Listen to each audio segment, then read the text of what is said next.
And here it is. It is here. Roll up, ladies and gentlemen. One man went to Mo. Here it is. It is here. Here I am. Hope you are there. The session commences somewhat laterly than previously advertised. But however, if you are available, then avail yourself of the session. You know what goes on here. So that thing that does go on here is going on exactly right now. So if you are available, then surrender yourself to the space for however long the session lasts. You know what we do, and you know why we do it, and you know when we do it. We're doing it exactly right now. So surrender yourself to the space. The usual protocols: click on the like button as you are coming in, and click on the like. Have I frozen?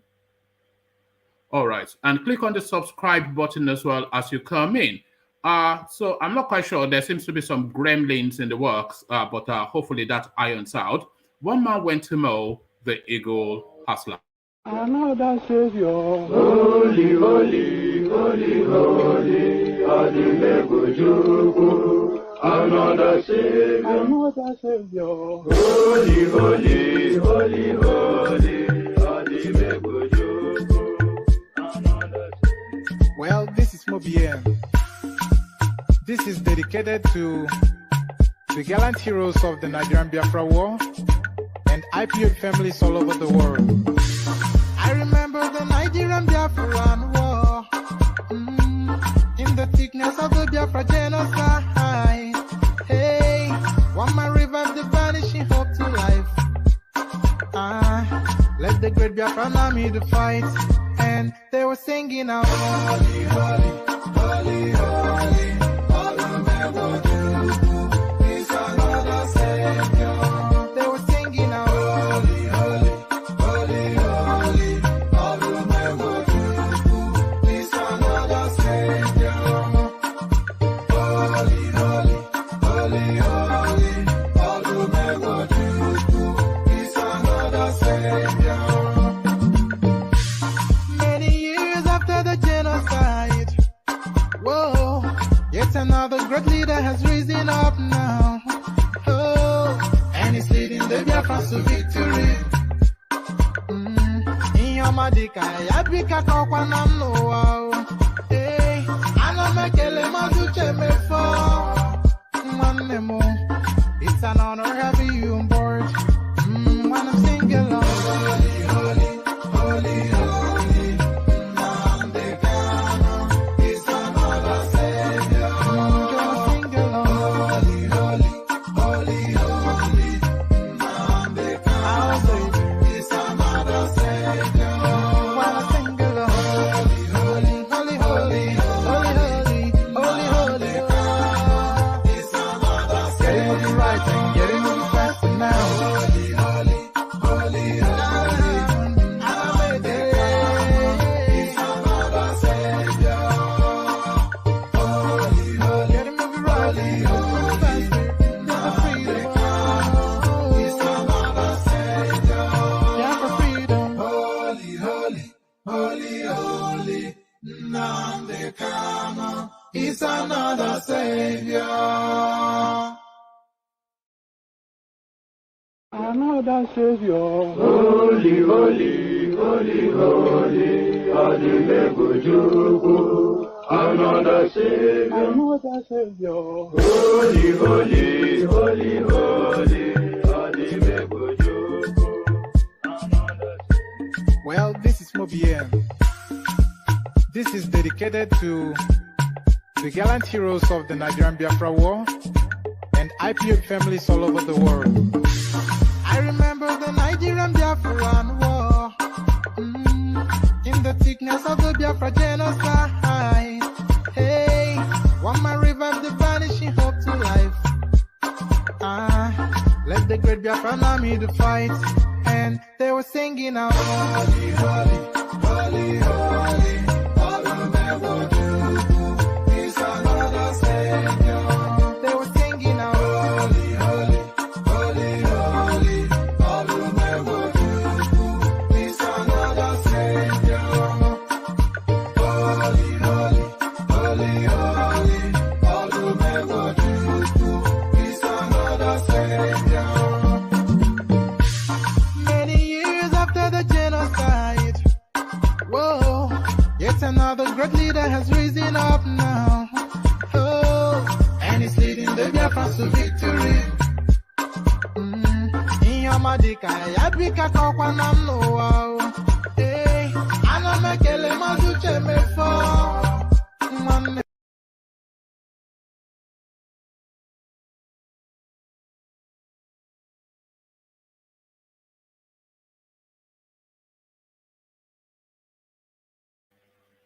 There seems to be some heavy glitch in the system somewhat. So if this persists, signal to me in the comment section. That holy, holy song not quite ringing as we previously knew it. But nevertheless, here we are, here I am. So here we are and here I am, thanks to the dulcet tones of the singers from the East. So the voices of defiance from the East today is mixed reactions as Soludo's government set to demolish Prophet Odumeje's church. So there it is right there. I mean, it's just controversy after another. It's really since Soludo took the reins of power in Anambra State. He's moving sharp and he's moving heavy. And nobody is a sacred cow, apparently, in Anambra State. Mixed reactions as Soludo's government set to demolish Prophet Odumeje's church. So that's not quite the tone that he wants to set in Anambra. It's essentially the signal that is sending to the Ndobisky, the liquid metal, as his fans call him. So Ndobisky, the liquid metal, $1 billion, sorry, pardon me, $1 billion oil, $1 billion Malabu oil deal.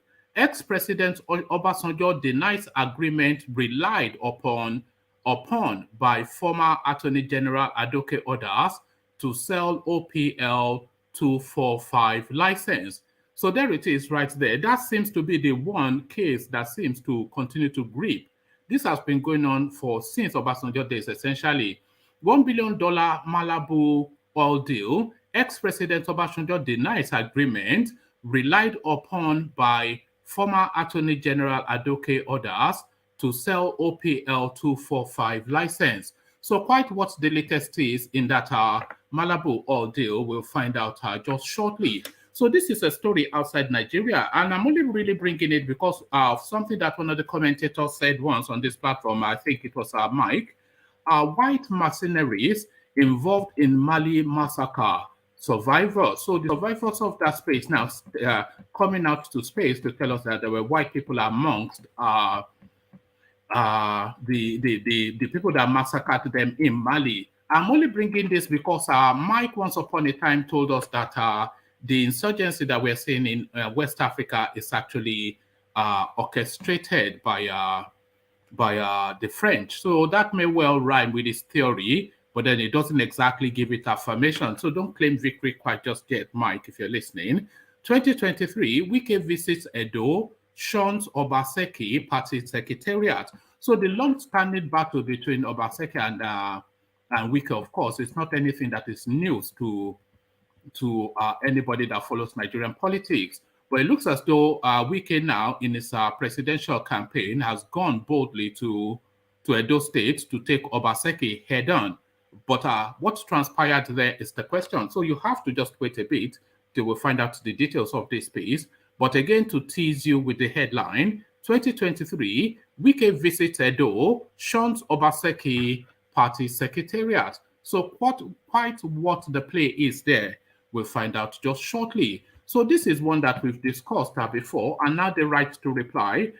Presidency rejects Northern Elders' demand for Buhari's resignation, hint at reform of internal security. So 7 years into an 8th year that the Constitution caps a presidency at, this is suddenly now when they come to the realization that the internal security has to be reformed. There's no reformation that will make sense other than state police. The space is glaring for it, and the demand for state police is being paid in human blood. But then, of course, Malam Buhari, who dies, so long as it's not a member of his own family. Presidency rejects Northern Elders' demand for Buhari's resignation, hints at reform of internal security. So quite what is going on there, we find out just shortly. We find this shortly as well. This is now a story outside of politics, but it is one that is reverberating around the Nigerian space. There's two stories going on in Nigeria at the moment. The story of a gospel singer that tragically was died as a result of domestic abuse. So that then brings domestic abuse to the fore within Nigeria. The other story that is making the headlines outside of politics in Nigeria is this one. Young lady Toyosi arrested by police in Lagos after faking kidnap and rape to clout chase. So this is what is going on now. Some girl, apparently, she's now alarmed to the space that she had been kidnapped, and then she's drawn a lot of attention, set out the security forces who have been chasing here and there and everywhere. But apparently, allegedly, she just made up the whole story just for attention. Young lady Toyosi arrested by police in Lagos after faking kidnap rape to chase clout. So there it is right there. You must blow on Instagram one way or the other. So now we read an article just a couple of days ago. Farouk Parogi, some lead Fulani scholar who writes from America, alarming that Osinbajo is a Christian fundamentalist and a Yoruba supremacist. He was quite detailed in the allegations, insisting that every opportunity Osinbajo only ever appoints both of his ilk and of his religion. But Osinbajo quickly moves to counter that. Bigotry allegation, Osinbajo shows off Muslim aides. So right to reply and the quick response, and or should he have responded at all? So all of that in play. So lean back, kick back, take it easy. Before you do any of those, make sure you have clicked on the like button. So if you have not clicked on the like button, just do that now. So important. If you come here regularly and you don't click on the like button, then you're just a punk. That is what it really is. Because I've explained severally what it means. So if you cannot even do that, and these sessions are a regular diet, so you enjoy the intellectual property that is being presented, and just to flick one lousy button to click on like, that is too much of a task for you. So if you cannot do that, then you indeed are a punk. So don't be a punk, do the right thing, and I expect that to reflect in the numbers. So as we go about clicking on the thing, let's go to the east and partake in a Python dance.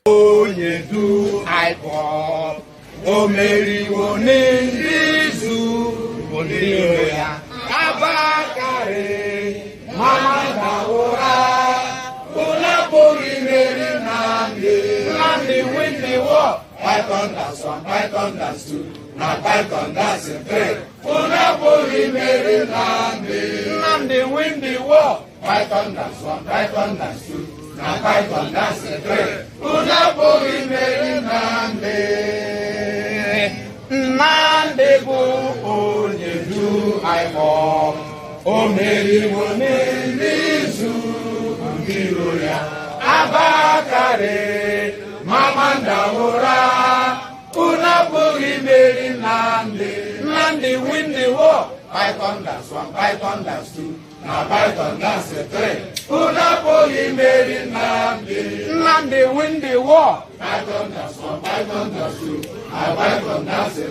Unapoli Mary Nandi win the war. Python dance 1, Python dance 2, now Python dance 3. Unapoli Mary Nandi win the war. Python dance 1, Python dance 2, now Python dance 3. Unapoli Mary Nandi win the war. Python dance 1, Python dance 2, now Python dance 3. Unapoli Mary Nandi.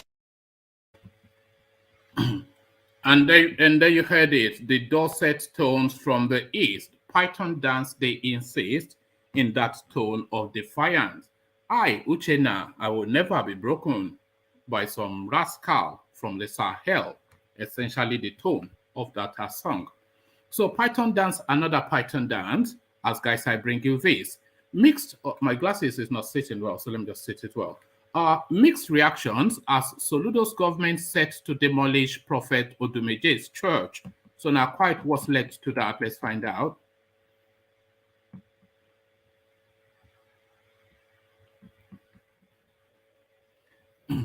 The Church, Mountain of Holy Ghost Intervention Delivery Ministry World Miracle Center.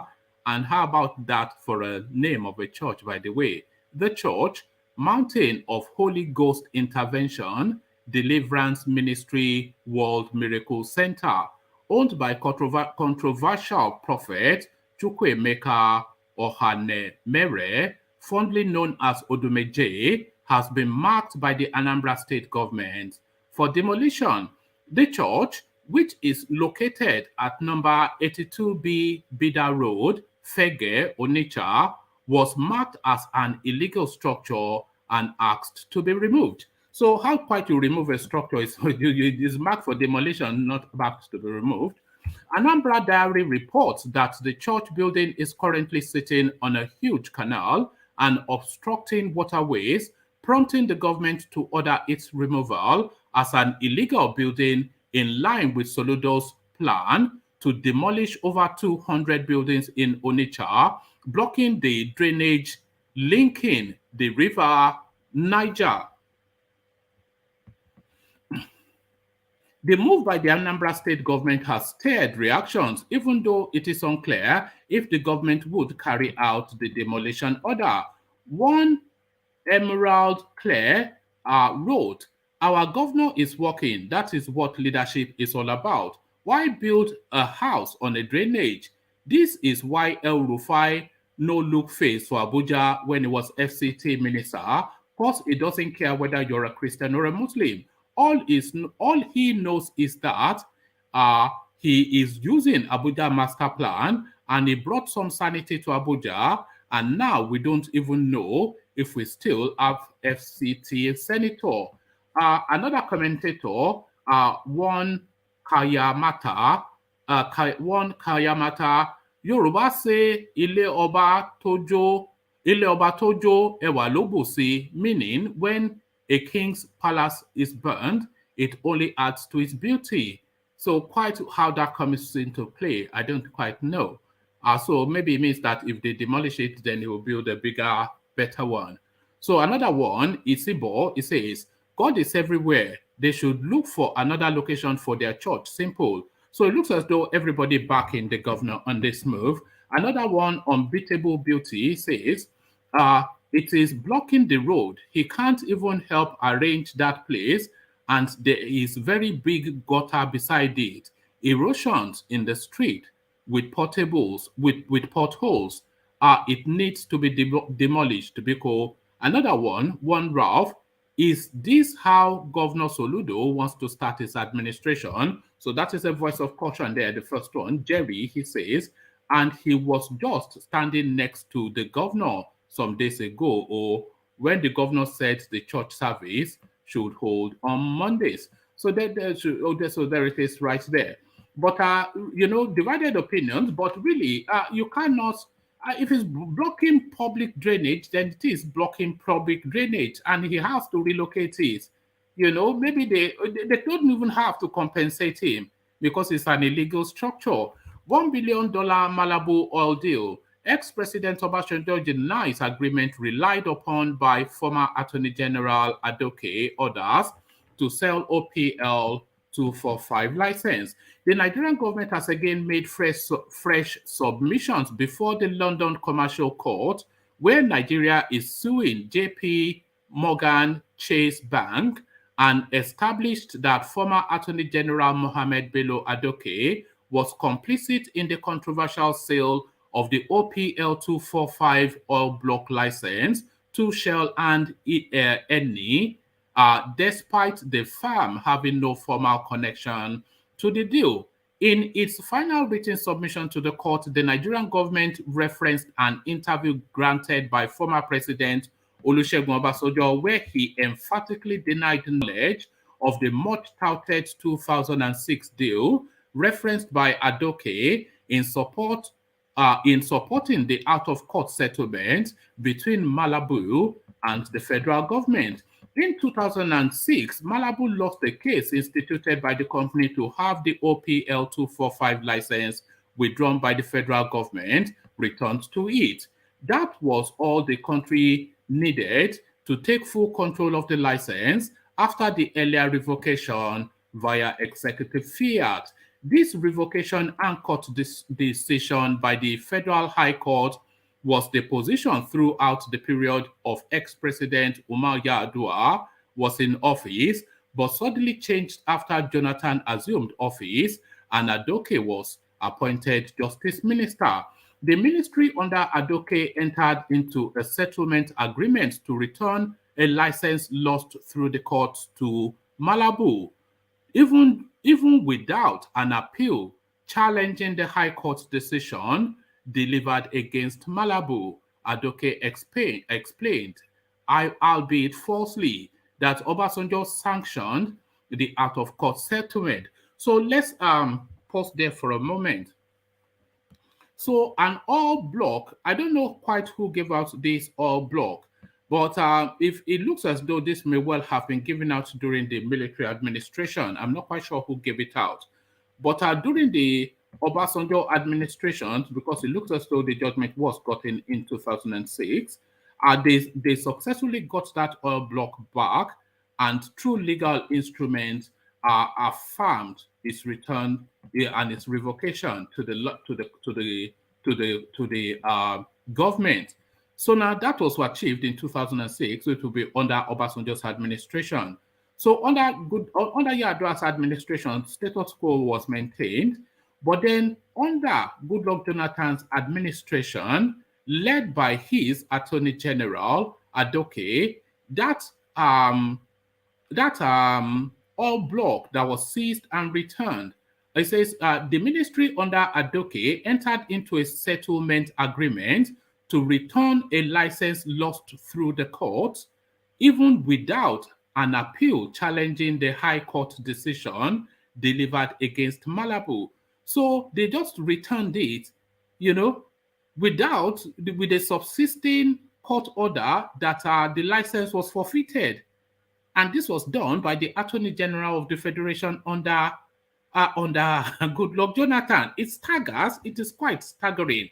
But then, of course, he goes on to say that it was sanctioned. The return of it was sanctioned by Obasanjo. Adoke claims, albeit falsely, that Obasanjo sanctioned the out-of-court settlement. According to the Nigerian government in its submission 79, third, J.P. Morgan argues that it is a fair inference that the 2006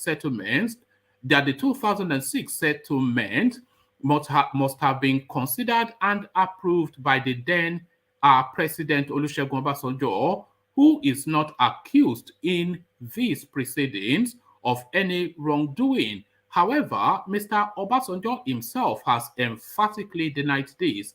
In a 2017 interview with the Nigerian newspaper Premium Times, Mr. Obasanjo said he knew nothing about this deal and was not part of it, and would not have done so because he could not have approved a deal with Dan Etete. What Etete did is the height of corruption. He appropriated the assets to himself illegally, illegitimately, and immorally. This is the approach that Mr. Ojo and Mr. Adoke should have taken to dealing with Etete, but of course they did not. So this rings very much with the deal that the present occupier, Abubakar Malami, is striking with Nedunwoko, etc., gifting them $500 million from some corrupt Paris Club deal. So this is what they do.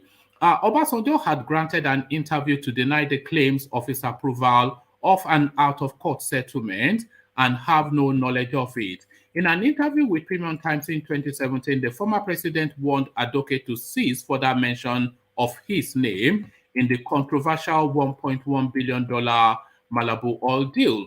Obasanjo said he considered the controversial award. Obasanjo said he considered the controversial award of OPL 245 oil field license as the height of corruption, and as such could not have participated in negotiations that led to it. I don't support that kind of conduct, he was quoted as saying. His rebuttal came days after Adoke distributed excerpts of a petition he sent to the Attorney General of the Federation, Abubakar Malami, alleging victimization and persecution by the Economic and Financial Crimes Commission, the FCC. Adoke told his successor to call the anti-graft agency to order because he was not the only official who acted on behalf of Nigeria in brokering the Malabu oil deal with international oil majors that included Shell and Eni. He specifically mentioned Obasanjo's name alongside his two successors and their appointees. I believe it is your responsibility to explain to the public who are being sold a fiction that the transaction started from President Olusegun Obasanjo GCFR, under whose administration the terms of settlement were brokered with Chief Bayo Ojo SAN as the then Attorney General, who executed the terms of settlement before the tenure of President Goodluck Ebele Jonathan GCFR, who approved the final implementation of the terms of settlement, and my humble self, who executed the resolution agreement, Adoke said in a petition dated March the 6th. This is more so as the settlement and its implementation were situated in the Federal Ministry of Justice. So it's unbelievable, but there it is, you know. So he walks away with $1 billion. Essentially, that is what it is since Obasanjo days. So now this a departure from Nigeria, but this story really pertains to Nigeria somewhat for reasons of insurgency. White mercenaries involved in Mali's massacre. Survivors. Mali massacre survivors on Thursday in Bamako gave accounts of events alleging that white mercenaries, Mali massacre survivors on Thursday in Bamako gave accounts of events alleging that white mercenaries were involved in the killings. The witnesses said it was on a market day in the town of Moura in central Mali when Malian troops backed by white mercenaries descended from helicopters and opened fire on bewildered residents. Stall owner Amadou said he saw the soldiers fan out across the town on the morning of March the 27th and ran home, but was arrested hours later and taken to a riverside on the outskirts of the town where thousands of other men were seated with their hands tied. Amadou said over the next 4 days, the men stayed in the blazing sun with little food or water and watched as soldiers gradually picked some of them in the group, led them to the edge of a mass grave, and shot them. It was unimaginable. They came. They took 15-20 people and lined them up. They made them kneel down and shot them, he said, overcome with exhaustion and emotion. He said most of the soldiers who killed civilians were Malians, but dozens of white men in army uniforms who spoke what the residents believed was Russian were actively involved. French was widely spoken in Mali, but the government soldiers and the white men communicated in sign language as they did not speak the same language, Mr. Amadou narrated further. 4 onlookers said the white men were the first to get out of the helicopters and opened fire on fleeing residents.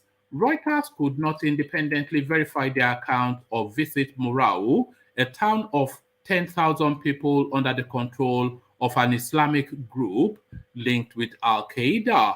Mali's army said it killed 203 militants during a military operation in Mourou. It denies reports of execution and has not responded to a request by Reuters for comment. Wagner Group, a Russian private military contractor that recently started working with the Malian army, could not be reached for comments. However, the witnesses' account bolsters evidence gathered by New York-based Human Rights Watch, which last week alleged that Malian soldiers assisted by suspected Russians killed about 300 civilians in Morale. So there it is right there, the goings on in Mali. So back to Nigeria, 2023, Wike visits Edo, shuns Obaseki party secretariat.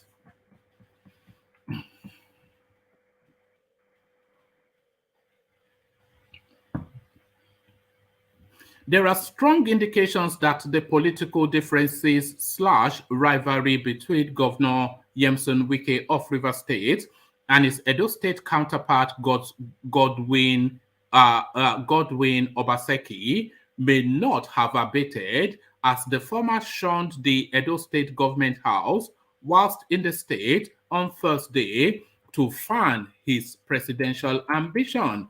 Wike was in Benin as part of his meetings with delegates of the People's Democratic Party ahead of the party's convention to pick its presidential candidate for the 2023 presidential election.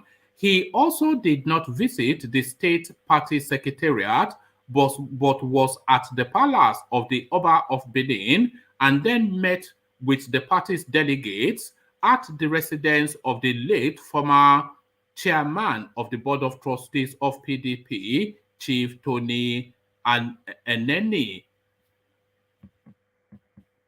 At the palace of the Oba of Benin, Wike said if elected as president, he would focus on checking insecurity with massive investment in intelligence gathering. He noted that it is only in a secured environment that economic activities, agriculture, and investment in infrastructure can thrive. He said, I was here 1.5 years ago as the DG of the campaign for the re-election of Governor Obaseki, but I am here today not on behalf of anybody, but of myself and my team to seek your prayers. I have come to Benin to talk to the delegates of our party that will be part of our national convention on May the 28th and 29th. The way our country has fared, Nigeria needs somebody that will see white and say it is white, and will see black and say it is black. If the PDP gives me the ticket, I have enough experience to tackle Nigeria's myriad of problems, having been a local government chairman, Minister of State overseeing education, and now governor. The major issue confronting Nigeria today is The major issue confronting Nigeria today is insecurity, and without security, no other activity can function. And what we need to tackle insecurity is intelligence gathering, which is lacking. We are not going to sit down and give excuses, but we will take action and spend resources to gather intelligence. On his part, the Oba of Benin, Omonoba Ewere II, whilst lauding the competence and capacity of Wike based on what he has done as governor of Rivers State, urged political leaders to promote and ensure the sustenance of African culture and traditions, which he said the colonial masters tried to erase after discovering that Benin Kingdom and others had superior administration and civilization to theirs. On Wike's ambition, he said, Wike is our son. We love him, and if I say so, I believe I am speaking on behalf of our ancestors. We will keep praying for him so that he does not come across anybody that will mislead him, that will misinform him, and may he and his family not come across harm, he added. So exactly the sort of prayer that you'd expect from a monarch. But then, of course, it's the shunning of Obaseki that is the real story there. Our presidency rejects Northern Elders' demand for Buhari's resignation, hints at reform of internal security. The presidency on Wednesday dismissed the call by the Northern Elders Forum for President Muhammad Buhari's resignation over insecurity. The NEF had, in a statement issued on Tuesday by its Director of Publicity and Advocacy, Dr. Hakim Baba Ahmed, asked the president to step down from his position over the government's inability to secure the lives and properties of Nigerians. The senior special assistant on media and publicity to the president, Garba Shehu, who reacted to the Northern Elders' demand in a statement, said the president's resignation would never be a solution to the nation's security problems. He added that the government would undertake reform of the country's internal security architecture soon. According to him, security agencies have since intensified efforts to address the recent spike in terrorist activities, particularly in Kaduna and Niger state axes, as well as in the Delta region, in line with the president's directives. The statement reads, "The presidency does not wish to be drawn into the high decibel show in the media, taking the nation by the storm from the Northern Elders Forum. Publicity is the oxygen for politicians who have failed to connect with publicity is the oxygen of politicians who have failed to connect with voters. In a democracy, it is enough to say from our part that a resignation call on the president is not a solution to the security problems facing the country, something that has built up to a worrisome level following decades of neglect."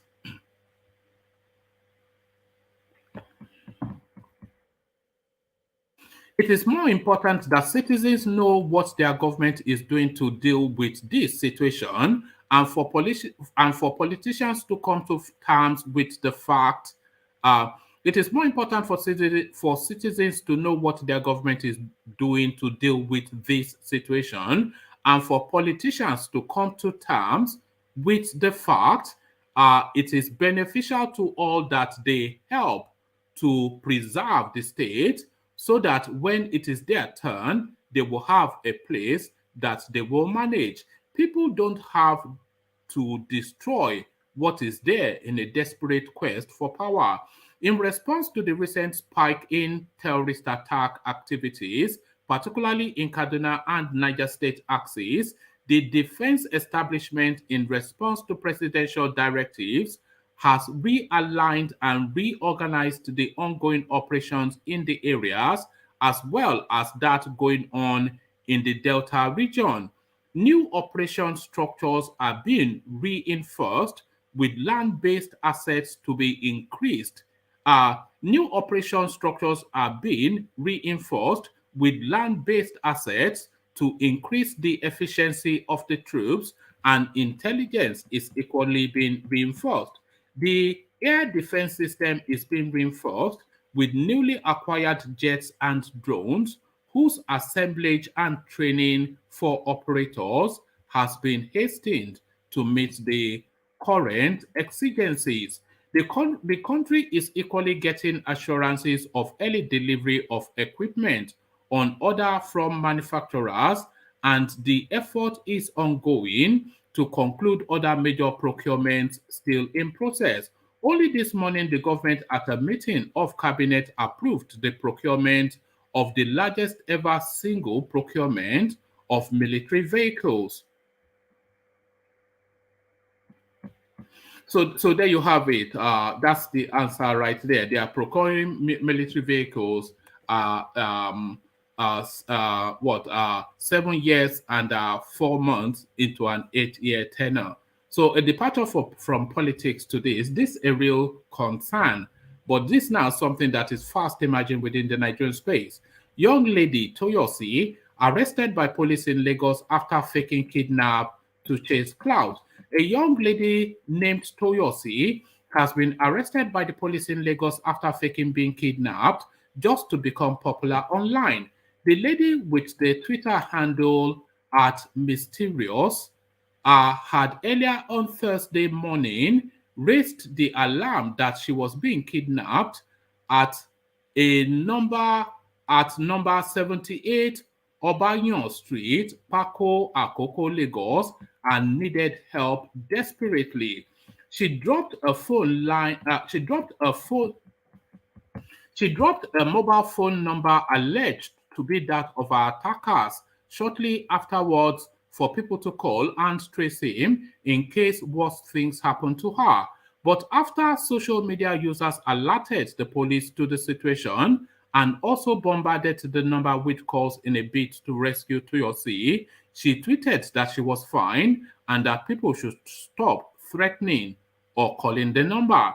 However, despite the young lady's tweet, Nigerians worried that she could have been Nigerians worried that she could have made the post under duress, kept on calling the line and police to make sure she was not hurt. In a matter of minutes, about 3 police vans arrived at the address Toyosi had dropped in a distress tweet earlier in order to rescue her. But in a remarkable turn of events, the young lady posted another tweet saying, I posted earlier that I was kidnapped. It is false. I am so sorry for this. Please stop calling and threatening the numbers.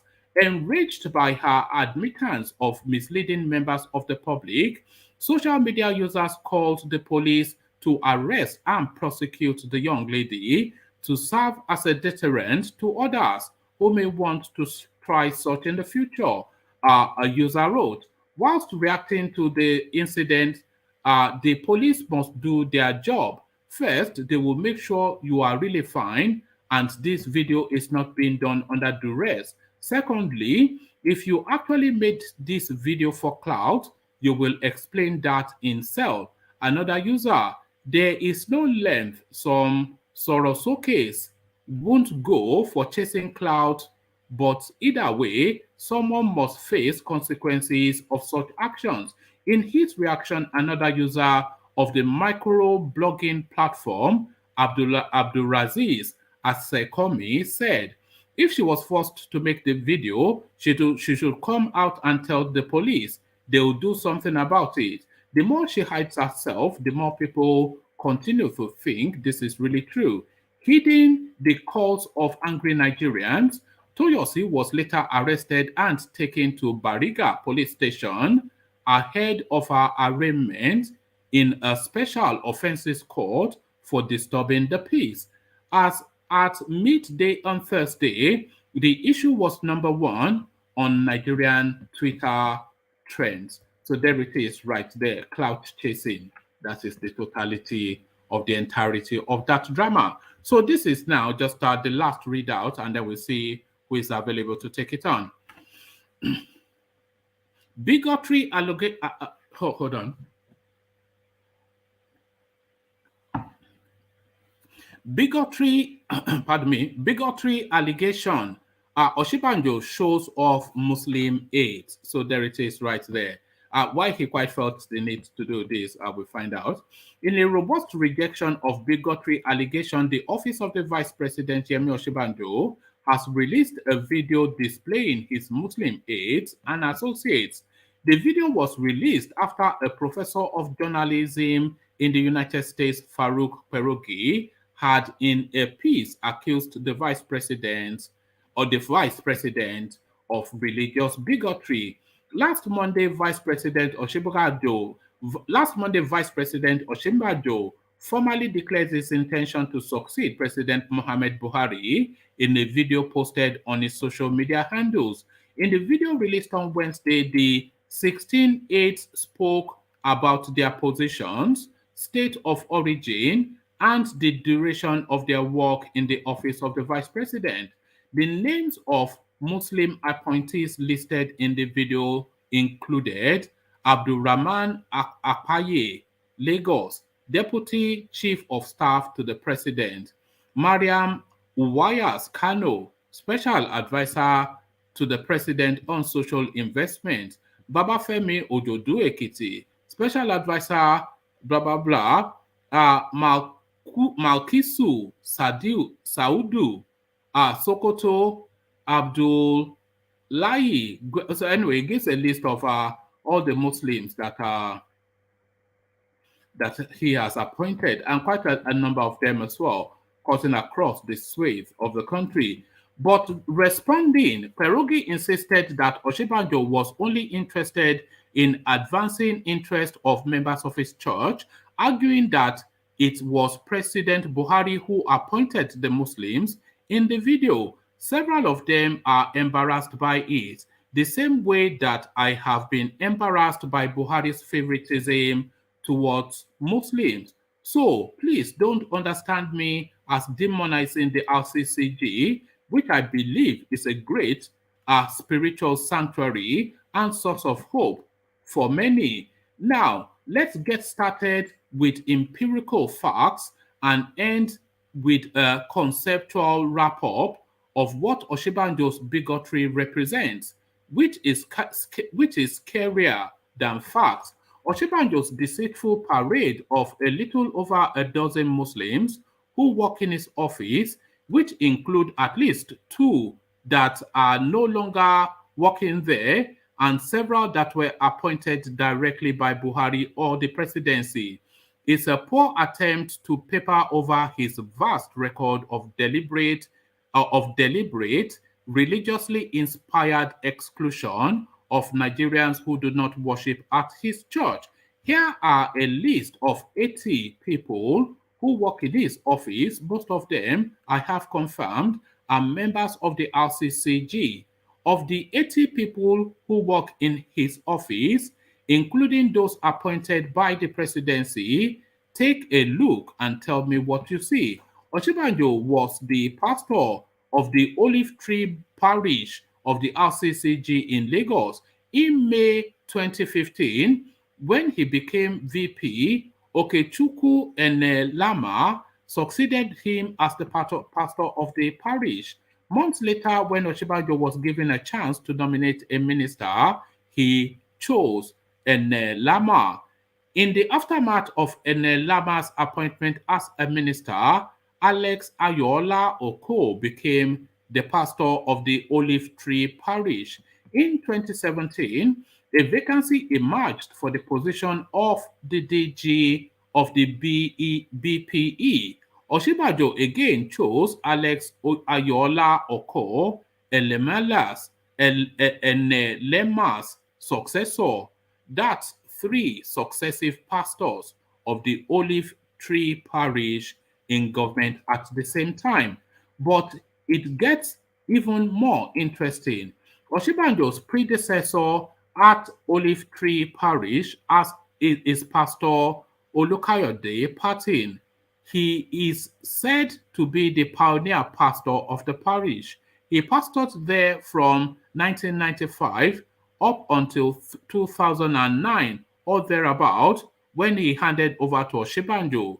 When Osinbajo made him MD/Chief Executive Officer of the Bank of Industry, of course, with the latter approval of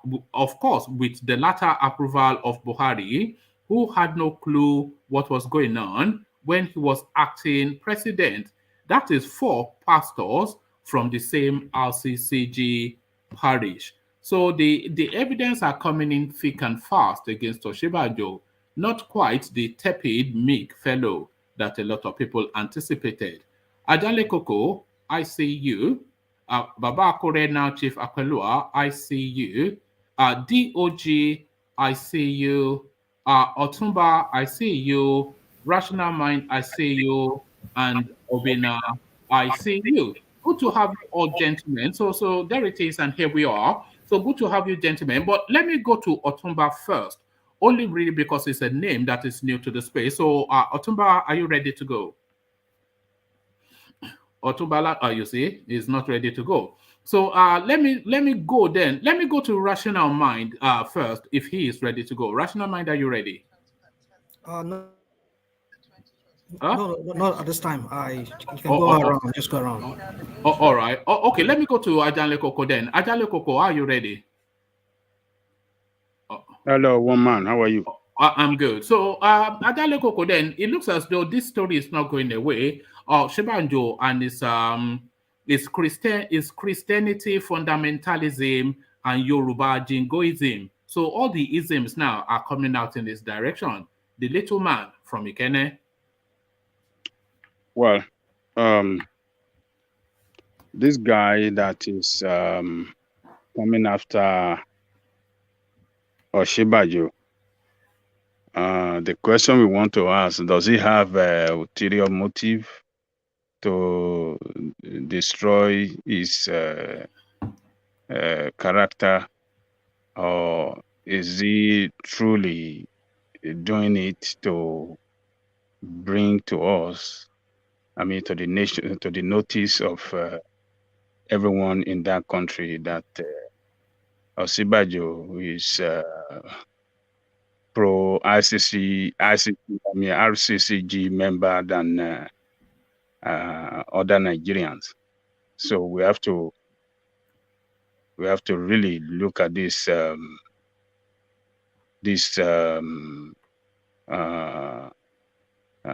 we have to really look at what this guy is putting out there.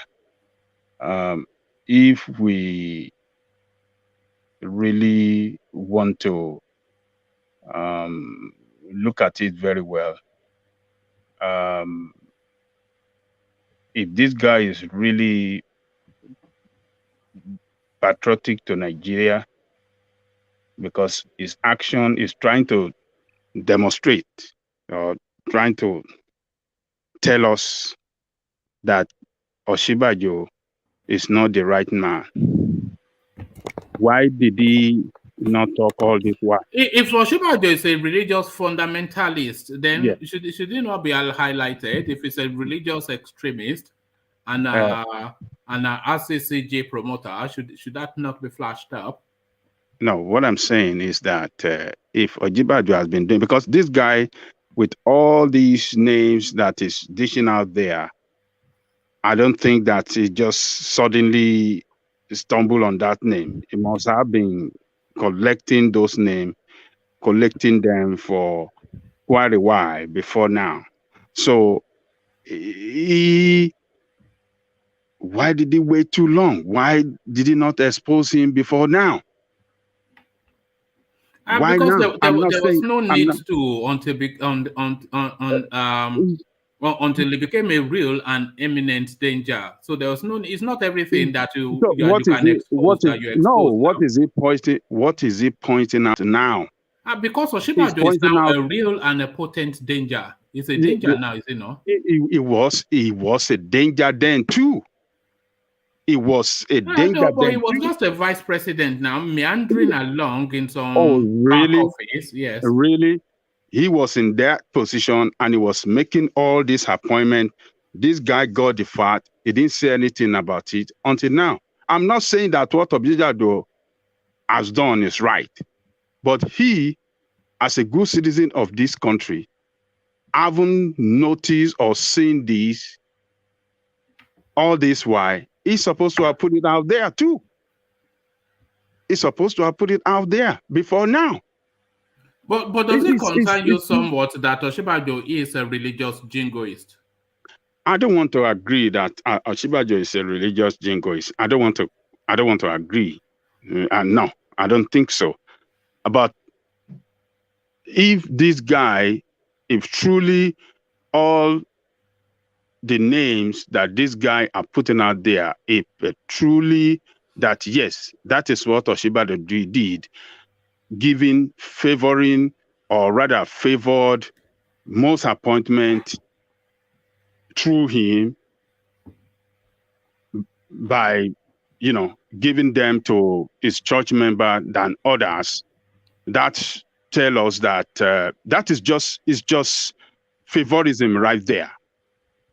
We have to distinguish between favorism, competence, tribalism, Yorubalism. That's nepotism and cronyism. Nepotism and cronyism. Yes. All of them are not Yorubas. All of them are not Yorubas. I mean, RCCG member from his own parish. I can see Igbo there. In bank managers, from pastor to bank manager, but not bank chairman. Yeah, but you see, my position is this: when you see something wrong, say it. blow it open when you see it. Don't wait to particular down. Is that always So the most expedient thing to do, though? It's all about expediency now. Hold on. So if Osinbajo is not contesting, it means that he will not say anything about it. Yeah, because it's not everything that can be exposed. Are exposed now. I mean, you know that. You just say something now that what Osinbajo did is nepotism and this. So are you saying we should allow that in the government? But it is not everything that happens. No, that is everything now. that is wrong, because what this guy is putting out there, there's nowhere in the world that obtains. Do you know it is against the law in Nigerian law? Do you know that favorism, nepotism? No, it's very difficult to prove. It's against Nigerian law. Well, it's very difficult. It's against the law. So the guy should have brought it out before now. Well, that is my position. Know. So if by the way, that would have been exposed to the guy. So somebody would have signaled it to him. So this is something that they would have been collating all the way through Osinbajo, that I know he only favors his own. Yeah, that's what I'm saying. The two that succeed him and the one that he succeeded, all of them, the topmost of the topmost in parastatals from just one parish. What I'm saying, this should have been pointed out before now, because we saw the way Buhari was doing his own. We are shouting on this platform. Are we seeing the birthing of a Christianification? Is this Christianification now? Christianification agenda? Well, if it is Christianification, that is why I'm saying this guy should have pointed it out before now. It should have brought out all these things. Are you comfortable with it? Are you comfortable with somebody like Osinbajo being the president, being a religious extremist, a Christian fundamentalist? You know that Osinbajo is not my man. You know that already.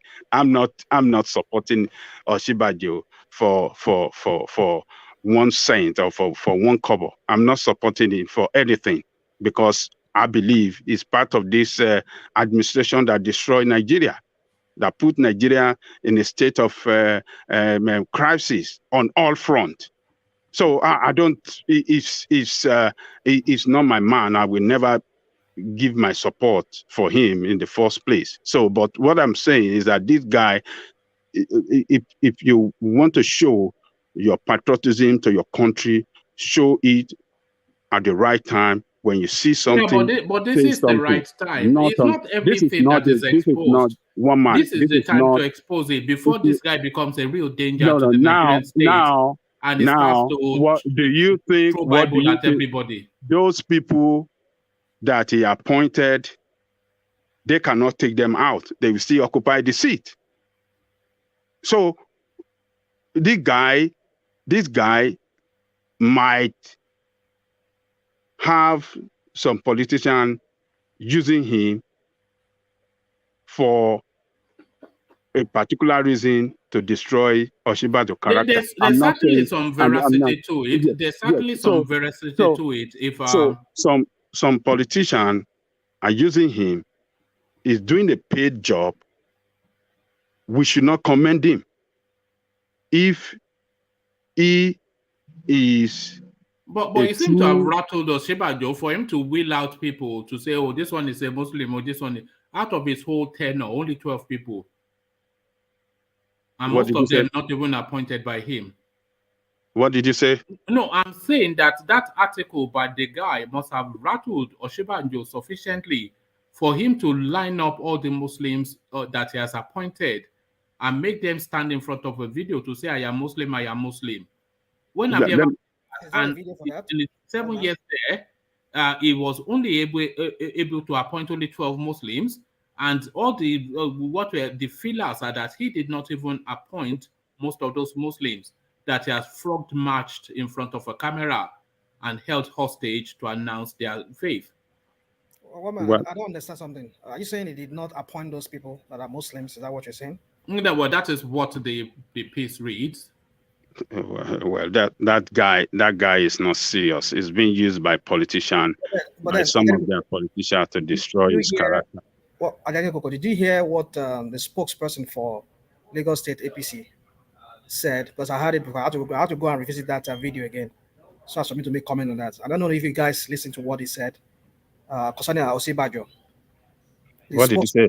Lagos State APC chairman. How we washed down this guy Osinbajo. Yeah. So I mean, are you guys surprised?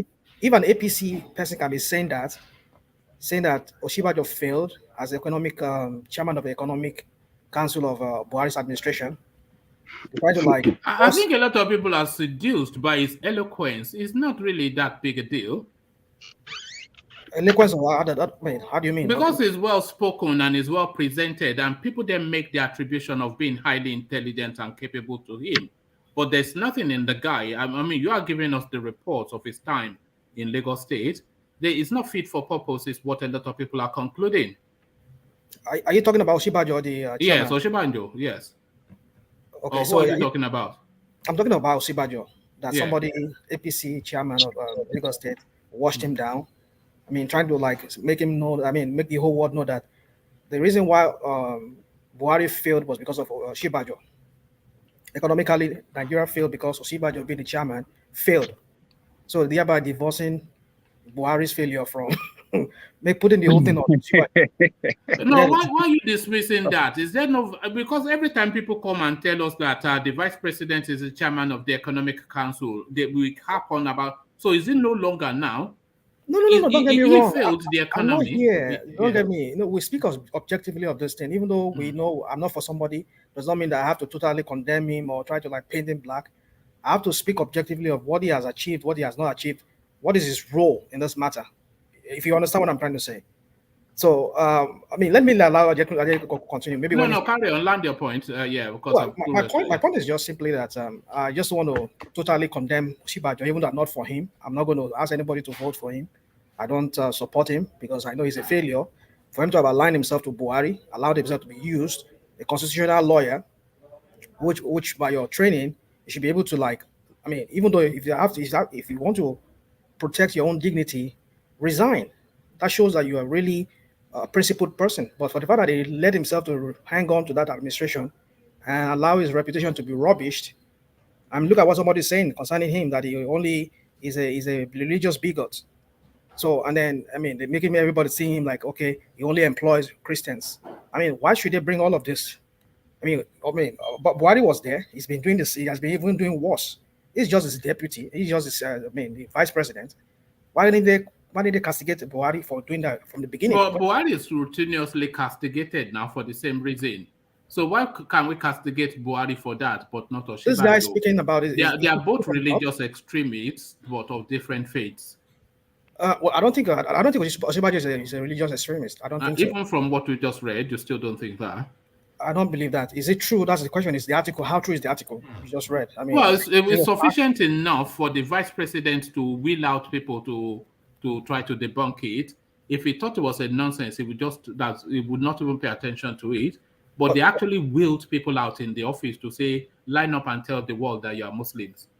So is that Osinbajo's rebuttal? That was his rebuttal, yes. And so, are you saying that rebuttal doesn't hold anything, doesn't stand? No, I'm saying for him to have been jarred enough to feel it sufficient, to feel the need to rebut in that way, that gives veracity to what that guy has said. Because if it was just a bit of a nonsense, he wouldn't even see it. Never mind responding to it. So it must have jarred him somewhat for him to have forced people in front of camera to be telling the world that they are Muslim. They said a lot of them felt uncomfortable. Okay, but you know that something is in play here. His reputation is in play, and he's also contesting for the presidency. So if he just kept quiet on that, Nigeria being a very religiously charged country, whereby religion is determining factor, he has to come out and put forward his rebuttals. Okay, this is not true. I also employ Muslims. That way, but his rebuttal now seems to have added more veracity to the allegation rather than countered So what's the it or veracity doused on that? it. Can you make me understand what's the veracity here? Because if he said Okay, okay, hold on. Let me just represent it for the benefit of our people who may. So there was a guy called there is rather a guy called Farouk Perogi, who is a senior a journalist and a scholar of northern extraction, who came out a couple of days ago to paint a picture of Yemi Osinbajo being a religious extremist, a Christian fundamentalist, and a Yorubaist. And he pointed that all of the appointments virtually that Osinbajo has made since he has been vice president has been almost exclusively Christian and narrowed down to his own sect, which is the RCCG. And he gave us chapter and verse, names, numbers, and positions occupied to back up that allegation. So that's about 2-3 days ago, and we treated this on this space. I recall discussing it with Ajan Lekoko. So now today, Osinbajo has now come out to rebut this allegation. So this is his rebuttal. Bigotry allegation, Osinbajo shows off Muslim aides. So this is what Osinbajo has done. In a robust rejection of bigotry allegation, the office of the Vice President, Yemi Osinbajo, has released, and note this, a video displaying his Muslim aides and associates. The video was released after a professor of journalism in the United States, Farouk Perogi, had in a piece accused the Vice President of religious bigotry. Last Monday, Vice President Osinbajo formally declared his intention to succeed President Muhammadu Buhari in a video posted on his social media handles. In the video released on Wednesday, the 16 aides spoke about their positions, state of origin, and the duration of their work in the office of the Vice President. The names of Muslim appointees listed in the video included, and then it goes on to give us a list of the 16 Muslims that Osinbajo has wheeled out under duress, almost certainly, to say that it's not a religious bigot. But that Farouk Perogi quickly fires back. So he fires back. But responding, Perogi insisted that Osinbajo was only interested in advancing interest of members of his church, arguing that it was Buhari who appointed the Muslims. In the video, several of them are embarrassed by it, the same way that I have been embarrassed by Buhari's favoritisms towards northern Muslims. So please don't understand me as demonizing the RCCG, which I believe to be a great spiritual sanctuary and a source of hope for many. Now, let's get started with the empirical facts and end with a conceptual wrap-up of what Osinbajo's bigotry represents, which is scarier than the facts. Osinbajo's deceitful parade of a little over a dozen Muslims who work in his office, which include at least 2 that no longer work there, and several that were appointed directly by Buhari or the presidency, is a poor attempt to paper over his vast record of deliberate, religiously inspired exclusion of Nigerians who don't worship in his church. Here is a list of the 80 people who work in his office. Most of them, I have confirmed, are members of the RCCG. Of the 80 people who work in his office, including those appointed by the presidency, take a look and tell me what you see. Osinbajo was the pastor of Olive Tree Parish of the RCCG in Lagos. In May 2015, when he became vice president, Ikechukwu Enelama succeeded him as the pastor of the parish. Months later, when Osinbajo was given a chance to nominate a minister, he chose Enemala. So that was the person that succeeded him in RCCG in the parish. In the aftermath of Enemala's appointment as a minister, Alex Ayola Oko became the pastor of the Olive Tree Parish. In 2017, a vacancy emerged for the position of the DG of the Bank of Industry. Osinbajo again chose Alex Ayola Oko, Enemela's successor. That is 3 successive pastors of Olive Tree Parish in government at the same time. But it gets even more interesting. Osinbajo's predecessor at Olive Tree Parish is Pastor Olukayode Patin. He is said to be the pioneer pastor of the parish. He pastored there from 1995 until 2009 or thereabout, when he handed over to Osinbajo. Well, Osinbajo made him the managing director, chief executive officer of Bank of Industry, of course, with the latter approval of Buhari, who had no clue what was going on when he was acting president. That is 4 pastors from the same RCCG parish. So there you have it. It's an open and short case. This is a Christian fundamentalist. Well, going by what you just read, if what it is, I mean, what you just read it is true. Well, I think there is an element of nepotism and favoritism there, because, like you said, from if what Kipo Rigui or whatever that man's name said, if that article is to go by, you kind of appointed people from your church for the most posts, and they are the most people that works with you. And those people that are said to be Muslims were appointed by Buhari. Then it tells you that there is something wrong with Osinbajo's. It's not balanced. I mean, he's not a balanced.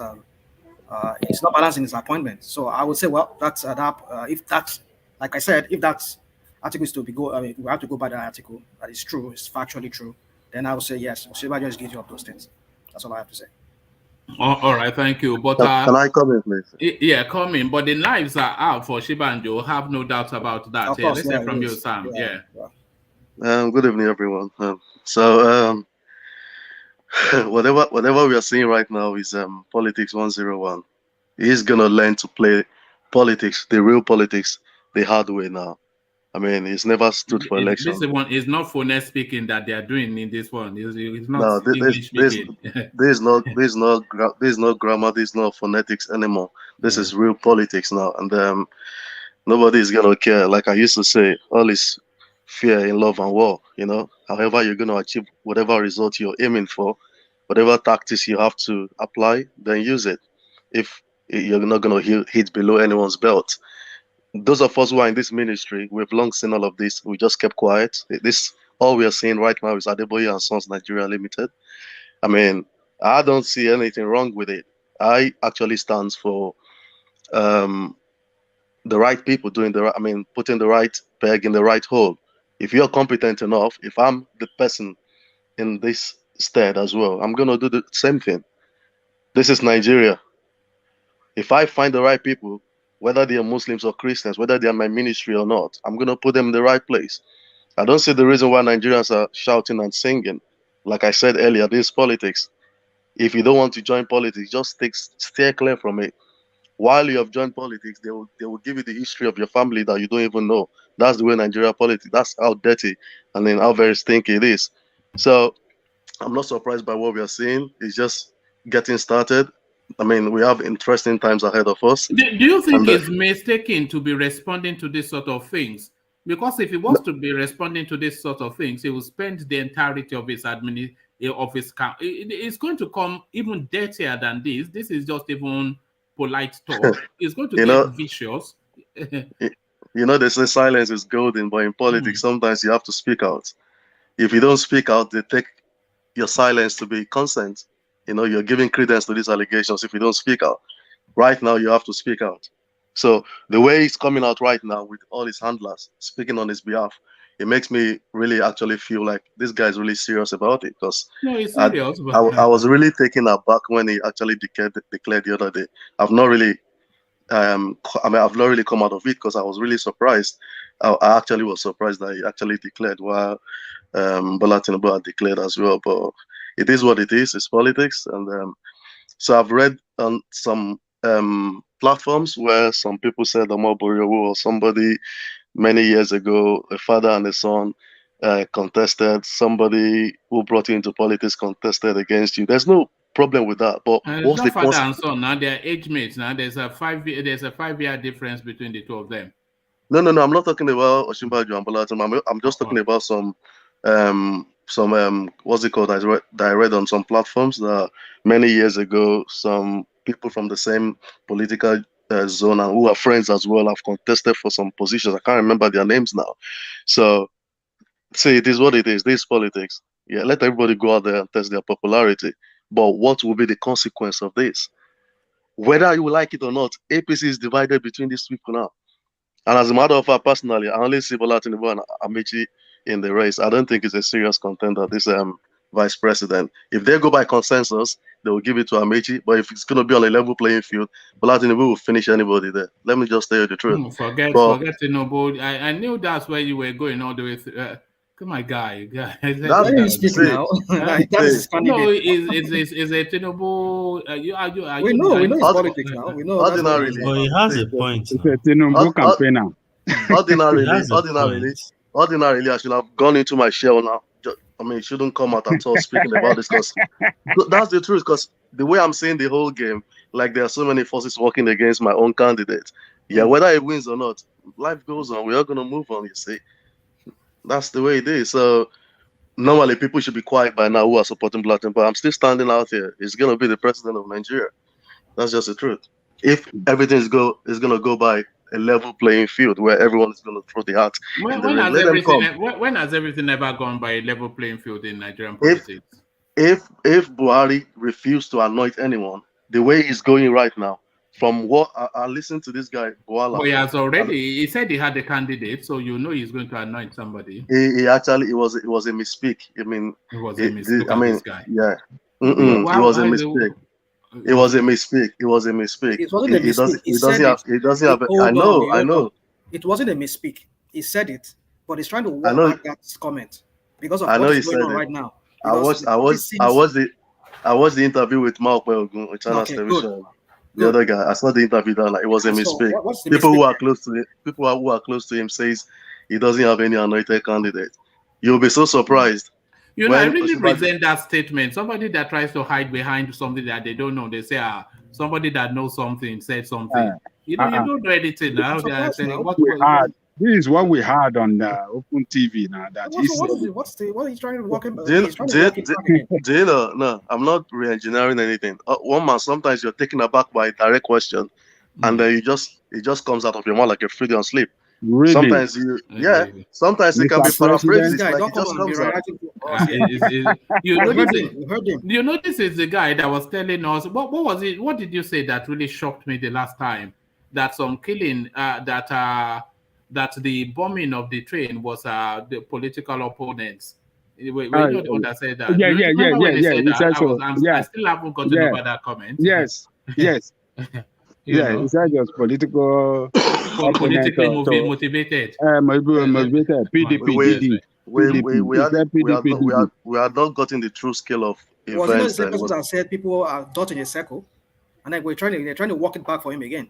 And it doesn't mean that. No. What are we talking about? Sometimes he misspeaks. Sometimes you need to believe that. Buhari has never misspoken in his life. He's slow to speak and is considered. It never misspeaks. So Buhari. Do you know why I say so? Do you know why I say so? This election, the primary election, is going to be the main proper election. The general election is not going to be as interesting as the primary elections are both parties. We know now because they are going to beat whoever wins the primary. So with the APC, Buhari is not going to get involved in the whole thing. He's just going to sit down and look at it. Why did they put Abdullahi Adamu there? No, he did not put him there. He did not put him there. What do you mean he did not put him there? It was public now. Everybody, he said it. Everybody acknowledged it. What are you doing now? The governors, all of them in that party, they came together. They brought this name to him. You remember he traveled to they moved against it, but he insisted. One man, ask this guy. No, forget it, man. Why are you trying to rewrite? We are not novices. Samo is fun, yo. What are you doing? Don't do that now. Even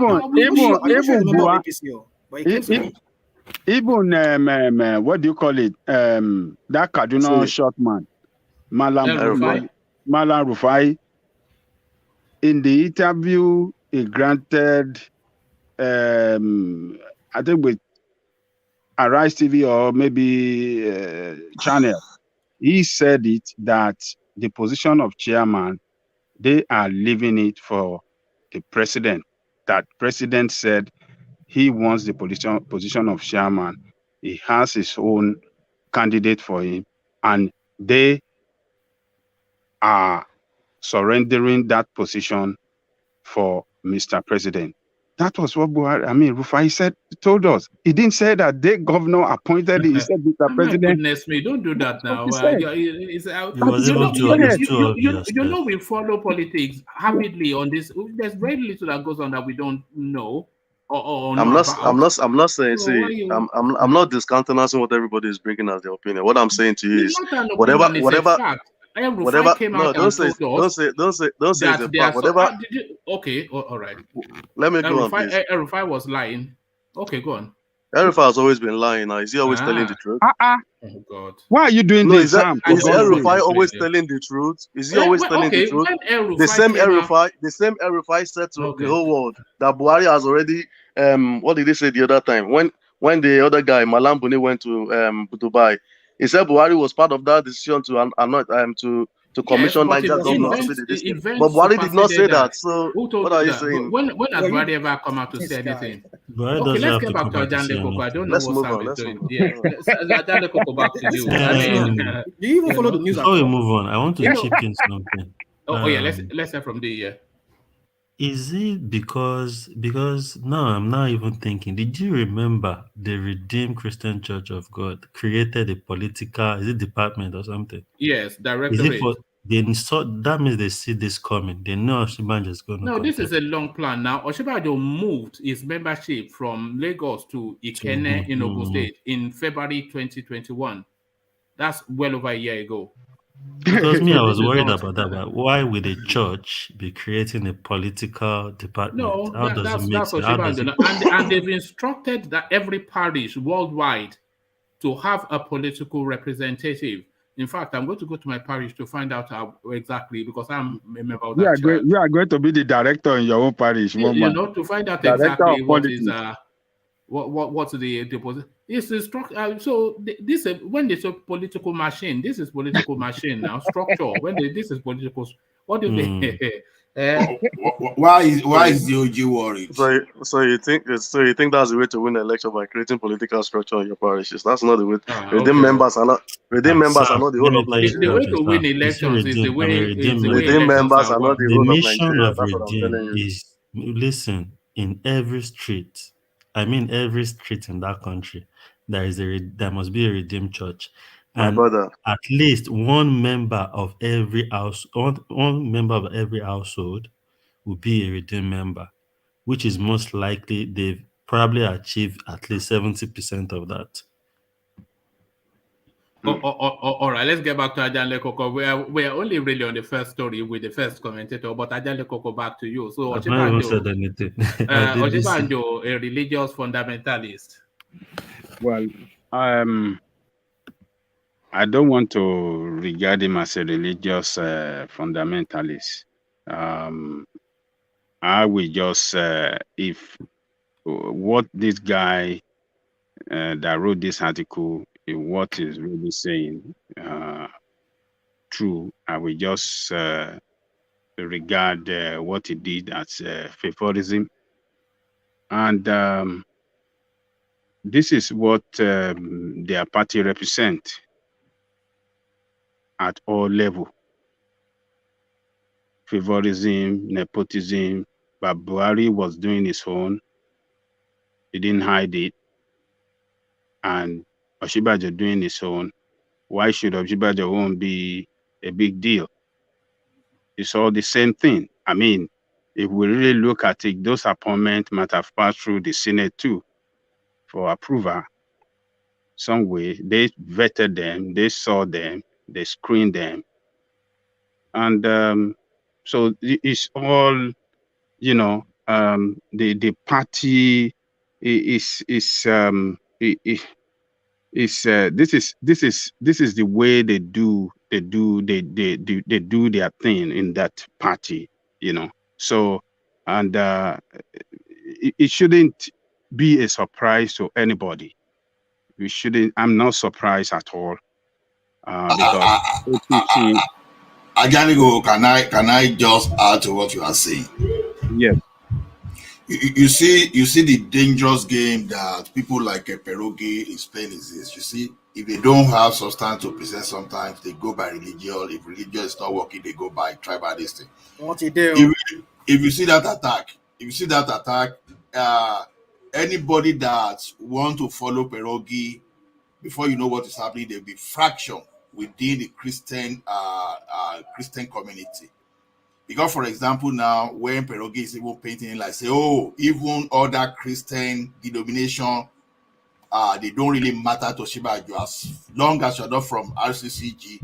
Oh, you can't be there. So look at that kind of being a snake, being a serpent. See the way he's playing the politics. But so, is that for not example, a fact-based presentation, though? Is it not fact-based? One man. I've not gone through the detail of those things, even with the few, with just the little I've gone through. I try to look at the other two behind that thing. See, this guy is looking at it from the how he's going to dilute the votes, how he's going to because some kind of a fraction within the Christian community to split the vote. This guy is doing an hatchet job. He's doing a good political, destruction. Just trying to win Osinbajo is in play now. Osinbajo is in play, so people will is under the microscope now, and people will point their lenses. Are you expecting people to sing and dance him to the seat? Look at the word the man is using, redeem. It's not even saying Christian. It's even saying RCCG. Yes, because it's being careful, because it's a Muslim. So I understand what, because as a, exactly. I understand that thing. See, that thing is even dangerous. It's creating some kind of fraction within the Christian. So is it wrong to highlight it? If Osinbajo is a religious jingoist, actually, let's hear Osinbajo's reply. And then I'll come to you, Babati, because Osinbajo, he was jarred enough to respond. And this is him responding.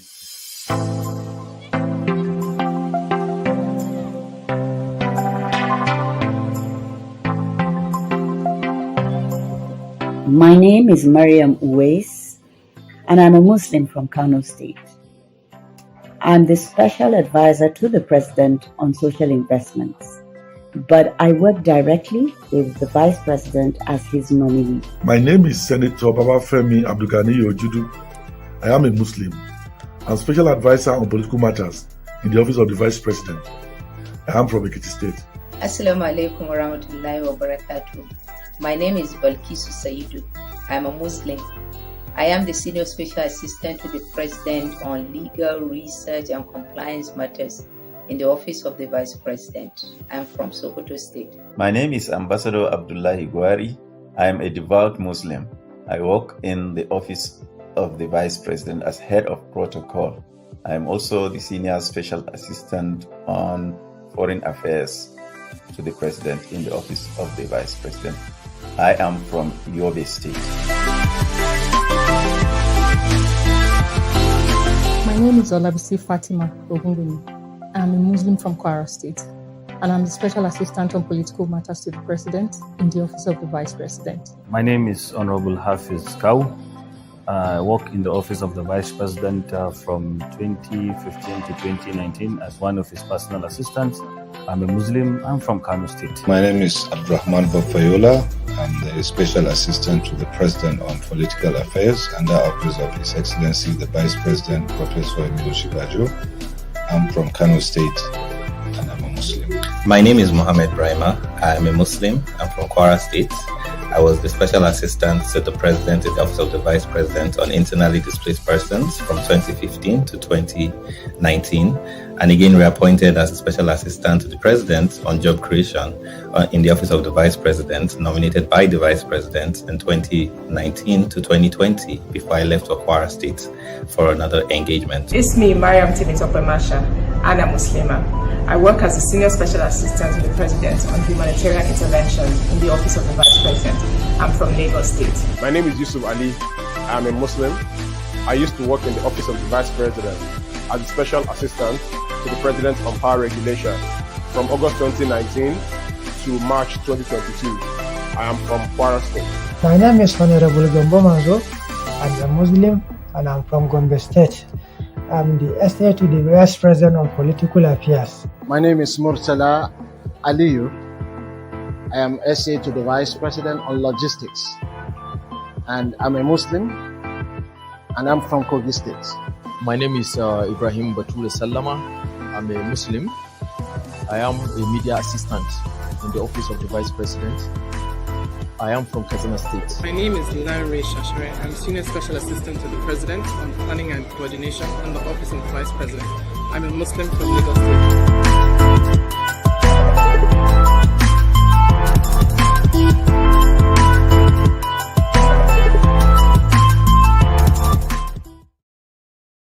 So there it is.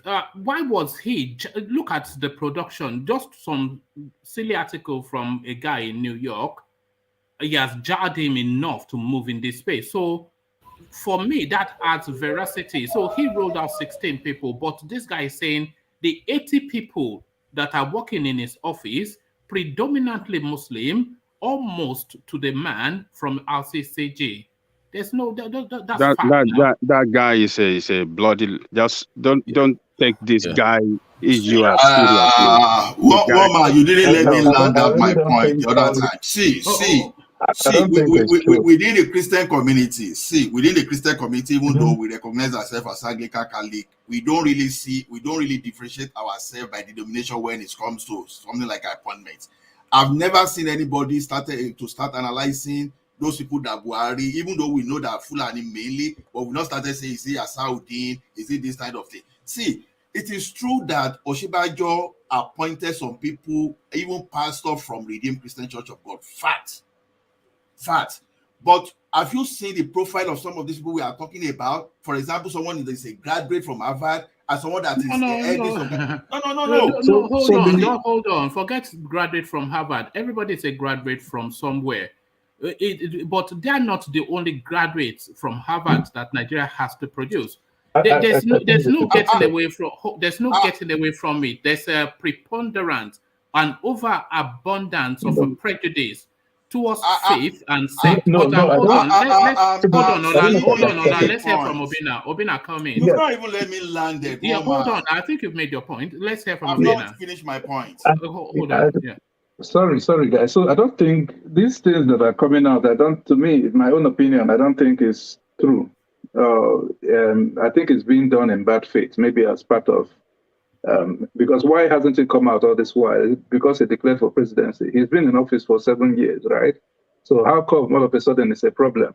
At least because he's now a real and an eminent danger. He's now could be the president of Nigeria. No, but the thing is, fundamentalist. No, I don't. So look at it this way, right? He has been in the religious circle. So when you occupy a position and you want people to help you, your first point of call is your immediate constituency, which is the religious circle. So how come Buhari has been lampooned? How come Buhari has been lampooned for that for 7 solid years? I'll come to Buhari's side. So for him, it's that's the first point. It's not like he's going to stick to that. Not all of them are from his religious circle, as we could see. But your first point is from the people, your immediate constituency. There are people that interact with. Maybe it's your alumni or it's something. When you have a position, the first point of call is Friends and Family Nigeria Limited. Friends and Family exactly. Nigeria. So the first point is the people you know. Is that not cronyism, nepotism? No. Let's go. So the first point of call to people that will help you is people you know first. Then you now move on to other people, and you move on to people who recommend other people. For instance, there was a Anglican. So there was the vicar of our church then. So there was this man that was appointed vice chancellor of UNN. He had to come to the church. He was his close friend when they were in school. But he came to pick him up for him to be his special advisor to the SAVC. That's the person. So that's the person that he was close to.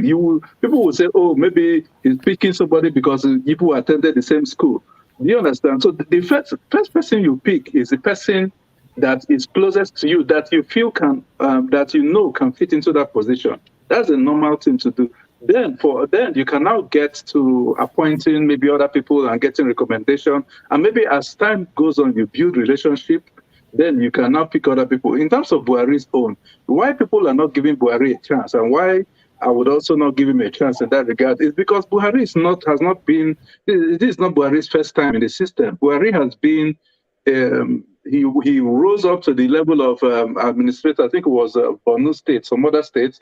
Then he was president, he was head of state, he was PTF. So this man has extensive contact by virtue of his position with everybody. So you can't tell me that you don't know any other person apart from your own kinsman. Okay. So nepotism by Buhari is a crime, but really. All right. No. I'm not saying that. I want to get it. Sorry, let me get it clear. Nepotism is not acceptable among anybody. But so I'm just trying to make you understand that. Your party man. Yes, no. Can I say something, woman?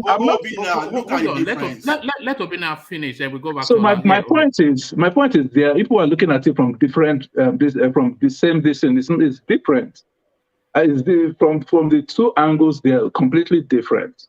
That's my point. You can't equate them.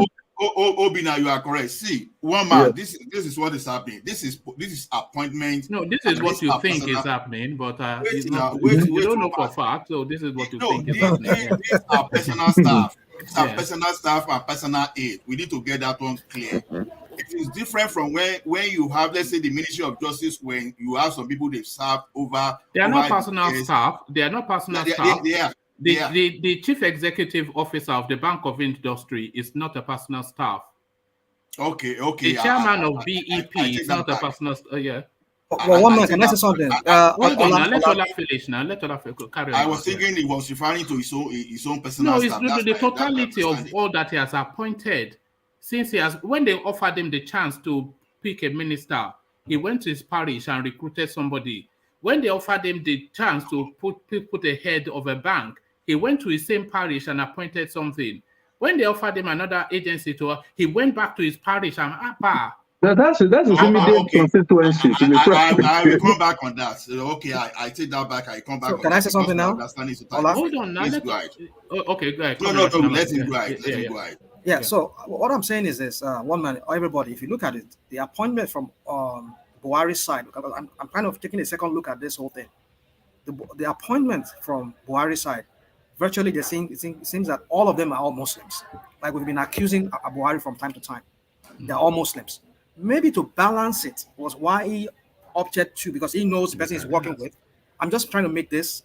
How come Osinbajo has always been excused? Everybody has an excuse for him. Yeah. One man, like I said earlier, if that thing is to go by, if that article is to go by, if it's factually true, then I will still say there's an element of nepotism in his appointment. But the way I'm looking at it is this: all the people you mentioned, from Lagos State, Kwara State, even some of those so-called states that you consider as even a more Christian state, like Gombe. Gombe is almost 60-something% Christians, but it took a Muslim from there. So we know Buhari's politics that is always this on religion and all of that. So if those people that he appointed into the office of the vice president is, for the most part, Muslims, and he deems it fit that, since my boss employs virtually Muslim to my office, let me balance it up with Christians. Maybe that is what he's trying to do. I'm trying to make that excuse for him. Excuse for him. So if that's can I mention something? Yeah, I think we should look at it from that point. I just got to fact now. Now, two of those people that Peroge is accusing, they say it was actually late Abakari that appointed them. That's Enelama and Piton. So that's what I'm reading here. That by the source that at whose recommendation? It was Abakari that went to Osinbajo's personal parish. Yeah, they say according to ICIR, they say Nenama and Peter were actually nominated and brought in by the former chief of staff to the president, late Abakari. Forget all that. And Nana, whatever his name is, he was the pastor that succeeded Osinbajo in RCCG. Yeah, they said the relationship between Abakari that they were both together in UBA. At UBA, they were work together at UBA. That's what I'm reading here from the ICIR. So the pastor that succeeded Osinbajo was Abakari's choice. What are you? But no. Part of the appointment, Nalema and Peter, that they work with Abakari at UBA. But do you want me to read it again? It was the pastor that succeeded. Hold on. Osinbajo was the pastor of Olive Tree Parish of RCCG in Lagos in May 2015 when he became vice president. Okechukwu Enelama succeeded him as pastor of the parish. So this person now that you're saying, oh, is Abakari's friend, he was the one. When Osinbajo became vice president, this was the guy that took over the parish, Olive Tree Parish from Osinbajo, and he subsequently then appointed by Osinbajo as the lead for BPE, the DG for BPE, and you are saying it's Abakari. But that's what it just right. Like you are reading it. I'm reading it from. I'm sure you are right, but I'm reading from International Center for Investigative. No, you can read from anywhere, but I think it's Ola is just pure mathematics. How can Abakari and the man might have worked together before, but obviously Osinbajo would have nominated the pastor that took over from his parish. Doesn't mean the man might have worked with anybody else in Nigeria, but the person took over from Osinbajo. So his obviously, parish, not even a member of the wider RCC judge, his own parish. When he used to be pastor, he became vice president, and this guy took over. And as soon as a position comes up, this guy is appointed, but it's nothing to do with Osinbajo. It's Abakari. No, it might be coincident they work together. Him and Abakari work together. Mama, can I say something? Abakari. Yeah. You see? Okay. All right. Mama, let's hear from Samuel, and then we go back to Ajan Lekoko. If Osinbajo has his way, he will flood that place with within members. And I say this because of what you said. Let me just land, please. You play that video now, and I noticed something in the titles of those guys. He said special assistant in the office of the vice president. That means they were nominated by the president to work in the vice president's office, meaning he didn't have power to nominate those guys to work with him. So those guys were literally foisted on him to work with. If he had his own way, he would have flooded that place with his own cronies. He would have been so nepotistic about it. How do you know? See from the title. That's how he knows. That's his record. Well, I don't know, because this whole thing is looking like. If you read from that title, you will see that he didn't choose these guys himself. The presidency sent them to work with him. Look at the titles of those special assistants. Sam, see what I'm saying. We know, but the thing is, when Oga is appointing virtually all Muslims into his cabinet, what do you want him to do? He has to balance it up. I don't have problem with that. I don't have problem with it. I'm just saying, if he has his own way, he will have put his own people there too as well. Wait a minute. You don't have a problem with that. You don't have a problem with people appointing people based on religious beliefs. Is that what you're saying? Are you listening to what I'm saying? We are talking on what is on ground. I'm not personalizing it. I'm saying Osinbajo he didn't choose these guys. The presidency sent those names to work with the vice president. If he had his own way, he would have chosen to put his own people there. Whether I agree with him or not is another discussion.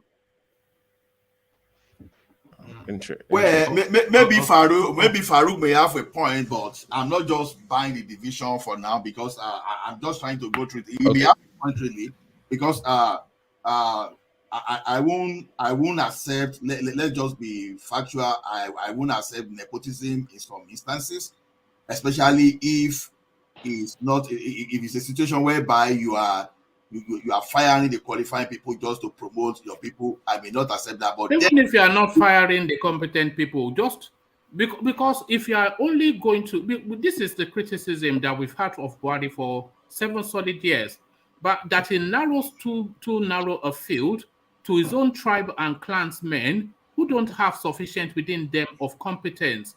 and which is what has led Nigeria to where it is. So you can't narrow the field to just your sect, but let's get back to one man. If it's personal stuff, I won't have problem. But if it is the ministry where you have so many competent people, then maybe that's a big challenge. But personal stuff is on appointment on this thing. Not, but it wasn't even personal stuff. I won't have issue with personal stuff. Let's get back to Ajan Lekoko because we're only on one topic and we're already nearly 2 hours in. But let's get back to Ajan Lekoko. In conclusion, I think I will still give kudos to that guy for bringing out all these things that have been kept under the carpet all this while.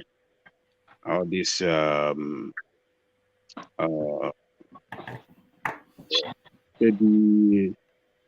shady way of doing things, this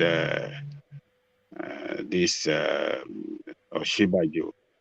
Let us give it to that guy for bringing it out. So for the fact that Osinbajo responded with his own video to the guy, it will tell us something that that guy hit him hard and forced him to respond.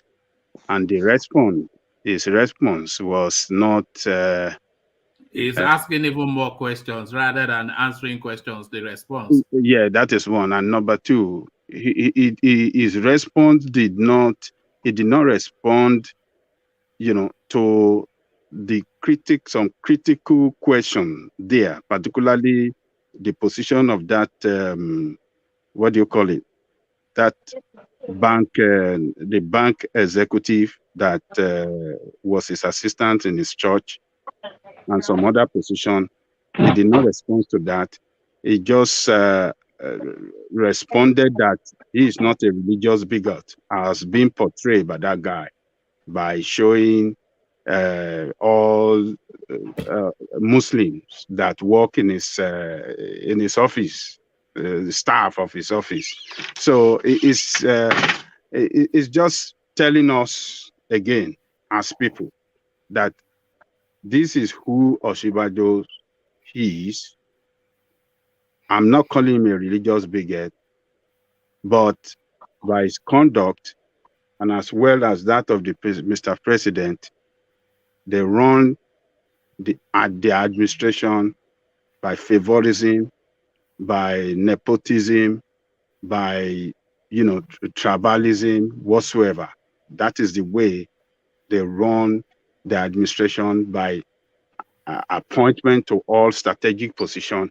So it is telling us as people that these people are not really there to serve us, to serve our interests, but their own interests. Those appointments, obviously, they are to serve his own interests, not to serve the interests of the people. Together with the assembly, the Senate, that all those two appointments might have went through them, they rubber stamp it, and that is the way they just cover themselves up. This is APC administration for you. It's just those appointments do not go to the Senate, or Baba Ajan Lekoko. Those ones do not go to the Senate. They don't go through the Senate. Those the bank executive and all the rest. You think so? No, those special assistants. That's what I'm saying. I didn't know you were talking about. No, not of the special assistant. I'm talking about those of the bank executive and the rest. Honestly, I don't know why he responded. And if you're gonna respond, why not just come out and speak? You're another kind of person. Look at that level of video just to respond to. Now make people start want people to start talking one by one to say, "Oh, I work in the office of the vice president," and some of them are even connecting the presidency to the position itself. Okay, no, that's what that guy said. They were government appointees assigned to the vice president's office. But yes, sir, from Babati. Yeah. Let me respond quickly to that. I'm just going to keep it short. We have to understand that the video was not made for people like you and I. I would say the average individual on this platform is very educated and well learned in terms of politics. So we see beyond the charade of what the person was trying to do. The video was made for the average Nigerian voter that gets easily triggered by political and religious sentiments. So, bar or not, that was not made for people like you. It was made for the actual voters in Nigeria that will, that might be persuaded by things like that. In terms of the person trying to cause some kind of divide between the Christendom in Nigeria, that space is already divided, unknown to many people. You have the Pentecostal Association of Nigeria that pretty much does their own thing on their own, and you have the other factors too. But I don't think that would work, in all honesty. But I think hopefully one day we will have a country where people can actually get jobs based on merit and not based on religion and culture. I yield my time. Yeah, thank you, Babati. But that's exactly the point, isn't it? So we cannot be lampooning Buhari for 7 years, but then excusing Osinbajo when it's not convenient to, we must hold them all to the same standard. But Adale Koko, let me take you to this space. But before I take you to this space, let me share. Are you in front of a screen? I want to share something with you. One man, I sent you a video. I mean, a kind of picture of Osinbajo. Did you get it? No. Did you send it now? No, it should be there now. It's been sent. All right. I'll check in a moment. But let me play you this clip. But you won't. You will not hear the audio for reasons of the topic that the girl is talking about. But you can read the words. So this is a girl that is called Toyosi. She's a 20-year-old girl from Lagos, presently in police custody. But what is her crime, you would hasten to ask? I am being kidnapped is what she alarmed on social media. This is her alarming. She posted this video out on social media. I am being kidnapped, guys, and then being raped, number 78, Obayon Street, Paco Akoko, Lagos. So she gave this alert out. Remember that girl on the train in Abuja that tweeted out that the train was being attacked. So something similar. So immediately everybody on social media were bombarding her local police space for them to rush hurriedly to her aid. And then she put out the number, also the telephone number of the person that she claims to be assaulting her. So everybody alarmed. They were calling the number of the person assaulting her, bombarding police stations, kicking up a force to the point that within minutes of this video going out, 3 police vans surrounded that address that she put out to effect her rescue. But alas, guess what this girl was doing? She wanted to blow on social media. So what are you making of this new culture of blow by force on Insta that seems to be consuming the Sorosuke generation, Ajanle Koko? Let me tell you, one man, she deserves to be punished for her stupidity. I don't know what the law says with respect to her action in Nigeria, but we expect her to be. Sadly, the only thing they are charging her with is disturbing the peace. I would have thought there was a lot more to be charged for than that. Yeah, she should be taken to court. I don't know if she's a minor, isn't it? She's still a minor, right? Hello? A 20-year-old is not a minor again. Oh, she's not 20. I mean, she's 20 years old. Yeah. Okay. All right. So she deserves to be punished for her stupidity. So she's an adult by her age in Nigeria. So whatever the law of the land says for her punishment, yeah, the full wrath of the law should be taken on her, and because if she's not punished, some others will come and do the worse than that, and we have to commend the police for responding quick to that call. They did a very good job. I mean, in Lagos, What if it was Robbie? Would they have gone there that straight away? Yeah. So I think you know. I think the response time in Lagos is improving. That's what I've been hearing. So the response was should be commended, and look at all the resources that they put out there, and energy and time and everything, just to rescue this lady, only to turn out to be playing prank on the police. I mean, on the security operative. So she deserves to be punished, and I will not recommend jail for her, but she should be fined. It's not a jailable. Yeah, she should be fined heavily. So it's just. Adale Koko, sadly, her objective has been achieved because she's the #1 trending topic on Nigerian Twitter as we speak. We are talking about her here, and a lot of people will be going to visit her page. You know, so what she set out to do, she has achieved it. I wish that her page can be taken down. You know, to serve as a deterrent. So serve as a deterrent. She should not be. The judge should, you know, part of the judgment should be, you know, if I'm to be the judge, I mean, I will go for that to say she should not. How about community service? She can go do yeah, she will, last mile or whatever they call it. Yeah, she will go. Yes, that the street and then yeah, get paid for it.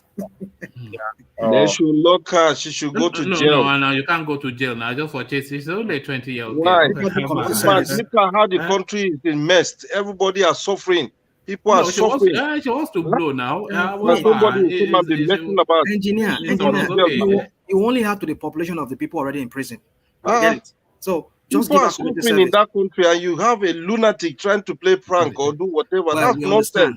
Woman, but that wasting police time. Yes, it is not. You go to jail, man. Police are suffering. They are not paying them well. They are not paying them good money. It's not a jailable thing. You send her to jail. Let her do community service on paid service. What community service? When is Nigeria start community service? Come on, man. You guys should wake up, man. When is Nigeria doing community service? You should go to jail. Speaking my language. Hold on, one at a time. Yeah. Go on, D. Some people go to somebody else's building to claim it's their house just to do you remember that girl blessing something? Then one day, Dele Momodu, I don't know how he even got to that point. I don't know if you've seen that interview, was interviewing Bobrisky.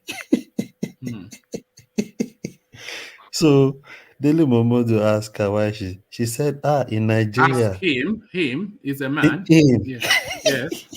That's not you know, a lot of people challenge me for that it's him, it's not her. You know, ask him why he does that. He said those are the things you would do in Nigeria if you want people to follow you and get that clout you want, that you have to do strange things. That's why she lies, that's why she does all she does, and she's making money. So a lot of people do stupid things. These are the things people do. And to be honest, people are so jobless in that country. Idleness makes people think, I don't know. So when they talk about mental health, it goes a long way, you know? So that's the problem with that country. I don't know. I was talking. I didn't know I admitted myself. I don't know if you are talking, but we can't hear you. No. Yeah, sorry. I was saying there was a story we did some time ago about some girl that was I think it was actually a clip that was complaining that she wanted the ASU strike to last longer. Yes, the girl in Abuja going back to school was disturbing her business of photography and blowing on Instagram. But you see, you guys put one point. You shouldn't blame the government. Well, government causes this problem. You know why? Because the government give people a job. The government saving money and going abroad. No, she's a student, man. She's only 20. But you gotta blame the government. I keep saying it to Nigeria. Nigeria gotta listen. No, it's not the government. No, she wants to blow on Instagram and then she raised the false alarm. But we shouldn't blame the people. We should blame the government. I keep saying it to Nigeria. No, sorry. Let me just push on that. How do you blame the government for that? Do you know the story? What's the story, Charles? What's the story we're discussing? The issue. Hold on. What's the story we're discussing? I know what the story. Tell me what it is then, if you know it. Except for a girl who make a false accusation. But I don't blame her. Do you know why I don't blame her? Do you know why she made the false accusation? Because she thought it was funny. No, she wanted to be popular on social media. Do you know why she did that? Here's a fact. No, she's already said why she did it. I'm gonna teach you guys. I'm gonna teach you guys something. Listen very attentively. The more people do that in Nigeria, people are suffering, people are dying. The government gives them a job. You shouldn't blame the government. I keep saying this. Nigeria don't listen. Blame the government. She raised the false alarm because people are dying. Blame the government. Don't blame the people. The government. Charles, come on, man. You can't blame the government for everything. I don't know. Even the situation of that country right now, the insecurity, you can't be making such false alarm. It's quite a silly thing where to people do. are beheading girls in hotel to do ritual money. One guy killed his girlfriend. He's been having sexual stuff with the girl dead body for 6 days. He said they told him to have it for 7 days. It was the neighbors that started hearing smell in the neighborhood that called the landlord to come and check what is going on when they find the dead body. So a lot of things, crazy things going on in that country. You can't be making such false alarm, claiming you've been putting address. The guy that holds the number is even complaining. The brother was complaining that the father was already crying. You made your father cry because everybody knows what is going on in that country right now. It's not everything that you blame the government. I wanted to be blaming the government for I'm that. not the type of guy. I like to too. I'm the type of guy who been deceived. As I for Nigerians, they've been deceived. Then we realize we Nigerians in America realize the thing to be back home and stuff. The government can't give them jobs. All right, thank you, Charles. Nobody, Sorry, let's get back feels to comfortable. Nobody that comes from America feels comfortable as of now staying in an hotel in Nigeria. Right now, based on what you've heard so far, you like, wait a minute, is the bed sheet okay? Is there a camera somewhere? Is there somebody that's going to come in the room? Did you hear that story about some hotel owner that put camera? Yes, I'm saying it's disgusting. You don't know. I mean, imagine the obstacle. Is that how he gets up? No. Imagine from the airport, once you land to your hotel, what you have to face. From police to ritualists to armed robbers, and then you have to deal with it. Yeah, I mean, come on, it's like a video game you're playing, level 1, level 2, level 3, like you're playing in Nintendo with your life, All right, thank you. So back to Ajane Koko. So that lady should be punished in accordance to the law, and the judge should go for that to, take her out from social media. Social media should be taken down for 6 months, and they should give a very strong one. And community service, like community service. They should let her go to what do you call this? Where is this worst police Adekunle? To join them in cooking for criminal for some time, she should be kitchen staff at Adekunle. Is it Adekunle police station? That serious this thing. I'll make a video. I'll make a video of it so people can see. Adekunle, is it in Yaba area there? Yaba area, yeah.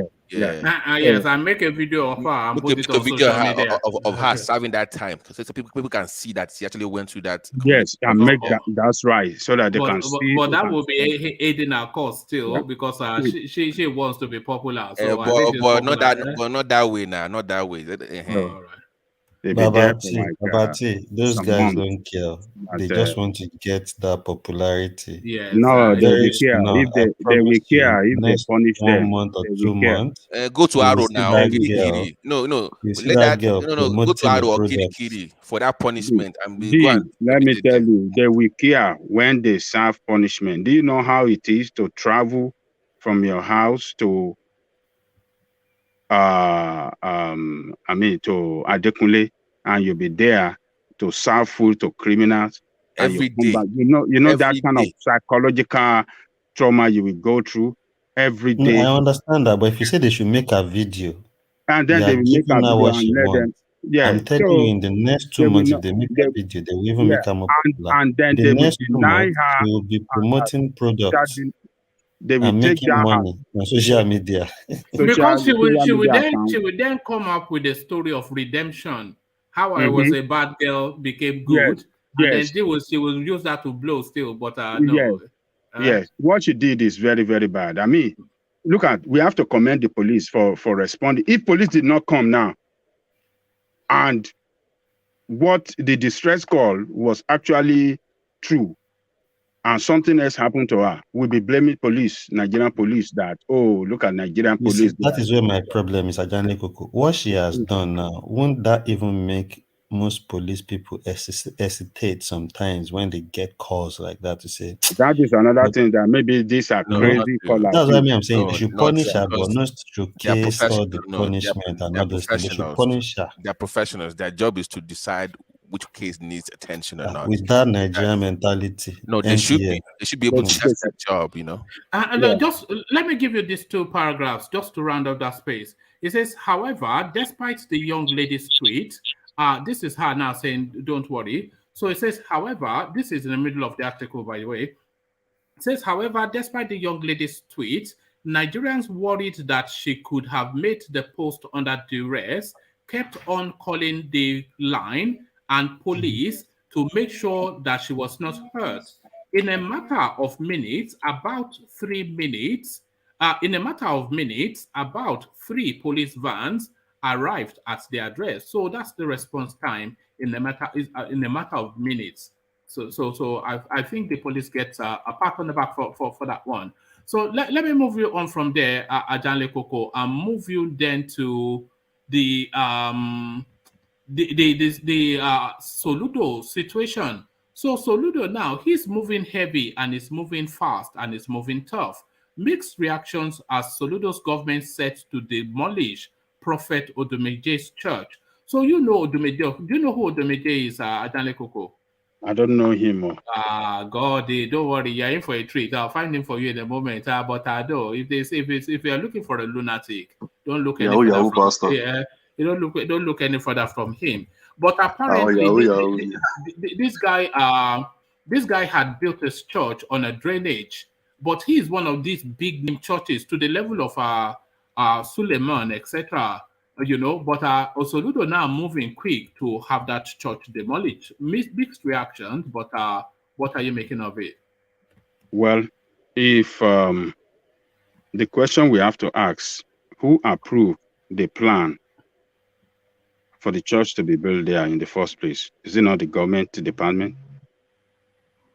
Is it not the government department? Yeah. So this man, I believe, we take them to court to get compensation for that, because the government approved that plan, approved the structure, approved that church to be built there. Now, if government is now turning around and say, okay, the structure is built on a drainage line, and then we're going to pull it down, then they have to pay for it. Simple. So, but okay, Ajale Koko, that's the character now. I hope you can see him. I'm sure you know him. He's just some wild guy like that. That is just the craziest of the crazies, you know, just a total lunatic. You know, that's him right there. Look at that. But he has followers now. Respect his followers. Wow, he's like a rock star. Look at him dancing. Look at the way he's looking at that lady. Is that our wife? No. The man has followers, for God's sake. He has numbers. I think he's probably the biggest of them so far now. If you see his performance, it's quite a spectacle. Your eyes will pop. That do you have the one that they are spraying money on? I'm surprised that Ajale Koko doesn't know him. You must be the only person on the planet that doesn't know him. I think I've seen his face before. I've seen him on liquid metal. They call him. Yeah, I've seen him. I didn't know. I didn't know he's the one called Odumeje. I think I've seen him. Yeah. Please leave my lion. Leave my lion alone. Here they come. Yeah, they come. I need it. The man we This have a guy member in this. irritates me We have a since member when in the this. Ada whatever had issues and needed money and was saying all Why sorts is of your voice rubbish. so dull, DOG? I'm a bit far from the laptop, that's why. All right. Yeah, there was a time a lady was sick and was asking for money and so, and She that died lady on the subsequently, that lady. Ada, whatever is her name, and she came to She the was an altar. On actress, the wasn't she? altar, the way he was speaking to that lady on the altar, you will just know this guy self. Even him is far from God, honestly. So one man, if actually the church is built on it, that structure is on a drainage line, the government have responsibility to pull it down, but at the same time, it's the government that approve him to build it there. They have to pay him compensation. So government have to be held responsible for their misaction sometimes. So he can go ahead and pull it down, but he should be ready to pay compensation as well for. But they called it an illegal structure, so he may well not have the full permits. And moreover, Ajani Koko, this is not the government that approved it. This is a new. It doesn't matter. Government is a continuum. No, so, there are cronies. No, there are cronies within the government that approved it. It's the same thing that happened to the guy that is building fell in the Koyi that was building. You remember, they said government approved it, but they didn't really approve it. If you know what I mean, it pays bribe within the government, and they on paper you won't see it in the ministry, Ministry of exactly. Lands and all that. So they will just pay people in the ministry, but it will not appear on the official record that land is legal. So that's what's going on. Yeah. If they will go to court. I will recommend him to take them to court. He will lose. Pull down that pull down his church. He will lose. He will lose that case. No, if he has a valid approval, what do you say he's going to lose?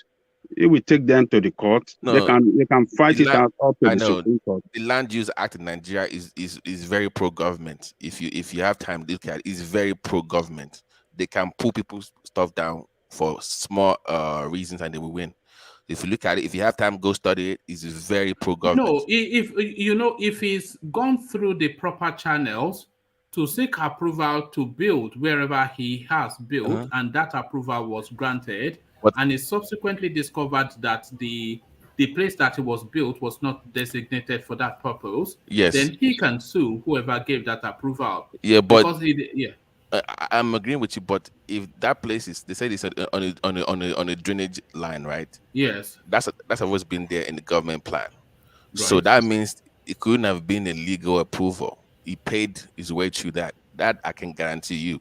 So government, I'm telling you, Nigeria's Land Use Act, when it comes to demolishing buildings, is very pro-government, and it has no chance. I can bet you that. That guy I'm looking bribe his way in the Ministry of Lands to build that place. Exactly, it's a drainage system for you. Come on now, you know that.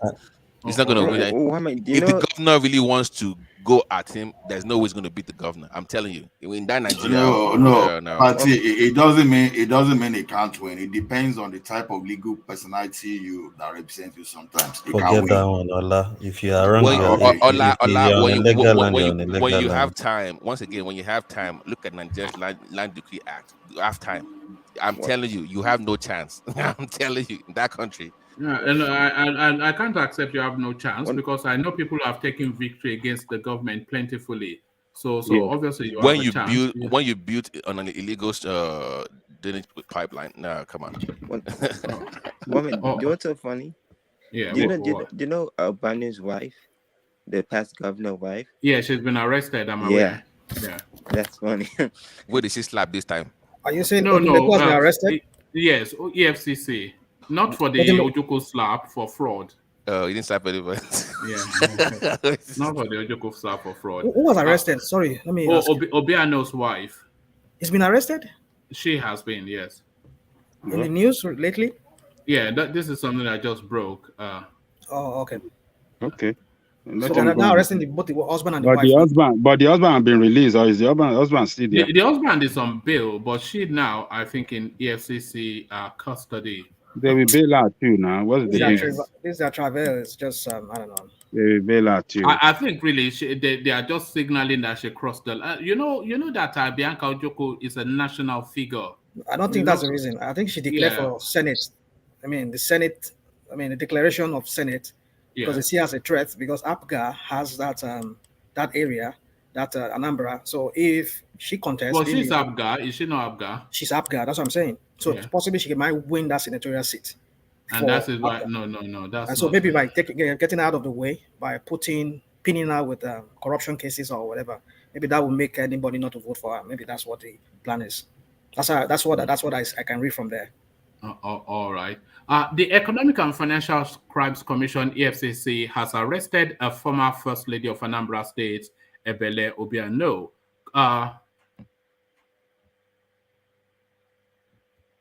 Hold on.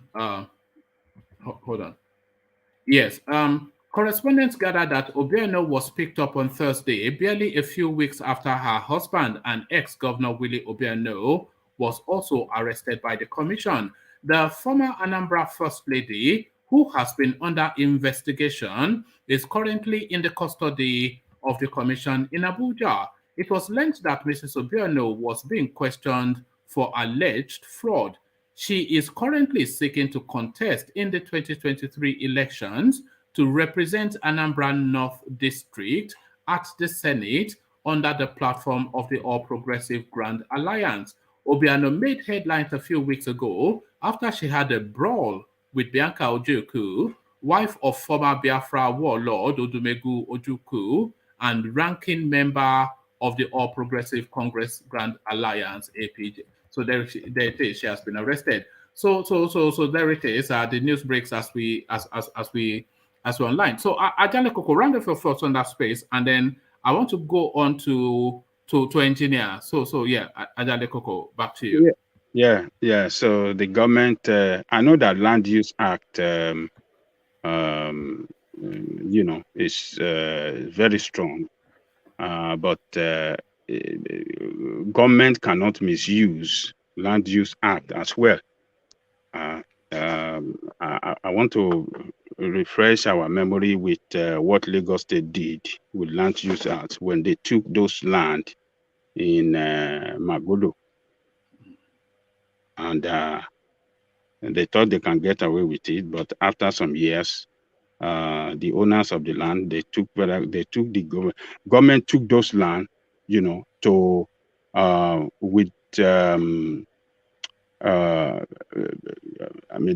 took the land and said that they were going to build public library or hospital or something like that.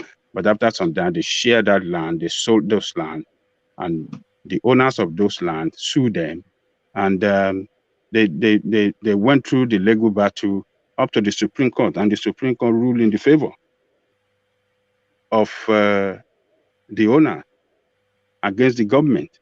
So that is why we saw those police officers that came to Lagos some few months ago, that officer that was disobeying Lagos State governor, when Lagos State governor, what's the name of that handbag of Tinubu, when he was telling Sanwo-Olu, say that, can you call your officer? The guy said, with all due respect, I cannot, I'm too low to call the Inspector General. You can call him by yourself, sir. So you can use, when you use land, you must use it solely for public good. But when you use land, when you misuse the public, land use acts, then the court can overturn it. The court can overturn it and rule in the favor of the applicant. So in this case, I believe that except if the government, if fraudulently, if it doesn't have record in the Ministry of Land in that state, that he got that state with the state approval. I mean, that land with the state approval.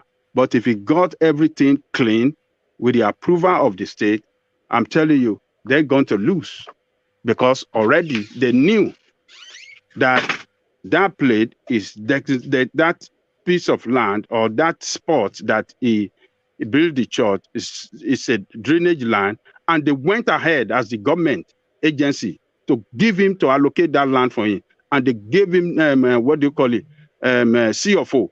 So he can sue them if he have a very good lawyer, and government will pay compensation for destroying of his of the church property. So that's the way I see it. We have law in Nigeria. The law works. It depends on the way. If you are ready to spend good money for good lawyers, good lawyers will fight for you and win your case for you. I mean, so we saw that with the example of Sowore now, who against the will of the country, he got his release. Oh my God, Sowore again today. Oh my. No. We're not doing Sowore. We're just citing the example Sowore has been winning because let's move on. Because he got good lawyers. He got Femi Falana with him, Femi Falana's team fighting for him. That's why he has been winning. If he had got some Abeli lawyer, the government will have been rubbishing him all this while. They will have trampled on his right, and please, guys, before I forget, Mr. Ja, I just joined Sowore's pack on Telegram today. Just to let you know, he has his congratulations. Yeah, I'm a fan of his, by the way. I'm not joking. We have about Babati, don't mind Ajaleoko. We are not enemies of you. We are just let's talk. Let me finish. The man is happy that I'm speaking. Let's talk. So I joined it today, and I like what I see. Not from him necessarily, but people around him now, they're sounding better than I thought. They are making more sense than before. So I like the new direction so far. All right. They've listened to one man went to Mo. So Babate is our secret agent. We've been him into improving. That's what we want. Yeah. Or like I in Nasarawa. So everybody should go and join the team now. Is it recently? That was the first place after he was released. I think it was yesterday. It wasn't doing the usual time. It was not making sense at all. He even made people to walk with him. DOG, I don't pay for battle today. I beg, just say where is well and let him move on. So good news. So let us join the team. Don't let us keep following these politicians. So good news. Thank you, Babati. So the man will still win is one word again as usual. We win this one word. Don't worry now. The one thing that you cannot take away from Sowore is that he campaigns in the manner that can, because you should go and present yourself to all the local government authorities to say that hold on. He needs funds to move around. Hold on. He's canvassing for funds. Is he not doing his GoFundMe again? That kind of money, Jerry. Real money. I'm telling you, real local support. That campaign Nasarawa for me. So here is the campaign in Nasarawa. So this is Sowore and his followers in that.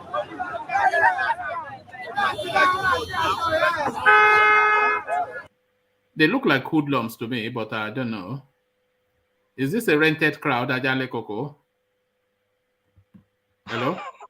Okay, there it is. Oh my, you just want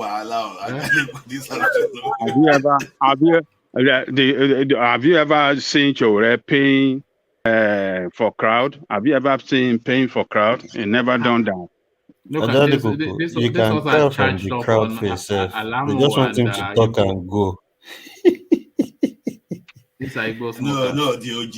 Sowore has some people anyway. He has some people. What people? All those guys were just some may come out to catch fun, but at least he has his own people now, All right, thank you. So let's go on to engineer. And engineer, let's just take you to your guy Odumeje. Fed up of the noise making. Enough is enough. You are not showing that picture I sent to you. Did you see it? Oh, I saw it. I'll show it. Show it now so people to see. Yeah, I'll show it in a moment. But let's go to engineer. As I showed the picture. Also, you speak on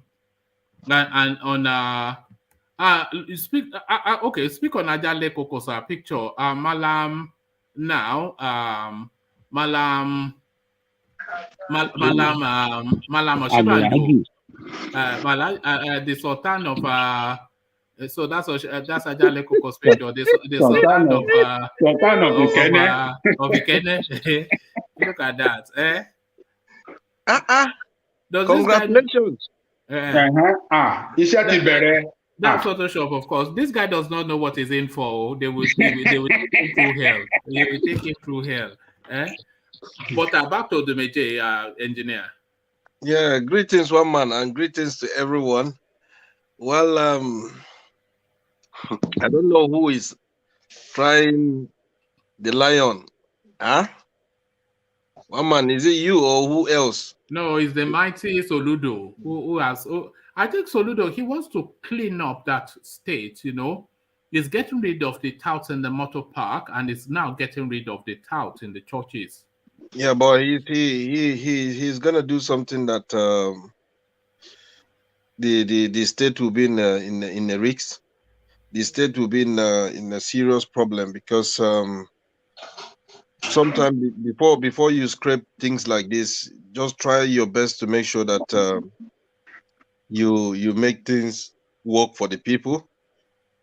Just you coming into power and you start changing things is a bit kind of unfair. And also, if he's saying now he will end up using federal government power to attack the people that vote for him, that means something is going to be wrong in that state. That means it's the beginning of the failure.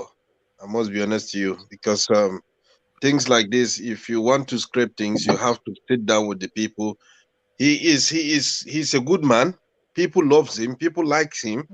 But he needs to sit with them and make sure that he propose everything and tell them, this is my mission and this is, if you guys need work, I can give you work, but I have to scrape this. You know, a lot of people, like engineer, they are drawing parallels between what he is doing, this move, and what El Rufai did when he was the minister of the FCT, when he was taking down all these illegal structures that did not go with the master plan of this of the city. So you cannot build on a drainage, surely, whether you're Odumeje or not. It's just not. I mean, there's reasons why the drainage is there. And where it's designated as somewhere, you can't have this above the law. Do you know what blocking the drainage means? That destroys the road. That causes malaria with the water converging together, and then lack of flow.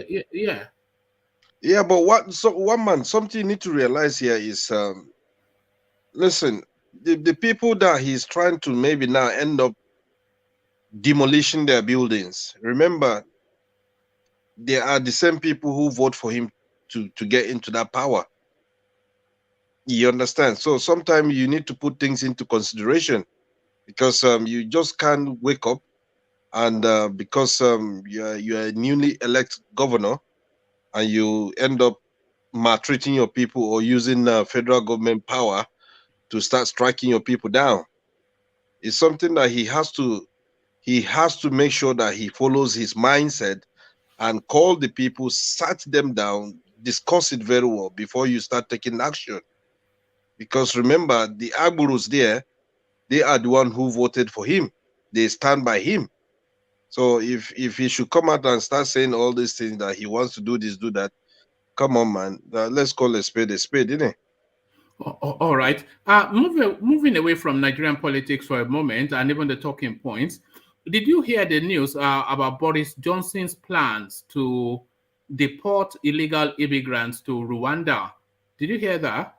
Yeah. If I tell you, I was just talking just now with my wife. You can't believe it. It's just ridiculous and disgusting. You think it's ridiculous? One man, before he put that law, he should start sending the Ukrainians to Rwanda. Does that make sense? It's talking about the people all these people that come over in all these dinghy boats, you know. But is it a crime for him to start sending the Ukrainians? You have to treat people equal. People run away from their country because they don't want to be killed. Ukrainians are not coming in illegally, are they? Yeah, but people they run away from their country. Hold on, hold on now. Yeah. People run away from their country because they don't want to be killed. A lot of them are economic migrants, though. Yeah, but this is one thing you need to know, one man. They run away from their country because they don't want to be killed. Not in most instances, they are running away for a better life, not because their life is at risk. No, it is because of we know what is happening down there in the other part of the world. But so they run away. You don't approve then of that? No. That's wrong. That's completely wrong.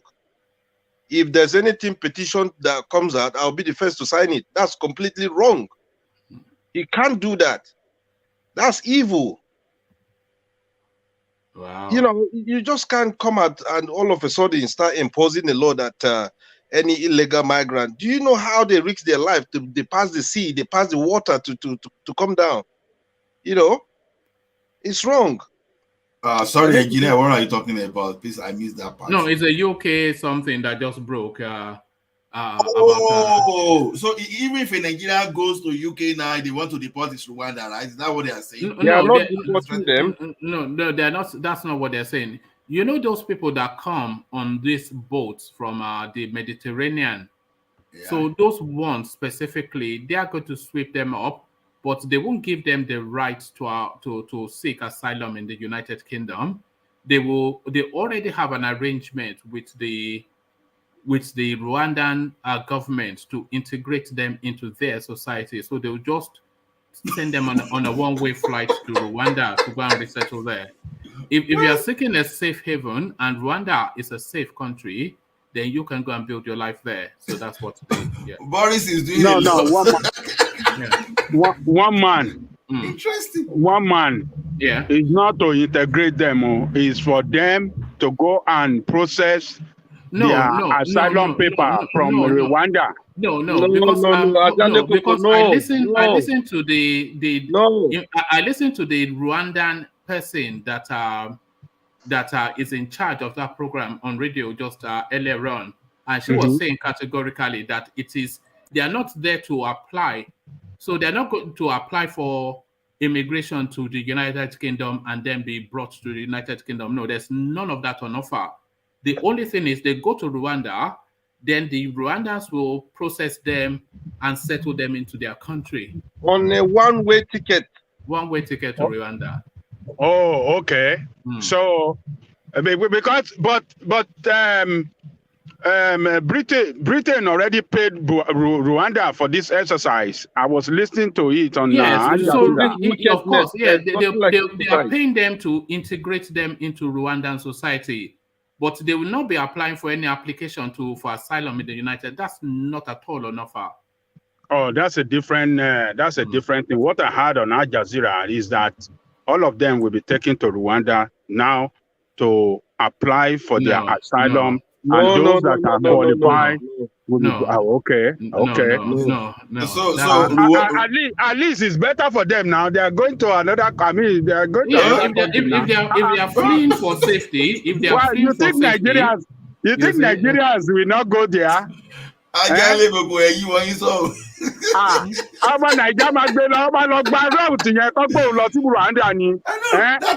thing is funny. That is evil creativity. I think once they get to Rwanda, they will just make their way back to their own country and say, no, this is not for me. The problem there, right? This is what happened. You see, during this pandemic, and come to think about what is happening now with the issue of the Ukrainian crisis, and also Britain coming out of EU, there are thousands of backlog applications that are being delayed. and the Home Office, they can't handle people's application. It's just something that has to, they confuse themselves because there's a pile of people's application. Imagine people who went to extend their visa, their work permit, up to date. I know of 4 Nigerians up to date. It's almost 6 months now. They haven't received nothing. They haven't heard from the Home Office. That's to tell you how the workload is too much on them. So I think they end up saying it's better. They find a place that they put any asylum that will come to England, send them out again. You understand? Those are the things that I think it's to discourage that space, you know. Yeah, so what it means now, engineer, what it means on one mind, it means that they sold those people off. Is that what it means? No, they've not sold them off because they've Rwanda says they have a lot of capacity to absorb these people, and they said they will integrate them into their society. And Rwanda for decades has been a safe country. So if they are saying they are fleeing for safety, then Rwanda is a safe country that can accommodate them and has shown willingness to.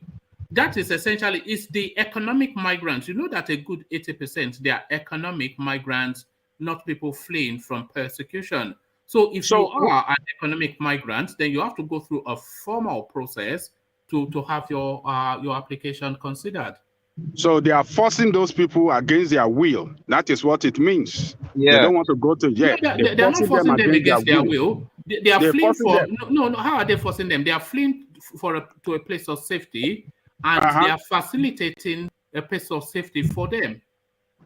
No, they're already in Britain. Yeah, but and why international law allow Britain to assimilate them. Do you know them. what the international law says? If you either to assimilate them or you return them to their own country. That's not what the international law says. The international law says if you are fleeing persecution, you flee to the nearest first safe country, and that country absorbs you. So that's not what people do, though, is it? But they are not fleeing. They are not fleeing persecution. They are fleeing their economic migrants. Yes, but then they can't do it illegally, can they? So it's only persecution that the international law facilitates for, not economic migrants. Oh, okay. So, but I don't know why you're opposed to it, the engineer. Why are you opposed to it? No, one man, please. Let's call a spade a spade. Why did they do that to the Ukrainian? Thank you. Why did they do that to the Ukrainian? But for reasons that I've just said, they are fleeing persecution. They are not economic. You know that you told us here, engineer, that those Ukrainians are actually making their way back because they cannot bear Britain. Yeah, because so they are not economic migrants now. They are fleeing Putin's bombs. Well, you are right. You are right. This is just evil creativity. So they just want to discourage. So if you want to come to UK, you know that you are going to Rwanda straight away. So you think twice. So then you can go and make that journey again. But most of those people too, they are fleeing persecution now. Those people that came from through via Libya, went through the boats to cross to Europe. They are fleeing persecution as well. You know that when they get to Europe, they land in Italy. Then they make their way through Italy to places like Germany, etc. So that is to tell you, and they are meant to stop at the nearest safe country. It's just a humiliation of black man. That is that's it. It's not humiliating. It's only black people they will humiliate. Black and colored people. The same thing. Yeah, black and colored people. The same thing. This when the Syrians were running away from Syria due to war, this Poland where our cashier they live, they discriminated. They closed the border against the Syrians that were fleeing persecution. They killed some of them. But look at the way they opened door for the Ukrainian. Look at everything they did for the Ukrainian. These Ukrainian people that are racist against black people. I mean, hypocrisy in this world, man. Let me recall one man back to reality. If you can remember when David Cameron said when the savage Gaddafi's state, remember what David Cameron said? We promise that we're gonna fix your country, you know. So people like that, they are free to come to England and claim asylum because you savage that country, you destroy a lot of things, and the people are coming to England to find a place of safety. And you as a prime minister, you have the guts to come out and said, we promise we're gonna fix your country. You see, things like this, up to date, what happened in Libya, till date, that country can never be fixed. Now that country is not fixable now. They are still, you know what they are like over there. So they are free to come to England. That's just the truth. Yeah, but it's not just the Libyans now. Yeah, but I'm just giving you example, innit? You just one. You see, engineer. Engineer, do you approve of economic migrants? We're not saying people fleeing persecution. Economic migrants going via dinghy boats to arrive in Italy and then slugging it through to our first-tier European countries and then claiming that they are fleeing persecution. What about all the safe countries that they pass through to get to Germany? Then it's up to Britain to take it with the countries and their leaders. You understand? Because if they can allow a black market boat to fly water from Italy down to UK, then it's up to the UK government to have a talk with an Italian government. They have to put things in order. But in terms of taking people back to Rwanda, I disagree with that. Engineer. Hold Engineer, on, Vin. can I come in there? Yeah, hold on, Vin. Let me acknowledge Alexander Gomez's super chat. It says, I guarantee you the average Igbo man will make millions as a resident of Rwanda. It is a fertile land and my people thrive in that environment. So put an Igbo man in even in Iceland or in the Sahara Desert, it will come back with dollars. So I guarantee you that the average Igbo man will make millions as a resident of Rwanda. It is a fertile land, and my people thrive in that environment. So thank you for the super chat. That's the nation. A second super. Hold on, please. The second super chat from Alexander. This one at Tajanle Koko. Not colored people, a racist expression, but people of color, a subtle difference, albeit significant. So this thing, that's appellation that, you know, you can't even call people mixed race anymore. You know, it's mixed heritage now. You know, mixed race is now a swear word. You know that, engineer. Or multicultural. You know, you have to call them mixed heritage now. You cannot even open your mouth to speak these days. Okay. You see, okay. So let's hear from Vin. Yeah, go on, Vin. Yeah. Yeah, you see, I want to, align myself with the engineer. You see, these people play some sort of what do I call it? Hypocrisy here. You remember? I don't know whether you people read it. There was 4 is it Al-Qaeda? 4 Al-Qaeda detainees that surrendered to the United States at Guantanamo Bay. And the US could not return them to Afghanistan. They begged Ghanaian government under this the former president to bring them to Ghana, and up to now they are still in Ghana. They are residing here in Ghana. So why will UK now decide to return people to Rwanda? Why would they do that? No, they're not returning them to Rwanda because they're not from Rwanda. But these people are saying they are seeking a safe haven, and Rwanda is a safe haven. And the United Kingdom does not have the absorption for the volume. So in fact, they're out of the kindness of their heart. They're not obliged to these people in any way. But they are providing. it's going to cost them equally what it would have cost them to settle them into the United Kingdom. That is the pay that they'll be paying to the Rwandan government to facilitate for these people. Okay, what is the rationale? What is the rationale of the United Kingdom now to give IPOB asylum and return these people? Return these people to Rwanda. No, there was a time when they openly announced that they are giving them asylum. I'm not aware that announcement was made. I only heard it in the IPOB quarters, and you know No, it was made one man. Oh, one man. It was real. This were carried out by. It was real. Don't get subsumed by okay, this. Okay. Let me land my Radio point. Biafra or something. No, one man boy is right. He's right. Are you aware that the United Kingdom offered them asylum? Yes, they offered them.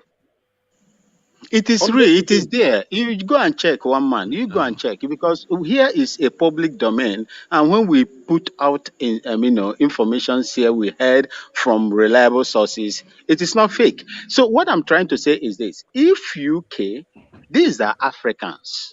They are Africans, and you are returning them to another African country.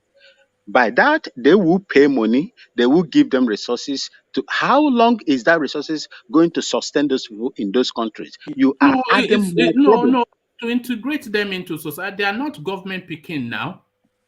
But they are adding more problem to their host nation. No, but the host nation said they have capacity. Are you sure about that? That Rwanda agreed? No. They said I heard the interview on radio just this afternoon with the BBC speaking to the Rwandan lady in charge of that program. He said we have an abundance of capacity. Okay. If that is the case, Charles, hold on. If that is the case, why is UK playing double standard here?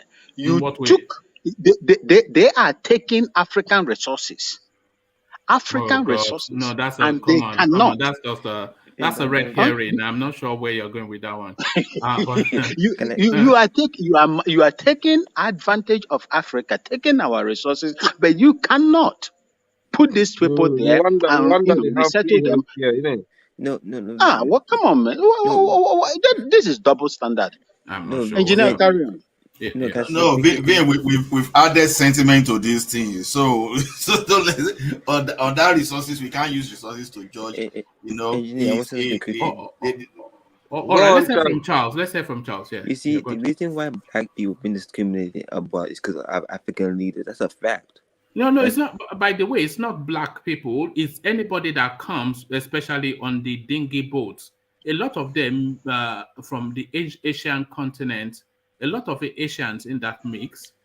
No, but in America, this is going to change the demography. This is going to change further, change the demography of Rwandan, nation. But Rwanda says they have the. Why are you taking Panadol for somebody else's? They say they have the capacity. I don't know what. It's an African state. Whatever that affects Rwanda affects Ghana and Nigeria. Yeah, but they said they have the capacity. I can go and dig out the interview if you want me to. They said they have the capacity. That's to tell you they are the betrayers of Africa. No, they are making profit from it. Is what that tells you. They are giving them. They are giving them plenty of money. Do you know why my statement? It's money. Typical of an African nation. It's money. Listen, do you know what I'm saying? Why Trump? Do you know why Trump called you shit to a country? His statement is to you. Here is the truth. I'm trying to say this. The African leaders are the reason why black people discriminate abroad. That's the truth. You don't want to hear it? That's the truth. I'm sorry to say this. That's the truth. I'm seeing the picture. That's what Trump called you shit to a country. You know why he did that? Because the African leaders are the reason why black people discriminate abroad. That's a fact. Simple. All right, engineer. I wasn't expecting you to take this stronger stance. I thought you would have agreed. No, one man. Let's call a spade a spade. I would never see my black people turning them round back to square one. You understand? While other colors they are allowed to come here and relax and chill. It will never happen. It will never happen. I will fight for my people. That's where I am. All right. Thank you, engineer. So I think Alexander Gomez, he says, it is clearly a racist move. They don't want to be populated and overwhelmed by people of color. But the United Kingdom always recalls from that, you know, they call it a little islander mentality. It's just like a little drop the No, British. they have to petition them. If I see anywhere they're petitioning them, I'll be the first. I will join you. I will join you. What rubbish? After all African countries are paying international money to you guys, and all of a sudden you decide to treat people like that. You see, engineer, do you even know the amount you can collect from Commonwealth? You know, levies they collect from all these Commonwealth countries in Africa. What levy? How much do we pay? How much do we pay? Do you know how much Nigeria pay, Ghana pay? What do you mean levy? What do you mean? To maintain the Commonwealth? What are go you and check how much. One man go and check how much. What am I telling? I don't know what you are talking about. Of course, you will not know. You will not understand. Go and check how much we I contribute. don't understand. So you he is saying Commonwealth country contributes. Yes, to... I know where he's trying to go, but I want him to go there himself. You know where I'm going to do. Then you are telling me that because by you going there, then you will see that the logic falls on the journey. The logic will fall on the journey to where you're going. But thank you. But let's get back to engineer. Say, engineer, back to you. Yes, one man. I must be honest to you, one man. If I see any, it's just the fear of God. If not, if I see any Ukrainians or any African people that they want to stay, I would rather marry them, give them what they want, let them come and relax, let them come here and enjoy too. You can't be working and be paying tax, and all of a sudden you see they are taking your black people back to Africa or somewhere. It's wrong. You know that Boris Johnson is notoriously racist. That one is one of them, innit? Is one of them because they found him. Imagine a prime minister who put the law that during what he's doing. I don't consider it clever because it is obvious. What he's doing is he's packed the whole of his administration with a lot of these Indians, and then through them he's funneling these racist undertones of policies. But then the person that is saying the racist things, like Priti Patel, who is the Home Secretary, you can see it's Indian. So you say, yes, I'm Indian, so you cannot accuse me of being racist, but then shoot the blacks, you know? Yeah. You know what, man? That nonsense, isn't it? You know. Sorry, let me be clear to what one man said. I want to validate. You know what happened? That's the former immigration minister in Canada too, who happened to be from that region. That was how he went to Nigeria to have meeting that too many Nigerians are coming through the border. Whereas the Chinese and the Indian people, they be jumping the border more than anybody in the history of entering Canada, using alternative border to enter. But when an Indian man or people from that region, he went to Nigeria because with the name of excuse that all the excuses that Nigeria were giving, Boko Haram, all these things were not this thing. So I think I agree with one man on that. Where? Do you in fact do you know even what they did to Nigerians that were moving from US to Canada? Just go and watch that video, what they did to them in Canada. These people are playing double standard. That is what, with all the things that they are taking from Africa, they are playing double standard. I will not stand here and praise them for what they are doing to us, our people, who are fortunately Vin, are you standing? to get to those places. Vin, are you standing? Are you sure you're standing? Yeah, he's standing in Ghana. Are you standing? Actually, are you really standing? He's standing in Ghana. The truth is, the prime minister. Imagine a prime minister who imposed a law that during the lockdown that nobody should gather or nobody should go to their family members. The same prime minister went to number 10. They're having a private party. Drinking champagne and drinking champagne, babes. Oh, do you know that this policy? You know that he was given a penalty by the police. Yeah, we heard about that. He should have resigned. Yes, and he and Rishi Patel. So he was given a penalty, and a lot of clamor yet again for him to resign. So anytime that there's a clamor for him to resign, he would throw this big weight. So this thing that he has done is to move the conversation from the penalty that the police gave him to this. Exactly. Yeah. And the other one, they caught him kissing. That one resigned, didn't he? That one resigned. Groping under some secretary. That one quickly carried the woman and they went to relax, enjoy, have a lovely life. What a English. We come here lambasting. It's the same everywhere in the world. It's the same. It's like you have wholesale of offenders in that your country. No, especially you know that by the way that Boris Johnson is not even English. You know that? Yeah, no. It's from Turkey. It's the origin of Turkey. Yeah. You know, so it's just a mess. But there it is. Engineer, let me take you back to Nigeria. Equally as ludicrous, clout chasing, young Toyosi, screaming. It's just what she screamed. You know, it's what upsets me the most because it was the RAPE words that she was posting on Instagram to say that somebody was molesting her, and then she gave the address. You know, women should be very careful about using that particular alarm because a lot of instances, you know, it is false, but the man is colored, his reputation damaged, but this girl now, she's just doing it for clout chasing. So what fate there? You've already said to throw her in jail anyway. The up to your see. How can you be so cruel? One man. That girl deserves to be in jail. No, you're a wicked man. See, look how pretty she is now. You don't want pretty girls in jail. Forget about pretty. Huh? Where is she? Maybe I'll change my mind anyway. She's in Lagos. I know. I'll bring her up in a moment. Carry on, yeah. Let her go to jail. Yeah. People are suffering in that country. Look at what happened to that girl in the bus. You understand? Yes, that all the more reason why that is not. You know, it's what she cried out that really upsets. Yeah. And this girl end up giving false information. Come on now. Can you read what she's saying? No, I never go to school yet. No, not lip read, but it's under her. I don't want to read it out for. It says, I am being kidnapped. I am being RAPED. And number 78 Obanyo Street, Pako Akoko, Lagos. You know? If you're being RIP, but you still have time to pop on it. Look at that. She's giving her angles and look at they never one man. They should send her over across. Vine will help us. Vine will help us. Yeah, one man, see, this girl deserves to be. No, I will help you. This girl deserves to be in jail. That's the truth. Let's call a spade a spade.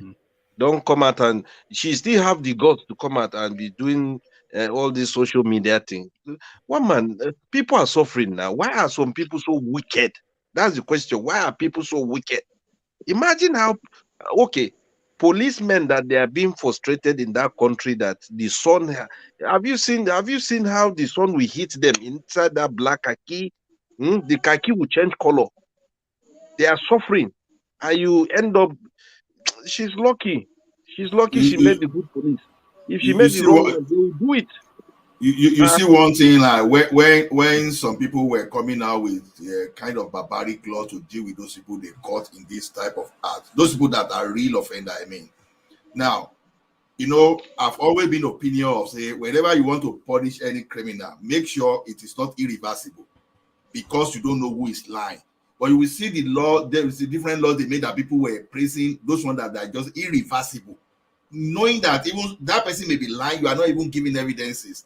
That is because of the people like this now. Assuming that this lady now trying to implicate someone now is going to be, you know how it works in our society. It's going to be a word against that person. They will convene that person in the court of the public opinion, and if the person is unfortunate, they will take him to they will forget him in the prison. But the one they are saying that some people are even saying they are going to do chemical castration or some kind of barbaric castration. No, that was El Rufai and this thing. I said those things are silly. What if this thing happened to be false accusation and you find out down the line? We've seen many of these things in America that some people were in jail for 30-something years, Yeah. 20-something years for the crime they never committed. 40-something years. A So man spent 40-something years in if American they're taking prison. them to gas On false chamber, if they're allegation. taking them to gas chamber or irreversible this thing, what will happen? Those people will die for anything. So that's why that anybody that is advocating for punishment, yeah, you can say life imprisonment, you can say 10, you can say 30. It's okay. But when it comes to irreversible damages, they have to look at the kind of this lady and be very careful. That's just my own opinion on that. Yeah, that is why capital punishment is banished in a lot of countries. There's just that miscarriage of justice here, but engineer, yeah. Yeah, if she's saying they do this thing, I don't know if Nigeria they still have enough equipment for them to go and run a test and test her. If she says she's been, you know, my God, I'm afraid to ask you what sort of test you are talking about. No, Engineer, they you're a have to dangerous run man. it. They have to run the test for she to come out again on social media and even saying it. That's where I knew. Honestly, one man, that girl needs to go to jail. They need to lock her up. Then all these things. If they didn't lock her up, what is she giving other girls to do? What is she teaching the young generation, the upcoming ones? What is she teaching them to do? That means they will be doing the same thing. If she can get away with it, others will join and do the same. Come on, man. People are suffering in that country. I want government should be very careful and do this. See, if you've noticed about 3-4 years along the line that there have been some trends that some people will come and accuse someone of kind of misconduct against them on the line. Yeah, why some are true. I'm not disputing that. But when you see something that is being driven by an NGO, especially when some people are accessing foreign aid, people should be very careful because some people may take that advantage to the evil. You know, you know this thing is that it's even good that the law is no longer gender biased now, for example, because it happens to both gender. That's why Nigerians should be very careful. Anything being driven by money in that country, especially those people getting foreign aid, you have to be very careful because if you do not take those things now, there'll be a lot of false accusation in the future. And I hope Nigeria is prepared for that. What has foreign aid got to do with some girl wanting to blow on Instagram? No, I know. You see, when I've noticed it in the past 3-4 years that at a certain period, you see someone will be, oh, this guy did something to me like 20 years ago, and they've just raised it on YouTube. And before you know, the guy they accused cannot even defend himself. You know, so. And now, when I do personal research, I see okay, most of this organization that is promoting this is good. They are promoting it really. It's good. It's good they are because a lot of discipline around that thing is happening in Nigeria very well. So, but the thing is this: there is a motivation for different NGO to be coming up and be. It's nothing to do with any NGO now. It's just some random girl who wanted to boost her followership on social media, using the sexual assault as an alarm on social media that concerned people enough for them to send the police to her house, only for her to then quickly pull back because she had not intended it to go that far. So she quickly pulled back that, oh, I was only joking. But it's a joke taken too far. So the police have taken her in to come and account for her action. So it's nothing deeper than that. No. I know. I've gone beyond. I've even gone beyond this girl already now. Even in genuine cases, where there can be false accusation. That is an audio. That is an audio rape allegation. So she has to go into it. So okay, like sometimes ago now, someone accused one popular musician, for example. I don't know if it could be true. It could be this thing. You understand? What I'm saying is that if there are incentives to this thing. You know, if there are incentives to this thing, there will be kind of some evil if you don't get your law right. That is why I don't know where you're taking us all about. Okay. Let's get back to engineer. I don't know. Allah, hey, too much. I didn't know any of these things that I was just saying, but I know. Allah. The next topic, you don't want to talk about that girl. She should go to jail. All right, engineer. Let me take you then to Yemi Osinbajo. Feeling the need to recoil from allegations that is anti-Islam, that is a Muslim hater. So look at how heavily they are coming at him. He's only even barely a week into the announcement, but already they've called him Judas Iscariot in Yoruba land, and they are calling him a Muslim hater in the north. So welcome to Real Politics, the sharp end. Yemi Osinbajo, engineer. Tinubuatwork.com. This is it. I told you. Tinubu at work. I told you one man, Tinubu is on break. But if this guy should kick him back again, he's going to be on fire. Huh? Where is our brother Ego? Where is he? Can he come and defend his presidency? Huh? Unbelievable. This is what I said the other day, one man. Honestly, it's time for the Yoruba Onis, all the chief of Yorubas. They need to call these people and sit them down and discuss this issue, because things like this, two Yoruba people coming out from APC, is kind of like disrespecting the culture. And I can see that they value power more than their own culture. That's what I see that is coming out from there. But it's never too late.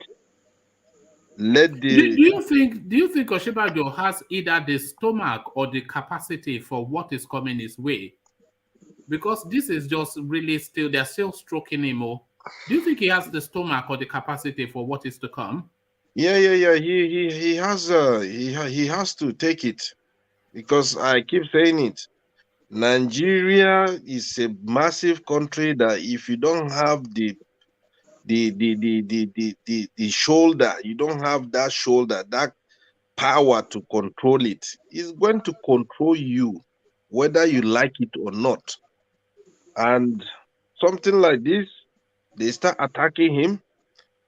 Tinubu, you play with, he definitely, Tinubu will play, will send toys for him, let them start playing around with him. But it's just, if he's a strong man, he should keep moving, keep going. But I can still say it again, it's high time for the Yorubas, anarchy, all the top Yorubas, cultural leaders, they need to call the both of them and sit them down and discuss this issue, because at the end of the day, they're tarnishing the Yoruba culture. And imagine Tinubu is Muslim and Osinbajo is Christian, so it's going to be tough. It's a tough one. It's a tough one. And if they carry on like this, if PDP should see that opportunity, PDP will lash them proper. That's what PDP they're praying for. The only person that will give PDP headache is Osinbajo. Apart from him, Tinubu, let's just forget about that one. That one is a closed chapter. All right, but if this guy thinks that it's just English speaking that is going to get him the presidency, then he needs to think again. No, it's not English speaking. Buhari doesn't speak a word of English, so get it. So it's not real. I am the professor. It's not that. Don't worry about that. Everybody has an English speaker in there. It's not English speaking. No, you have to get dirty. But does he have the stomach for dirty politics? Is the thing. Because what we're saying now is dirty politics. So because what that guy did is a sponsored piece. Because he did not have access to that information that he's now using to attack Osinbajo. So somebody gave him that information. Somebody from within, to say that a good 90% of these guys' appointees are from his church, So, and now Osinbajo has now come out with a video to debunk a newspaper article, and then they are already calling him Judas in the Southwest, So if he thinks he's going to do English speaking, it's not English speaking. Well, he's a pastor. He should pray. He should go to mountain. He should pray well. Otherwise, engineer, you see, there is something that is going on. Most of us from the old southern Nigeria have not realized. They want to knock heads together, and while you are there, fighting yourselves, something underground is going on. Let's just see how it is going to palm out. It is going to get messier. I'm telling you the truth. This is a typical, you see, truth be told, it is a typical a divide and rule tactics that is coming to between Osinbajo and Tinubu. Carry on, sir. Thank you. I'm not sure that is essentially orchestrated. You know, because a lot of people giving the attribution to Tinubu, but sorry, Ola, you go on. No. It has nothing to do with Tinubu. Pierogi has always been like that. He fired him in 2017 when there was no, even in 2015 appointment. So it has always been like that. So I can't say it is because of Tinubu, but definitely Pierogi has his own kind of political agenda too. He has his own support. You know, I want to get dirty like him, just I laugh. You know, he worked for a university whereby they lose tenure anyhow, you know, Kennesaw State University. So I dig into the background. It's not really about him anyway, but like you said, it's not really about him. I know. I was going to say exactly what along the lines that you just said, that it's not essentially Tinubu. You can give Tinubu the accolade and he won't reject it because he adds to his mistake. But this is really this guy indicating that he wants to be president, standing a good chance, and people going after him. So they will get a lot more of this from so many other quarters. Thank you, engineer. So let's go on. Let's go on from engineer to Ola. So Ola, pick it up from where you were. The Pierogi narrative. I don't know. Is fact based. Whether you say it's a political hatchet job or not, that is subjective. But what is not subjective is that it is fact-based, Ola. Yeah. You know, like initially, you know, I dabbled into it without even looking into the details. But now looking at some details, you know, I just took my word back because one good thing is this. I can't be criticizing Buhari for being nepotistic, and when it's come to Osinbajo now, and I start avoiding it. The truth is this, it appears nepotistic, even though those people, they are qualified. That is what we cannot take away from them. Because as the president was nominating his own people, so Osinbajo too was trying to nominate his own people. Okay, that is given. But the problem I have now is this. When you are now using that thing as a law of gaining political advantage, I have a serious problem with that, because because we are in the election year, in the election period, for example, we should be talking of your program. We'll be talking of program, not necessarily something about nepotistic. Now, you know, in this environment, especially in Canada, I know we are highly nepotistic. I can tell you that for sure. If I'm the team lead in a unit, for example, I can decide to employ all Nigerians. So if you push me to a place, for example, I can defend myself because are they not Canadian? Are they not permanent resident? I can do that. But we know in Nigeria, the peculiarity is so different. We know our Nigeria, so because Nigeria, where you want to be nepotistic in Nigeria, you may not even consider competence as far as it's from your place. But here, our nepotism, we still consider competence. So to me, I think, except Professor Osinbajo comes out tomorrow and gives something better, I think that should be a lesson learned for Professor Osinbajo, because someone is concentrating on Redeemed Christian Church of God now, which I don't really want to look at it that way, because those people are very close to you. They are the people that you can quickly pick. You know, you can vouch for the antecedent and you want to use them. But maybe in the future they can do better. If you are going to pick Christian or Muslim, you can try to extend your tentacle like OBJ did. So like OBJ and Atiku did that time. So but what you're excusing is no different from what you are condemning Buhari for now. Buhari made Abubakar Malami his Attorney General because Abubakar Malami had always been his lawyer when he was in the wilderness. He made Burutai the chief of army staff because he and Burutai's father, they are long-standing friends. So it's the same criteria that Osinbajo is doing. He's losing all of the pastors from his own parish and sorting them out with government position. So how is that different? Yeah, this is a very difficult issue for me to handle, but I will try to handle it to the best of my ability. You see, if someone is in the service, like when Buhari was away and Osinbajo asked those people in the Judicial Commission to hand over to the most senior person, the next senior person, and the same thing at DSS.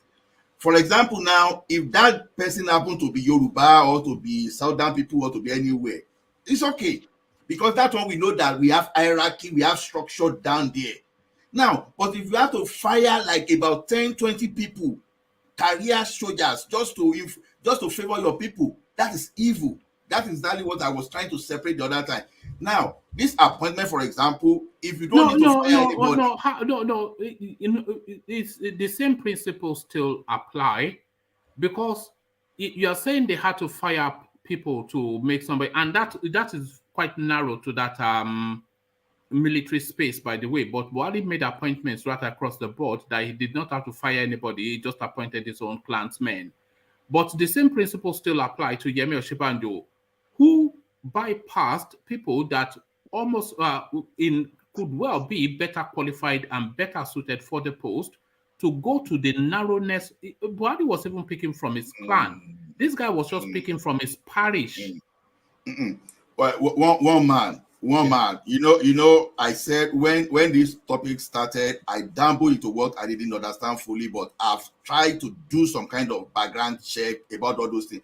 Even there was a comment in the comment section that no, anybody can get certificate from Harvard. I have to reply that no, we are talking of full degree, and the people that have worked for company of reputable global recognition. No, forget all that. Now, what are you talking about? I agree. I've already accepted. No. Okay, carry on. But I don't accept that. That's because somebody has credentials. I've already accepted that Osinbajo appointment looks nepotistic. I've accepted that. I said it should. So is it equally as condemnable as Buhari, or are you saying Buhari is more condemnable? See, nepotism in our country, because of the way we look at it, is condemnable. I've said that. No, that wasn't the question. Are they equal condemnation, or is Buhari more condemnable? That of Buhari carries some element of evils. That's exactly what I'm saying. That Buhari is more than Buhari is more. Look at that. That's it. They always excuse this Osinbajo. I don't know why, but they always. I'm not excusing Osinbajo. I've already said it. I've already said that he should learn from it. I've said that I do not agree if it does, because the way it looks like, except it has a better defense tomorrow. But if you must fire someone that is as qualified, if I'm a career police officer and I would like to become the IG of that this thing, and I'm the next person to become the IG, and you fire me and fire some other people to bring those people, you just terminate my appointment, you cut my career short, I won't like that one. But if it's a free appointment that nobody is occupying, like ministerial appointment, all those kind of things, that is understandable. When they say this guy is okay, if you appoint minister, I don't mostly complain about that. But when you talk of those service chiefs, I somehow complain, because you have to fire maybe a southerner to put, because if you are even putting that has been the tradition. That is not peculiar to Buhari. That has been the tradition in the Nigerian security structures. But I'm saying it's not good. I'm still telling you, I'm saying it's not good. It doesn't matter whether it's Buhari alone. Well, you can't say it's not good. If they feel that a major is more suited to the post, but the colonel is above him, and there's a hierarchy there, and given the peculiarity of the space, you cannot then subordinate the colonel to the major, so you effect his retirement with a generous package, so that the major that best suits that post takes it. If I'm a Yoruba man and I say that, and I was, wait now, if I see that Hausa man, wait now, let me land. If I'm a Yoruba man and I see that a Hausa man is a better fit for that position. If I now fire Yoruba man, I'm now proving that because that Hausa is better, then anybody that knows that I'm a Yoruba man and that's an Hausa man, you can't say I'm being nepotistic. Right. But if I have to fire a Hausa man to say my person is more is a better fit for that position, then that is nepotism. Because no, that's not nepotism. Now, if the same principles apply, but the ethnicity. I'm not sure. Abroad that long, why you must it be forget my about person? Nigerian Why must I politics. fire like about 50 soldiers as my person? Okay. So stick with your example. If you are a Yoruba man, but you feel that the Hausa man who is the major is better suited to the Yoruba man who is a colonel, you know, so you then and it's not really fire, you effect their retirement. So because they are not sacked, you know, so I don't know that fired means sacked, so they are not sacked. So if you effect their retirement, but you are a Yoruba man and you are effecting the retirement of a Yoruba man to favor an Hausa man because he's best for the post, so that is fine. That is not any ism. But if the Hausa man is above the Yoruba man, but the Yoruba man is still the best man for the job, and you are a Yoruba man, you have to fire the Hausa to retire the Hausa man for the Yoruba man. You are saying that's an ism. It's not an ism because the same principles apply. You are effecting the appointment of the best man for the job. I agree with you, but you know the principle of justice in Nigeria. You know Nigeria is where we suspect that ourselves. Once I do that, everybody, even though if I'm the only one that knows that this is what I'm doing, that okay, I'm right within my own reasoning. But we are talking of environment whereby we have. Oh, okay. Is that evil? Is that evil? Your example, is it evil? If I fire, as a Yoruba man, if I fire Yoruba man to install an Hausa man as the most competent person, is that evil? Not evil. It's decision but making. If you fire the Hausa man to hire the Yoruba man who is the most effective, is that evil? The problem no, is that evil now? So that's the standard that you've created. It depends on how you see evil.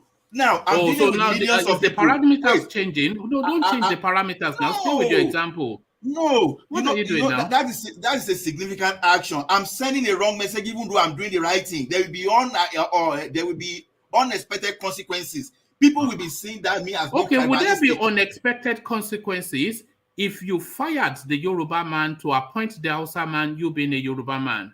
Because that's one people will say, "Oh, this is not a tribalized person. Oh, this is a tribalized person." But you use the word evil. You use the word evil. Yeah, because once people start thinking that this guy is being tribalistic, is it what people think that makes it evil? You use the word evil. Perception matters. Perception matters in some situations. Does perception make something evil? You said evil. Yeah, because when people start having wrong perception about you, it can degenerate to so many things you never. No, but you used the word evil. You said what Buhari did. That your understanding is that it is evil, and then you then in your own example, this wasn't an example I gave. You then in your own example gave two scenarios, which suggest that the lower ranking officer is best suited for the job. Then you have to effect the retirement of the senior ranking officer. So I'm asking, in your own example, if you are a Yoruba president, you effect the retirement of a northern colonel to appoint a Yoruba major. Is that evil? Those were your standards. It's evil if I'm a Yoruba man and I see even though the major, person.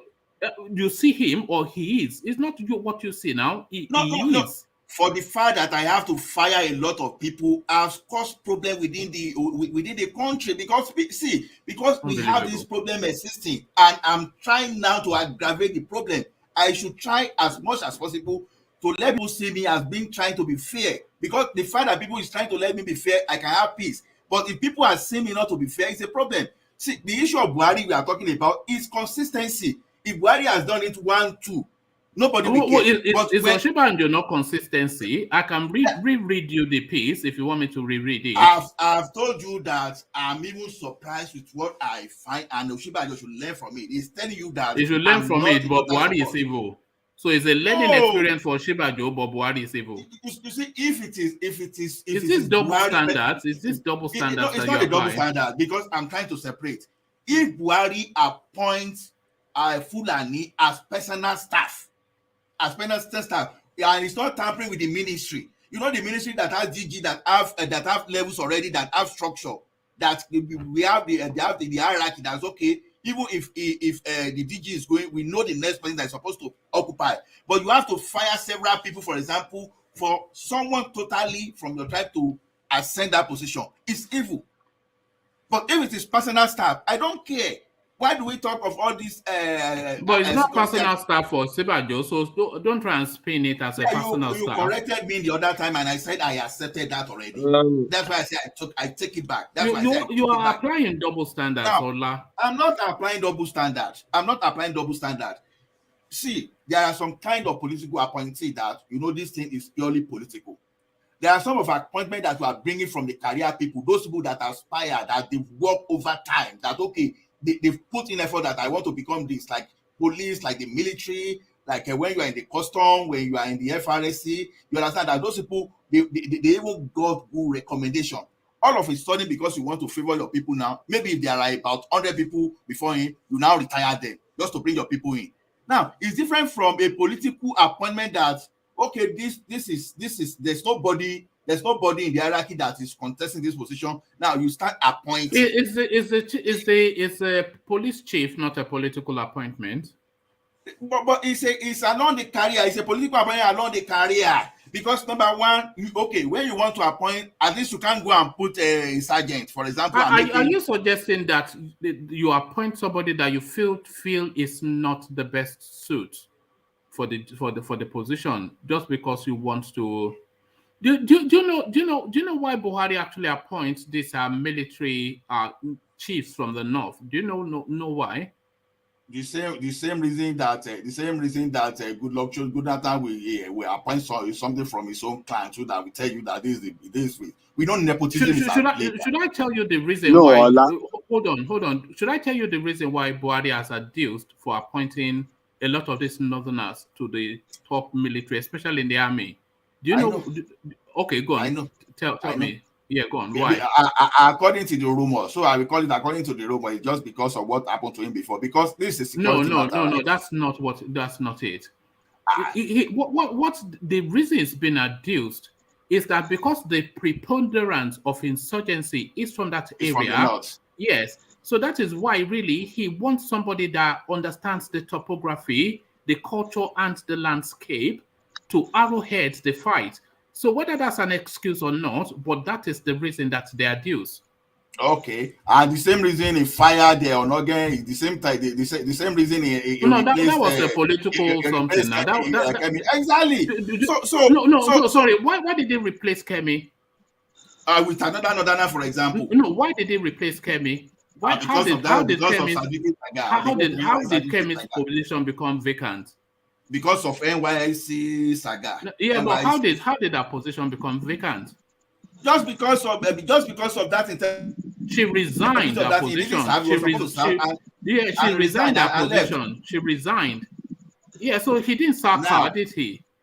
Did he sack her? I didn't say he sacked her. I didn't say he sacked her. But the question is this.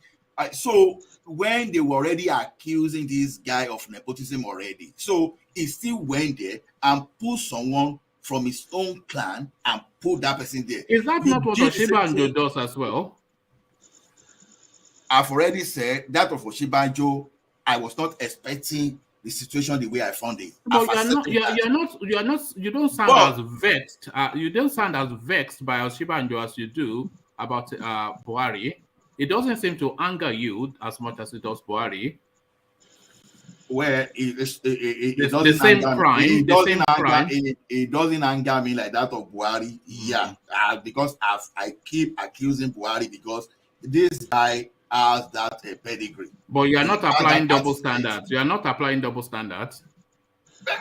Well, I'm not applying double standards. For the same crime, you exonerate one and you damn the other. Because this matter we are talking about, I will still go through it. I'm trying my best. That's why I say it's a very difficult topic for me to respond to. I will still go through it. But one thing I'm trying to pick out there is this. I don't want people just to be low-burning us at the time of politics. It's very good that guy is bringing the thing out, which is one of those things we should actually tackle because there should be no nepotism no matter what. You can't tell me that people from Redeem are the most qualified alone. You can't tell me. You understand? Even though I understand that those people that are close to you, that are closer to you, will be the first people you want to be. Buhari elected his people. Allow Osinbajo to elect the people. So it's the same thing now. But why are we excusing Osinbajo and damning Buhari is what I'm saying, Can you double check with Sally? If she wants to come in, then I can step down for her. If she's not coming in, then no, you can chill out because we are getting towards the tail end now. So if you want to go do other things, then I'll speak to you tomorrow. No, I'm all right. I'm okay. It's just I think she's dropping some comments. So I was no. I think there's if she wants to come in, she just can, because I think there's a space. But there is space. You see, Ola. You see, this same thing that you are saying here now. When Buhari went to London, there were massive demonstrations against him in London. But when Osinbajo was going to London, our people said no. There was a statement. They issued statement that the protest against Osinbajo in respect to his participation in the Nigerian politics must not hold. The process must not hold. It did hold. It did hold. Against Osinbajo? Yes. Koiki actually one of the arrowheads of that protest, to the point that they had to escape him out of a back entrance in one of the meetings that he went to. Okay. But in real sense, there were statements issued by a group that nobody should protest against Osinbajo. I don't know about that one. They did protest against him, so they say. We spoke about it here. You even ask questions. No, land your point so that I can respond. Land your point. You see, all of them are doing the same thing. What we accuse Buhari, if Osinbajo does the same thing, we should paint him with the same brush. Condemn him equally, not excuse him. It's not Ola. It's not Ola personally, but I've noticed this right across the space that everybody seems to be giving Osinbajo a pass, whilst they condemn everybody else. He gets a pass, and he's getting a pass again now. Let's use the same brush. Let me maintain my position. I will tell you this thing. See, why telling you that I've not gone deeper? I'm not someone that just like to see something on the surface and deal with it. And that's why I'm confessing publicly. I've not gone deeper into this list. And whatever I'm saying now, I'm not going to tell you to take it as fact or the truth of the matter, but this is your pure opinion based on what I understand. Look, situation here is this. The professor is rolling out our fact against Osinbajo. Fact, you cannot dispute that. The facts are there. But I'm dealing with the undertone now. The question is this. You can see, even when the devil wanted to tempt Jesus Christ, he was quoting valid scripture to tempt Jesus. Valid scripture. Now, the question is this. What was the purpose? What was the devil going to achieve? Exactly that's the principle I want us to. This fact that Professor Perogi is saying, hard fact, you can't dispute that. You can see it clearly. It's a fact because it's putting in the black and white. But what's the purpose?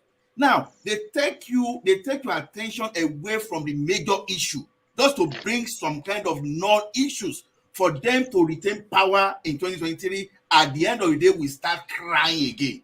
So the matter here now is this. Someone is out, maybe he's seeing Osinbajo as the next potent candidate and want to destroy that person. And the same person was ready to destroy Tinubu earlier. So the question is this. Maybe if you bring a message tomorrow, the same person will have solid fact, and the fact will be solid to the point that we say, hey, this guy is saying the truth. Now, if they manage to divert your attention from the issues and now give you some kind of irrelevant substances, then that's the danger there. That is why you see me dancing around. Because is it irrelevant that the potential president of Nigeria might well be a religious fundamentalist? The world religion fundamentalist, well, I don't know. But if you ask me, this is my opinion. I don't know the mind. Osinbajo to me is not a religious fundamentalist. Is that not the picture being painted? But has it done something nepotistic based on, it appears that he has done something nepotistic based on what I have now. So that is what I cannot argue. I may come up tomorrow and counter whatever I say and rubbish whatever I say today. But that's my position now. But the point is this: where exactly is Peroki going to? I don't want anybody to give me the truth, the fact. Now you are painting the truth. Yeah, what you are saying is the real truth, but you meant to achieve something entirely, not because you love the country, but you want to engineer us. You want to do some kind of social engineering. By the time you now finish, this Osinbajo. Are you saying they should have covered it up? So the question is this: yeah, truly, Perogi has been speaking for a while. Kudos to him, but at this particular time, we have to be very careful, because how many of the Nigerian politicians will you actually dig into their past? He has been very damning about Buhari himself. He has been very damning about Tinubu. Exactly. We know we are very tribalistic. I've never shifted. We are very tribalistic, even to every one of us down to individual person. We are very tribalistic. We may be managing ourselves diplomatically, all those things, but we know that tribal people, that's our identity. That's our identity. So the thing now is this: I don't want to leave the minor now this time around and lose focus on the major. Now, this guy, because if this guy cannot win based on this thing, they will come with another thing. Because I've already know, if they don't win with tribal, they will come with religion.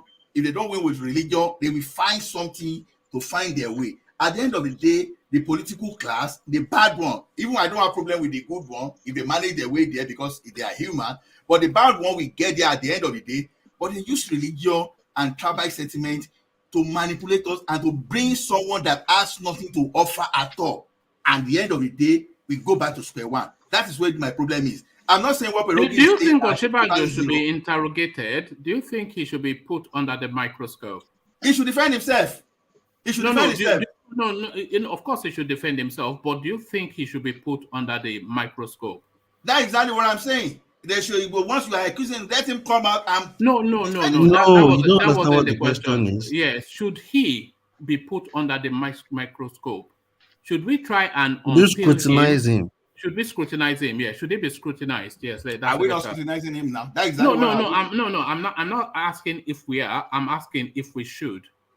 Yeah, of course, it's a public figure. Why? We should. Well, so is that not what is going on then? Yeah, I know it's what is going on. That's why I'm saying that when you have different information, it's for you to make your decision, because like I said, when someone is presenting you with facts, the first thing you must form an opinion, you must understand, where is this guy going? Where exactly is this guy going? Once you know that, yeah, I agree with his facts, but by the time now he's now bringing his candidate now to promote now, you have to be very careful now. The candidate that is promoting, for example... Do you want me to go through some of the histories of this guy? He's been very damning about Buhari, extremely damning about Tinubu. I think I did a piece on him, on Tinubu, that he did on Tinubu just about 7 days ago. Very damning. So now it's Osinbajo's turn, equally damning, and it's usually fact-led. So it's nothing personal. It's just putting him under the microscope. See, Ola, let me tell you something. You see, we've gotten to a point now that we don't need to pamper anybody or put sentiment they all or want use to give our... Osinbajo a pass, just like that. Even, I said it one day that even that people are clamoring for me, I don't trust anybody. So let everybody be scrutinized. Let them, you see, so all these things you are saying, they are trying to, it won't change people's mind. We will just know who is who. Nobody is perfect, but let us see who people are truly is, because we can't stay another 8 years. We can't be fooling ourselves. Why do we come here every day to talk about these things? So now, because we have somebody we think can do well, they are now bringing things about him up. We don't want to even give it a deep thought, like, okay, is this true? And if it's true, how would they affect us? If he's still the person that is liable to rule us, or we should cast our vote for him and make people cast their vote for him, they will still cast, but let us know who is who and what they are for who they are. Are they deceiving us? Because if they are deceiving us, my friend, they will get there and we'll still be in the same position as we are speaking today in the next 8 years. And that is what we don't want. So all these things you are saying, going back and forth, is not worth it. Let us focus. My own point is, me, I don't care who you are, whether Igbo, Hausa, let everybody be scrutinized. Anybody that is serving the position, let them get there with okay. At least if it's 1 or 2, 3 things the country is struggling with, we can get from this person, then we know we will get it. But if you now come here because they are saying, don't let us look at that, don't let us look at that, you want to spoil the guy. Let anybody spoil anybody. If that's the fact, let us hold on to it and use it against them. You see? The OG, you've actually rephrased everything I've said. Like I told you, initially when they mentioned this guy, I thought they were talking of personal stuff. But when they say it's not personal stuff, I change my opinion. You understand? I'm not afraid to go wrong and come back and say, oh, I was wrong, right? But what I'm telling you is this: when you see people fighting outside, you understand, you have to know their position. What's their position? Where are they going to? That's my point. You see, when people started criticizing Jonathan, we were getting carried away. Oh, stealing is not corruption. Oh, clueless. Oh, this. Oh, it's a thief. We know the difference today because we were not even asking questions about the person we want to bring in to replace Jonathan. I'm not saying, but even at that, that doesn't mean. Hold on, that doesn't mean what they said about Jonathan is not the truth. Does that mean what they said about Yemi Osinbajo is not true? That's not what I'm saying. Even though it's true, we must be very careful not to put emotion because see. The Lord you're the one putting emotions now. You're the one. Putting emotions now. I'm not putting emotion. See, the thing is this: because they know that there will be crime, right? That's why you have law, and you have to implement that law. Because they know people will be tribalistic in Nigeria. That is why we have federal character. We have to make sure that federal character works. But now, if during the political, I say in fairness to Perogi, he has been talking at least about Buhari, at least about Tinubu. I don't know much about Buhari. I can give it to this Galadima. I know Galadima and that another professor, I can't remember the name, that Aminu or something like that. So those they be critical about Buhari, you understand? I know of those things. But what I'm saying is this: what they've raised about Osinbajo now, I'm not saying you should overlook it. I've never said it anyway. I've never said it. But I'm saying that even though I miss this accusation, even though there are facts that you cannot just roll away. We know the fact is there staring at us, black and white. I'm not denying that now. But then, why even dealing with that fact, we should be very careful. Let our eternal light. Don't let us be like Jonathan. It's true. Let's do this. Yeah, you are saying something about Jonathan. Yes, there were some of those things were true. Some of those things were lies too. Because I can't say everything they said about Jonathan was totally. And by the way, Osinbajo has not refuted any of the allegations leveled against him. He has not refuted it. So you know one thing, woman. So when we saw that video, me from my own point of view, if you are not guilty of it, you don't even need to make people start speaking. Oh, I'm a Muslim. Assalamu alaikum. I work for the office of the vice president. It's a bit like racism, isn't it? It's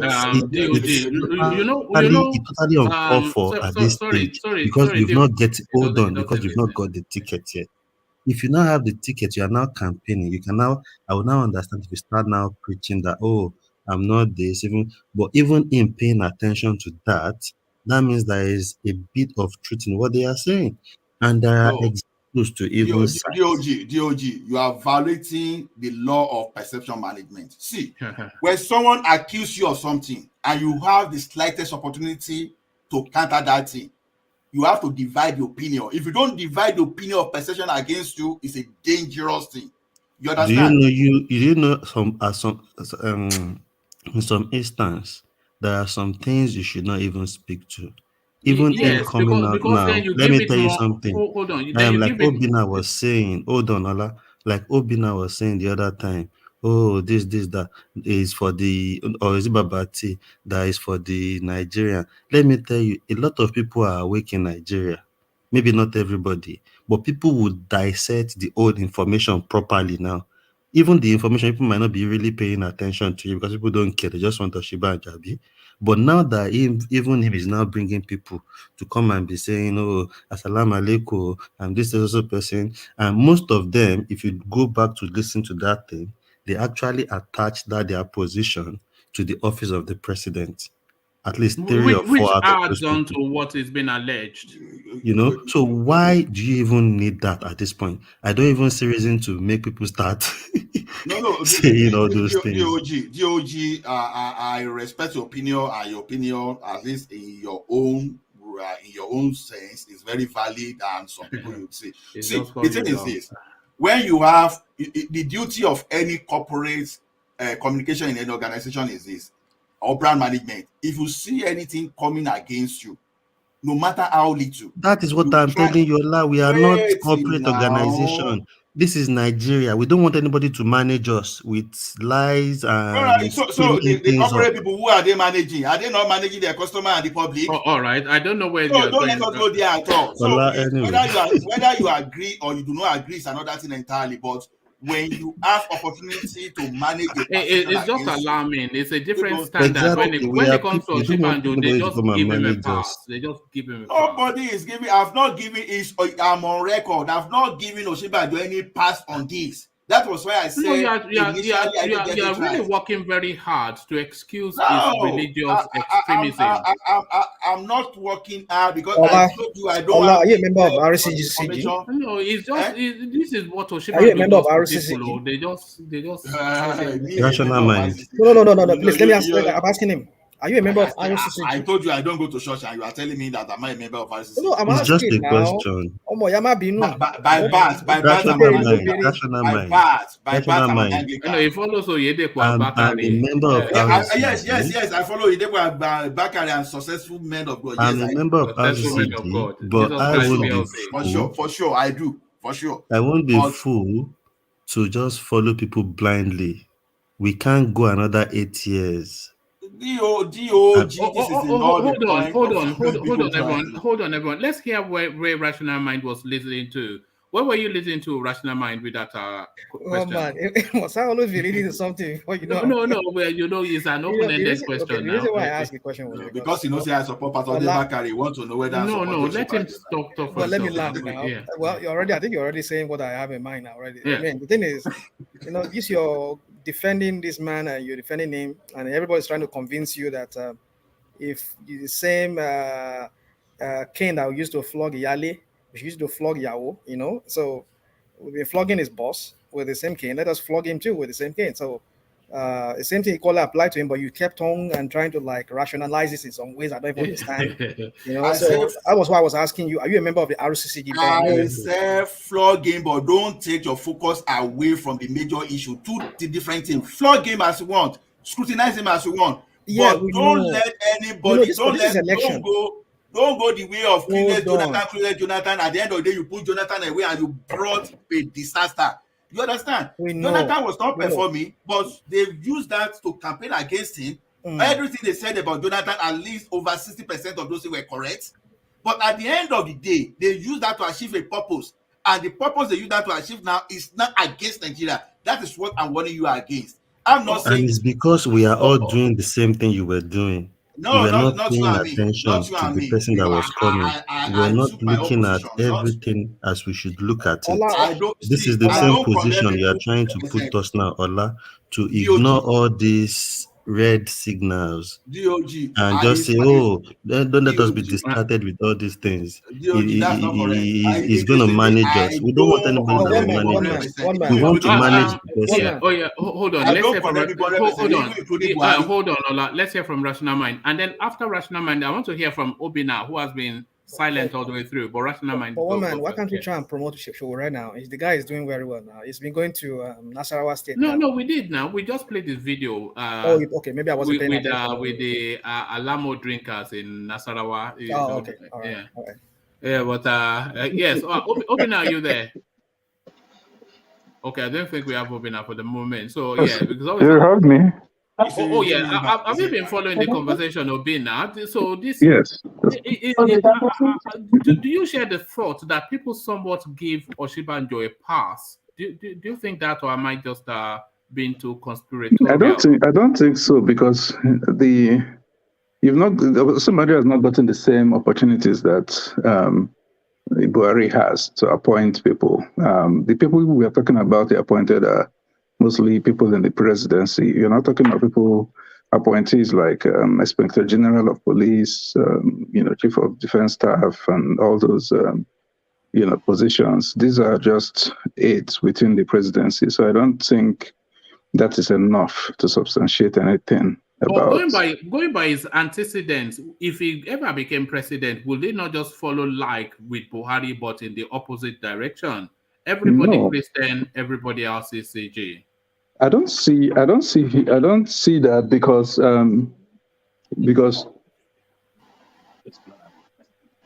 just hold on.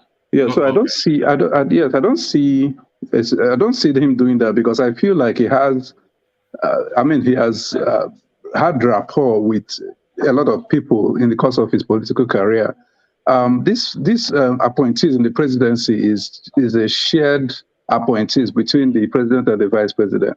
So I don't think it's something that they can use for now to judge him.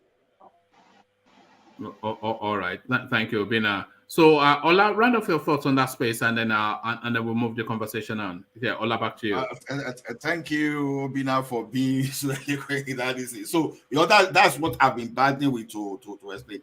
To me, see, if you are going to scrutinize Osinbajo, it's a public servant, please do. It's our responsibility to do. As a matter of fact, that is what Nigerians should be doing.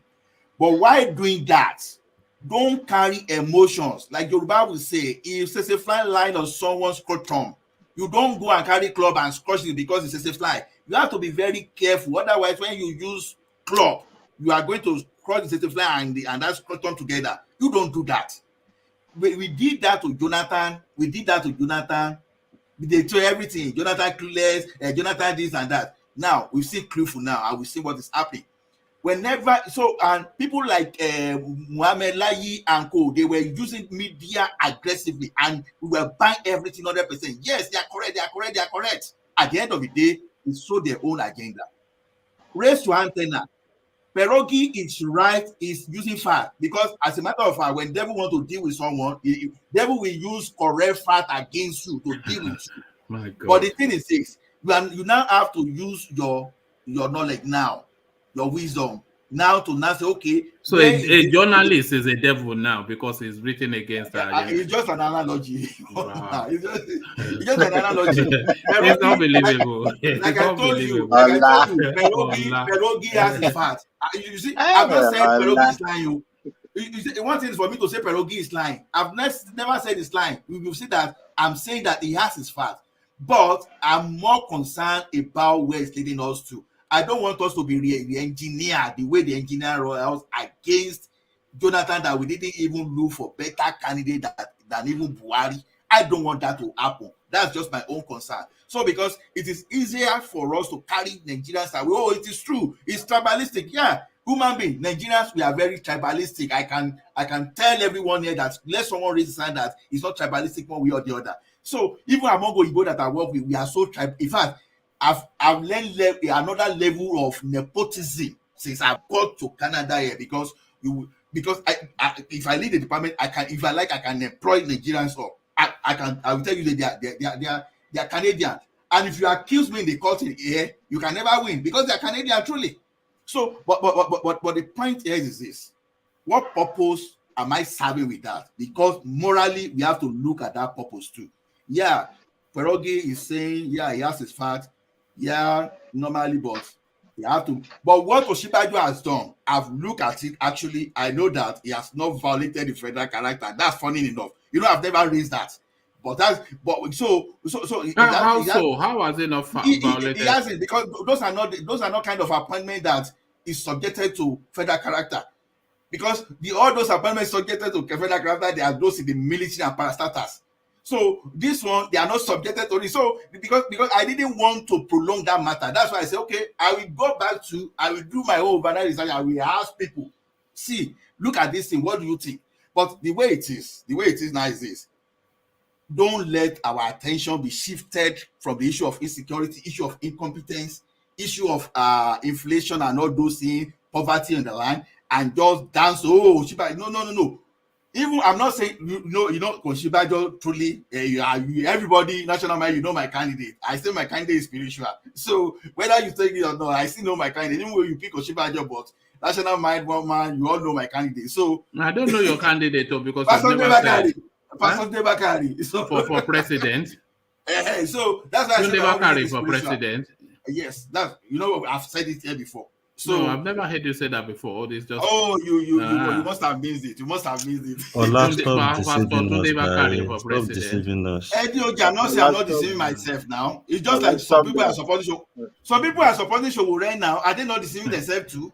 So anyway, you have the right to support whoever you want to support. Okay, me, I have a candidate too anyway. So let me just declare. If we are declaring our hand, let me just declare my own hand too. Baba Salah is my candidate. If we are going for names like that, then Baba Salah. I have a candidate. Baba Salah. I have a candidate. But if I mention the candidate, they will kill him. So no, I'm deceiving myself. The truth is, look at it this way. Even though let's on the lighter mode, let's leave Pastor Odumeje like this. See, the thing is this. I keep saying this thing. If Atiku and Buhari comes up today now, I look at the two evils. I will go for Atiku, for example. Even though I know that that's the option, I'm limited to do those two options. If Amechi and Tinubu comes today, I won't vote for Tinubu just because he's a Yoruba man, because I think Tinubu is more competent than him, even though I know he's an old man. You understand? For what he has done, I will vote for him. And I will use accident of Amechi for the fact that the way he betrays people. I'm beginning to use the word betrayer. The way he fought Jonathan, not because he was fighting him for good cause, but for selfish interest. I will look at the person that I cannot trust. You understand? I say, okay, let him be going. But if Peter Obi and Tinubu comes out today, you don't need to tell me. I will support my former colleague. I will support Obi, for sure. So that's my own nepotism, because I know this guy works in the banking sector and what he has done in Imo State, I will support him. So that's just the way I function. Anambra State. Exactly. Anambra State. That's the way I function. So, but I won't say, I won't just say because Atiku, he drained the money in the depots and he lose all this corruption. I don't believe any man is incorruptible. Everyone now only that the person where we say you put on light and you see now Barawo. That is why you have check and balance. In an organization, they know people will steal money. They know people will abuse the organization asset. You put control in place, the organization police to put things in. So that's the way I function.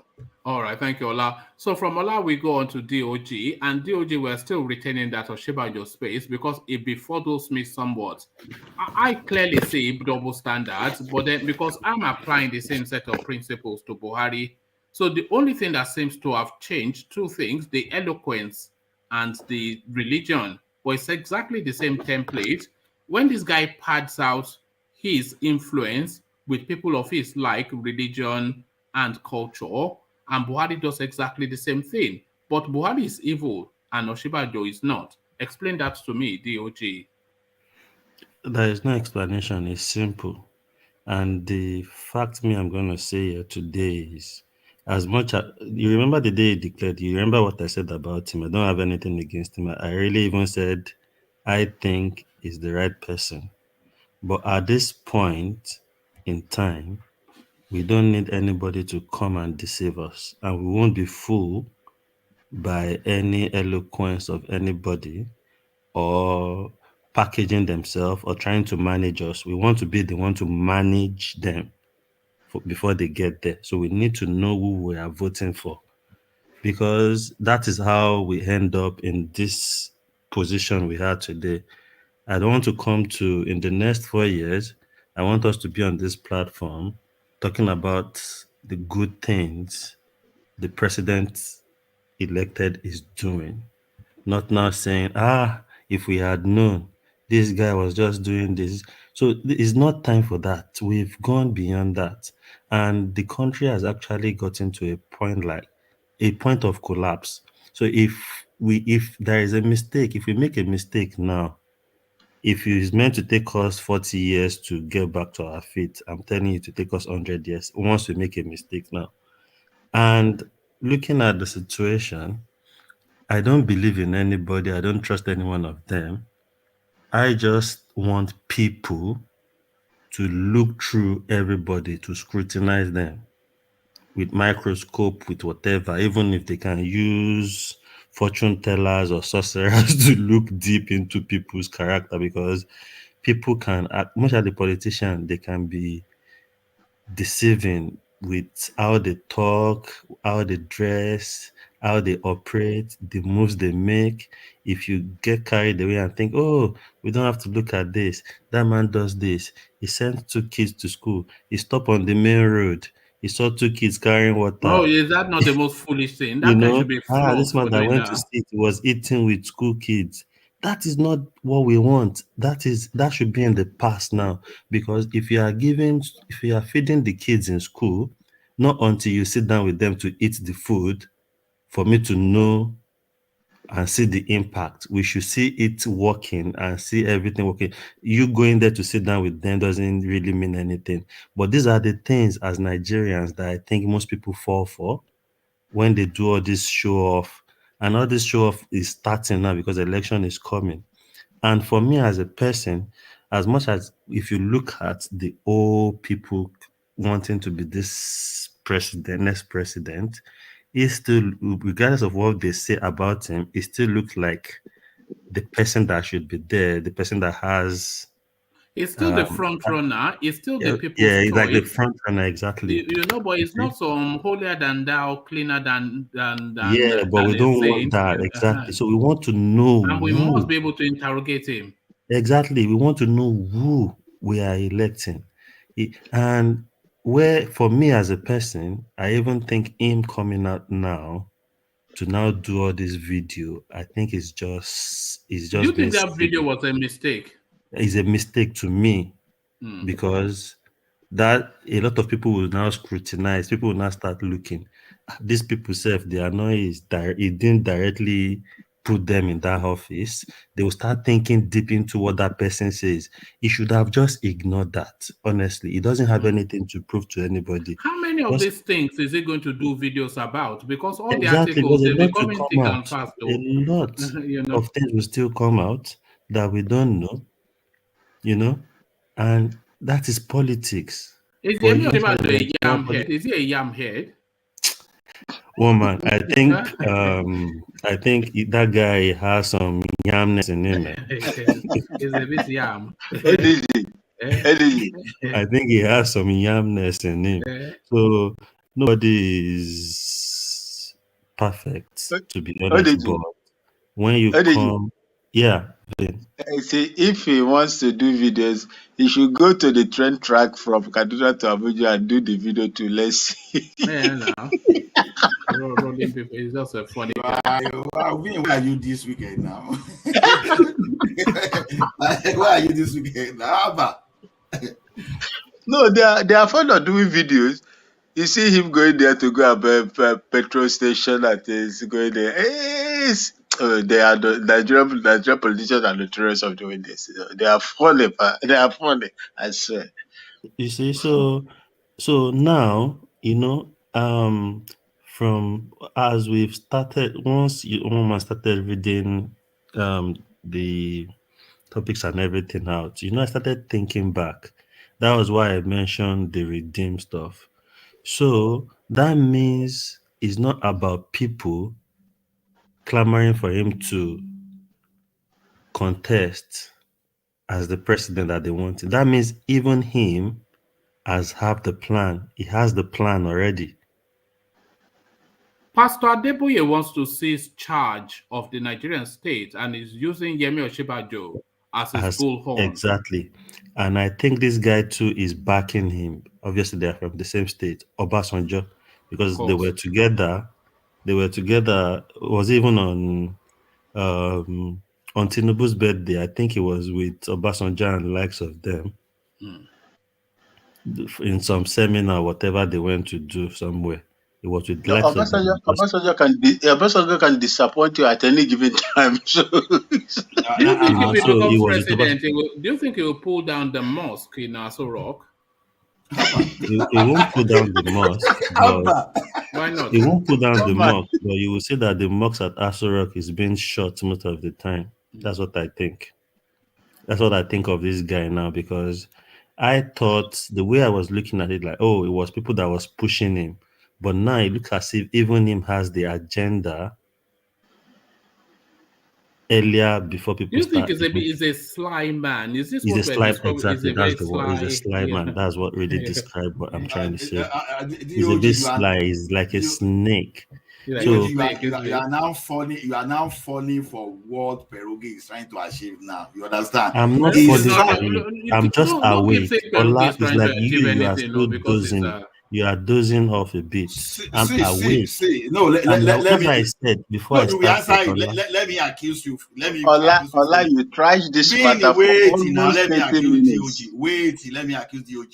See, what I said the other time is this. I said Perogi seek to cause fraction within the Christian community.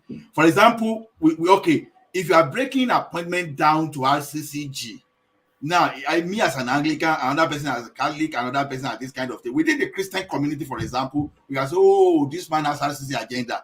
Whereas Christian in Saudi, we don't care whether you are Muslim or you are Fashola, you are Tinubu. We vote for whoever we like. Now, as we are now saying now, okay, that Adeboye now Pastor Adeboye want to dominate the Nigerian political space now. That is exactly one of those goals that this guy want to achieve. Now, if you divide Christian, okay. Ola, I see what you are saying, but Ola, this is what we've been doing ever since. So let's try something new. Let's believe this. Hold on now. Hold on. We can't be divided by that.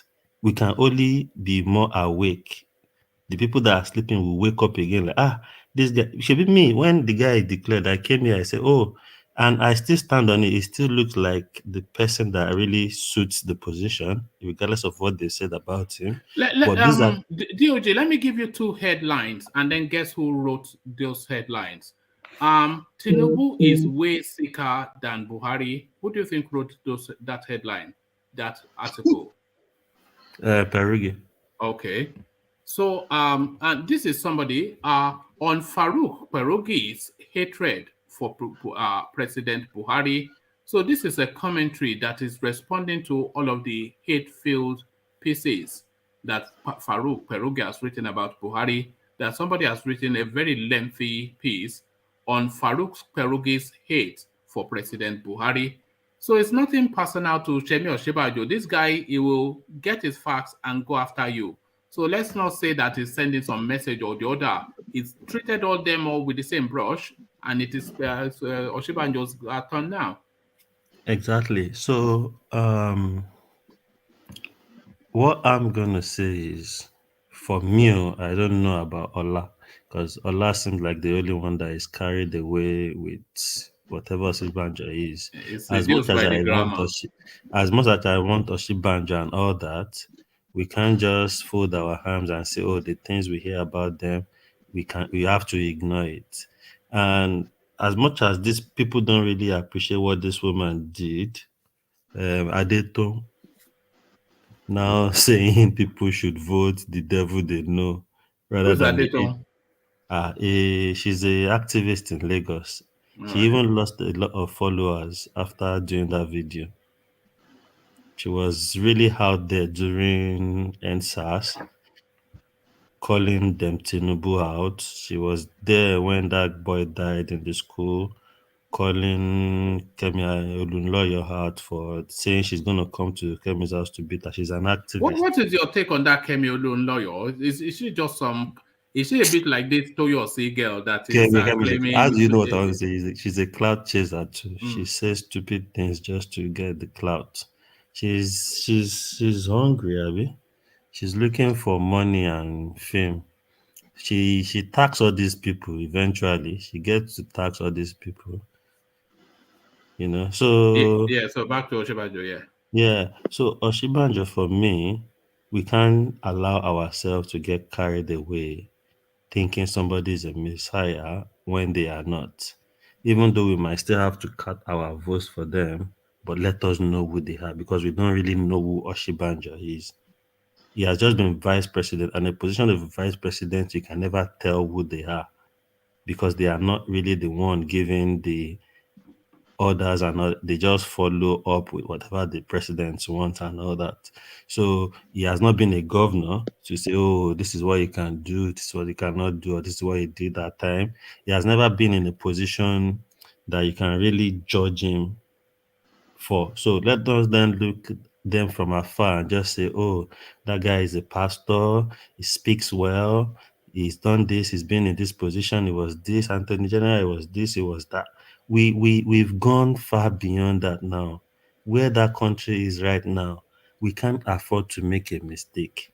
To be honest, if the evil man we know has the capacity to be the one to fix Nigeria, at this point that Nigeria is, we are better off voting that person that will fix it, that will do the right things, rather than now looking at, oh, pastor, is this, is that, is this, is that.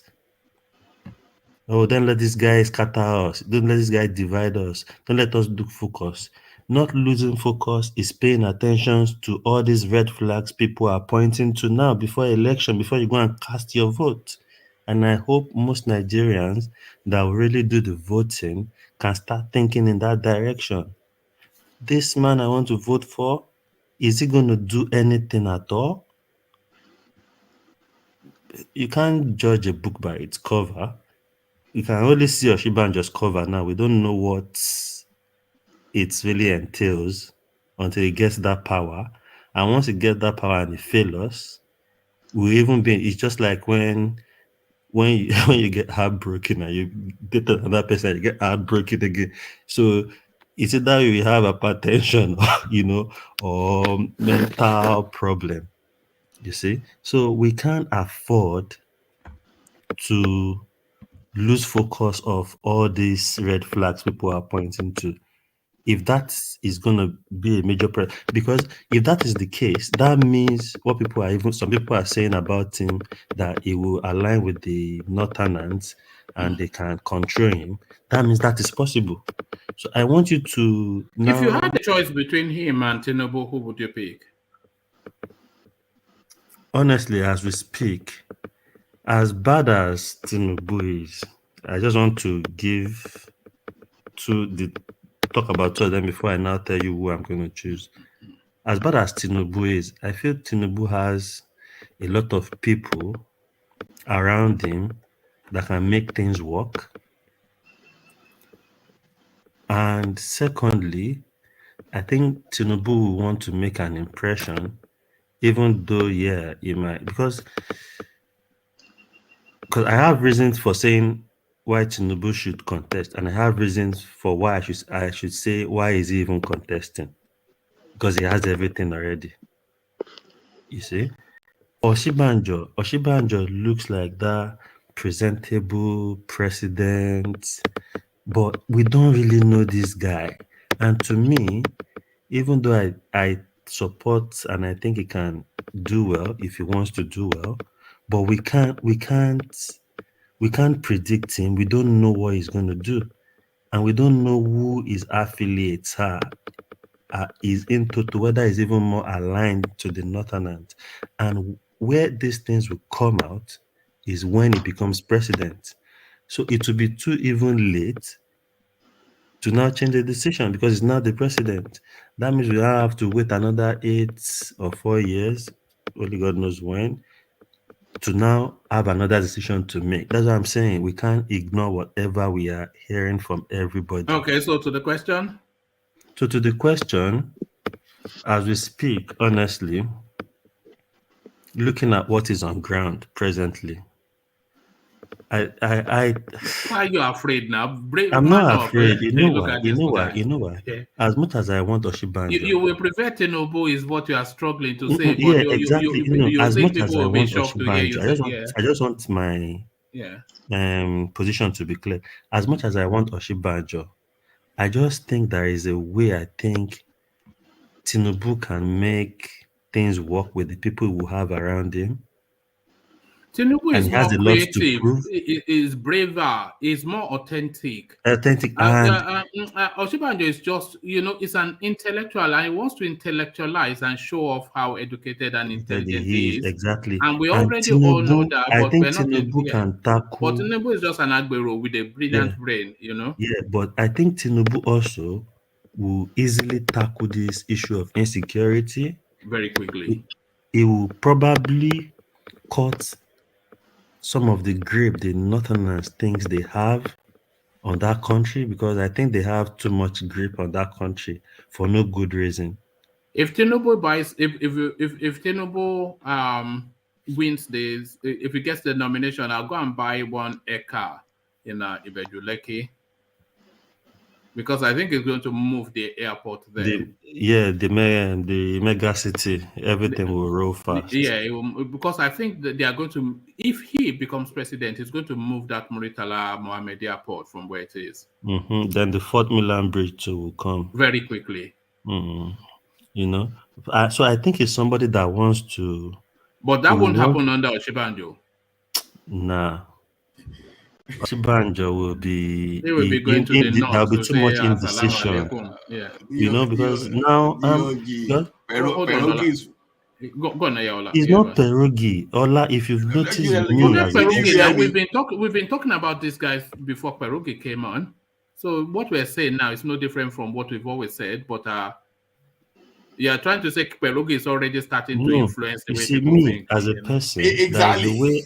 That's what you want to say. We know. Yeah. Me as a person, there is a way I look at the situation when it comes to politics in Nigeria. And you must factor a lot of things in. And you must always, if you want to be factual, you must always put your emotions. Do you think Osinbajo is bombastic, DOJ? Do you know where I'm hinting at with that? I think I have an idea. I don't think he's bombastic. He's not a Mr. Bombastic. Do you think Buhari is bombastic? Buhari is? Yes. Do you think Peter Obi is bombastic? No. Do you think Atiku is bombastic? I think so. Yes, then you understand what I mean. Do you think Yemi Osinbajo is bombastic? He's not. And do you think you have to be bombastic to be Nigerian president? You have to. You have to. And that is what I think Tinubu has. And the few Northerners in that party that don't want him, I think that is their fear. And most of the Northerners knew Tinubu might go as far as cutting that grip of the North. And a lot of things will change when it comes to that power drunk that is with them, that they think, they have the grip on the country, they can make decision when election comes, they are the one. I think Tinubu will even go as far as doing censor and actually categorizing ages, because I think that is part of the scam. You can't tell me, there are 200 and something million people somewhere, and you can't say, this age to this age are 3 million, this age to this age. So anybody votes in the North, even 8-year-old, 7-year-old, they vote. And the funny thing now is this INEC guy has come out to say, is it 40 or 45% of PVC are invalid? So there is a lot of things that is not even right, even before the election. So we can't even now close our eyes and get carried away with somebody's eloquency and how they carry themselves without really, we don't really know them. As much as I want the guy, I don't think I want to just fall for just going behind him and just because I said it one time, I was thinking, Buhari will make a difference. But I think what really made me think in that direction that time was because most people were tired of the PDP ruling us for so long that much. So we just want a change. I think that was why some of us was a bit carried away. You, one man, said you are never convinced about him. And thinking back truly, when you look at that guy's antecedent, you just know it can't really be. But you just think, oh, at that age, then it's democracy. So who are you talking about? Buhari. You know, he was never. Yeah, you said know, it, but I think that's why I said I think maybe what really maybe God make me has plans feel for us because it's a, what really make me feel is going to be good for us that time was because maybe they want to just change that PDP for so long, and it's not there is much difference, you know. So I think that was what really because looking, Finn. You see, Buhari, for me, in my own personal opinion, Buhari is a prayer answered for Nigeria. Buhari Why is did you a say prayer. that? Why I'm saying this is that he came to open the eyes of Nigeria and tell the South how to maximize power, political power. I'm telling you, because if this man did not come, most of these things that are happening now will not be happening. I'm telling you the truth. These armed Fulani herdsmen, you won't see them. But this has opened the eyes of the South. The South need to, as a matter of urgency, come together to save their land. This thing that is happening in Nigeria today has never happened before. Even when we were in the military, it has never happened before that innocent people will be killed on daily basis. That is the change and the next level that Nigerians voted for. It's a blessing. It is an eye-opener to every southern Nigeria. The more you keep on dividing yourself, playing into their hands, the more they ridicule you. Just imagine what is happening. They will use your own people to ridicule you. I'm telling you the truth. You're because very correct, honestly. most of us have been there. Because most of our people has been there, but they could not do anything. They had no political power to do whatever they wanted to do. But when they came out, listen to Obasanjo. I never knew. It is now that I'm out that I am seeing clearly. That was the words of Obasanjo. What blocked his eyes when he was there in Aso Rock? This man has come to open the eyes of the South. And the more we keep on talking down on ourselves, the more they benefit from it. Thank you, sir. Yeah. And to add to that, Vin, I think the Tinubu will have some regrets at this point because I think them two that came together with CPC and put the guy there, they were a bit carried away with what they are getting and not really focusing on how things could turn against them, which is really affecting him now, even getting the ticket for the party. They just left the guy. They were busy chopping the money and they lose the grip they have on that party.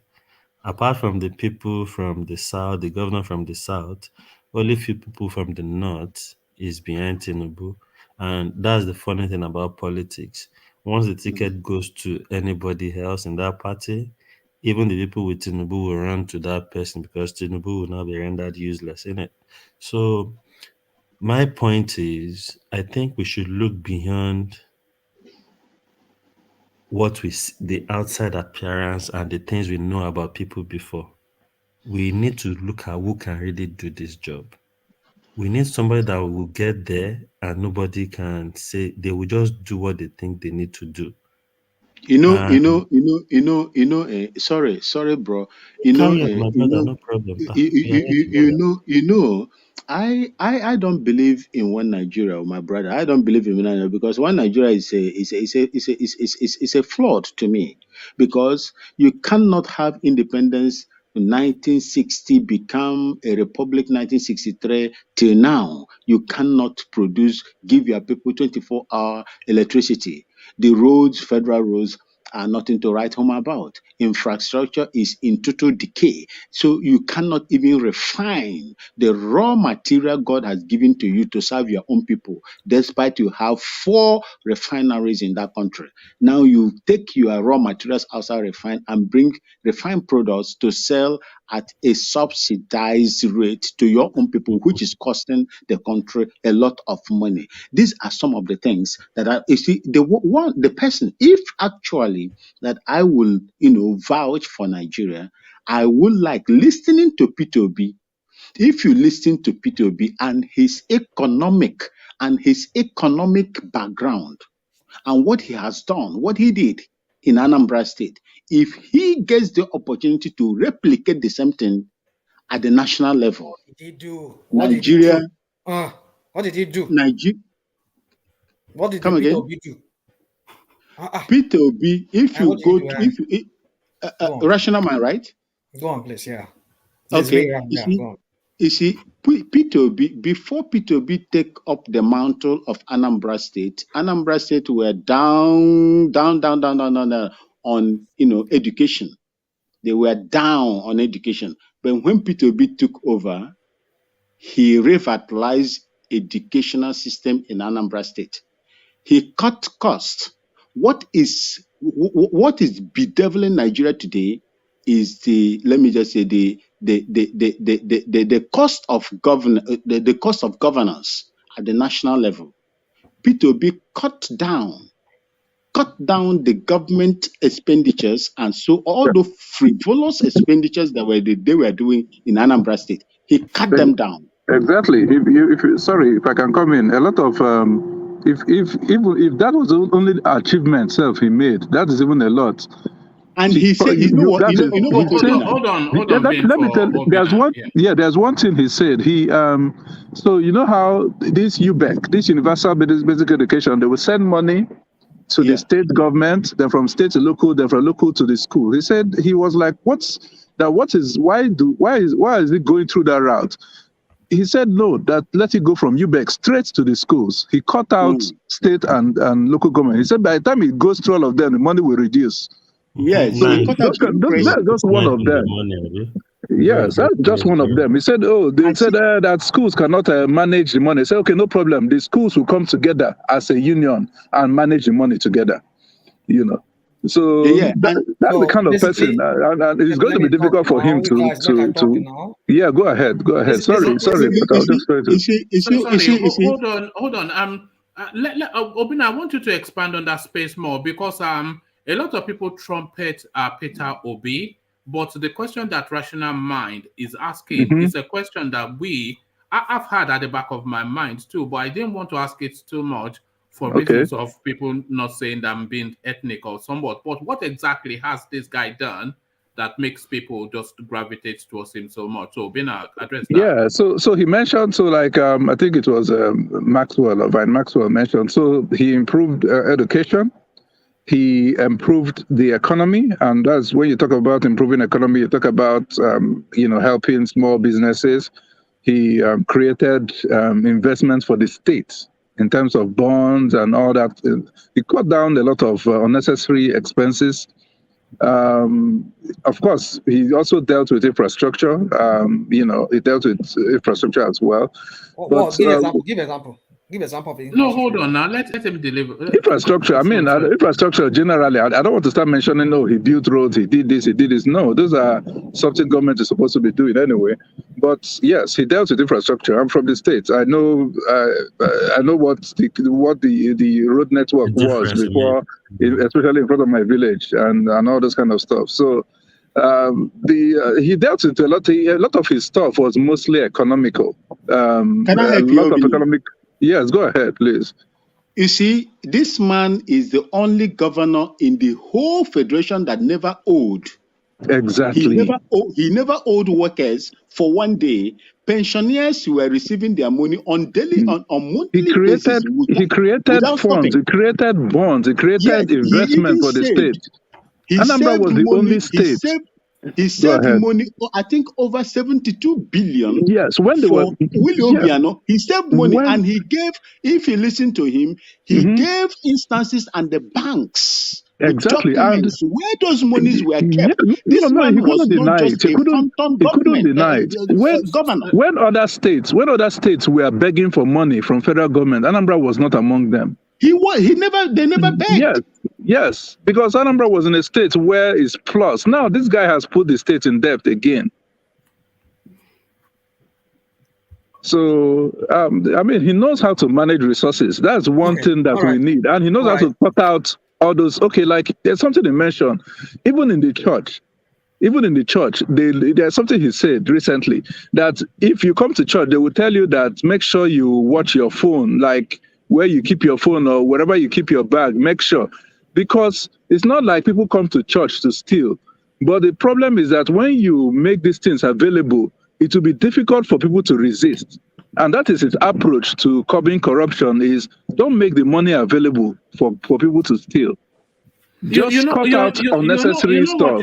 You know what you just said? Don't make the money available for people to steal. Yeah. You know that was the point that Goodluck Jonathan was making with his stealing is different from corruption.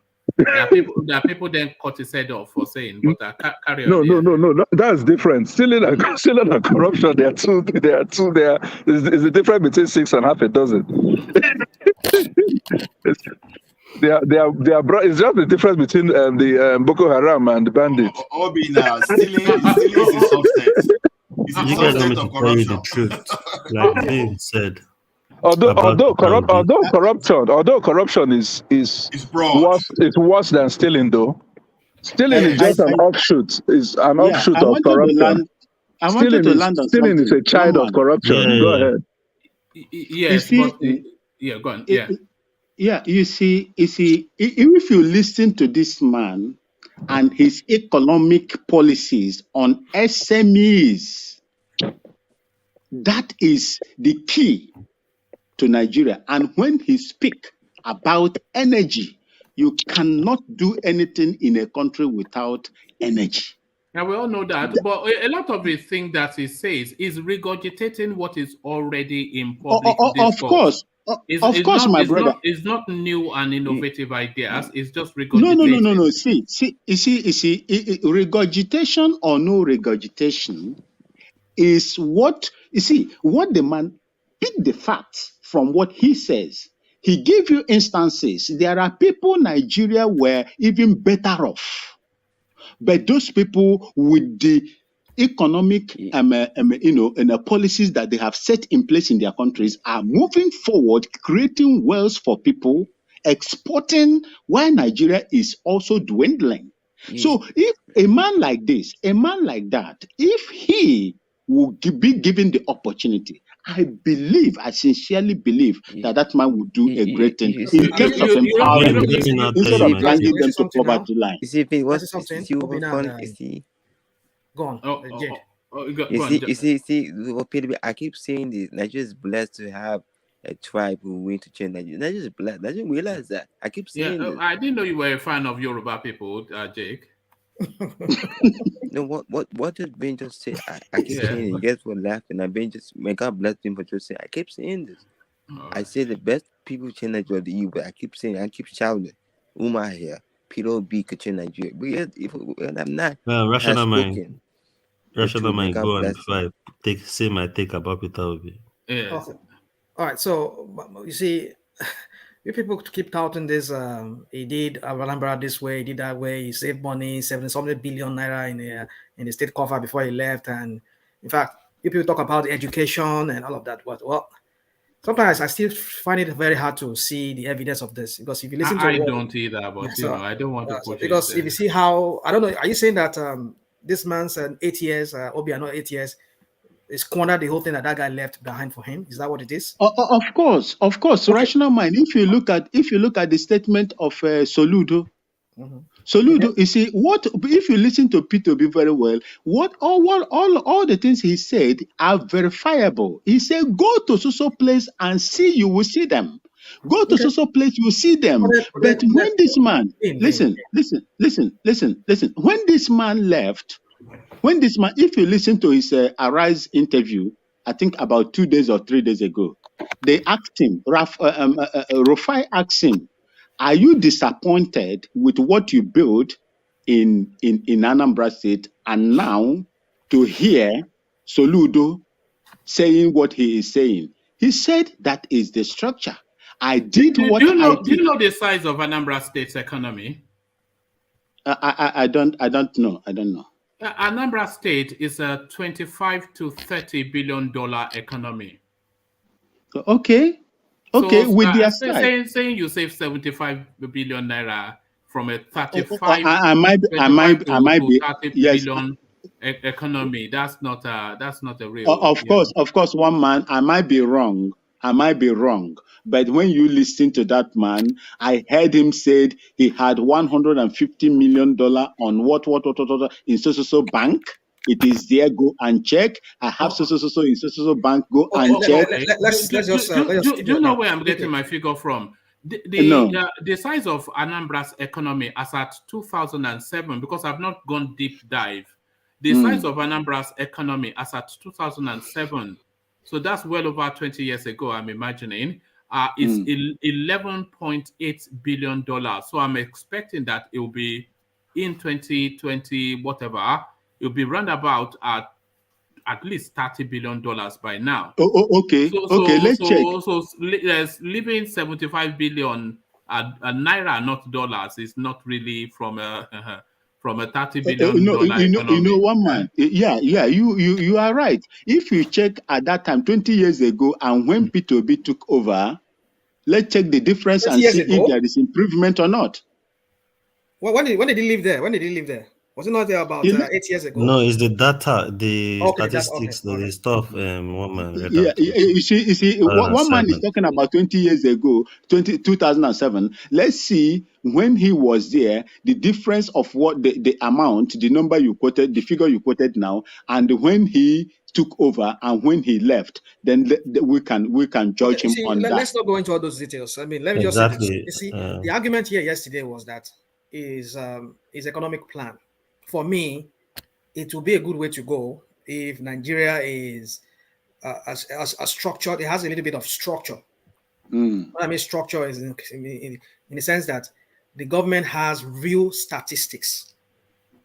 They have a database of, a real concrete database of, not the one that this national statistical they throw out every time. We don't even know how they come about those numbers. That is when you have that. Now we talk about CBN. CBN lent out money.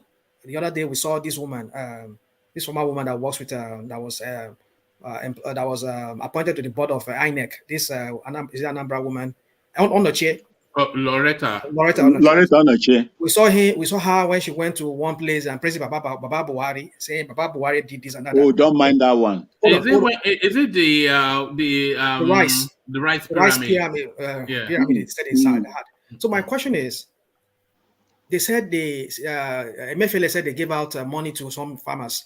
It's still questionable. How did they come about those rice? And then the rice is scarce in the market, but they have rice piled up somewhere. They said there was 1 million bags. They said 1 million. So all these things, what I'm driving out is this: we cannot substantiate all this money they said they're giving out to who? Who are the farmers that they give this money to?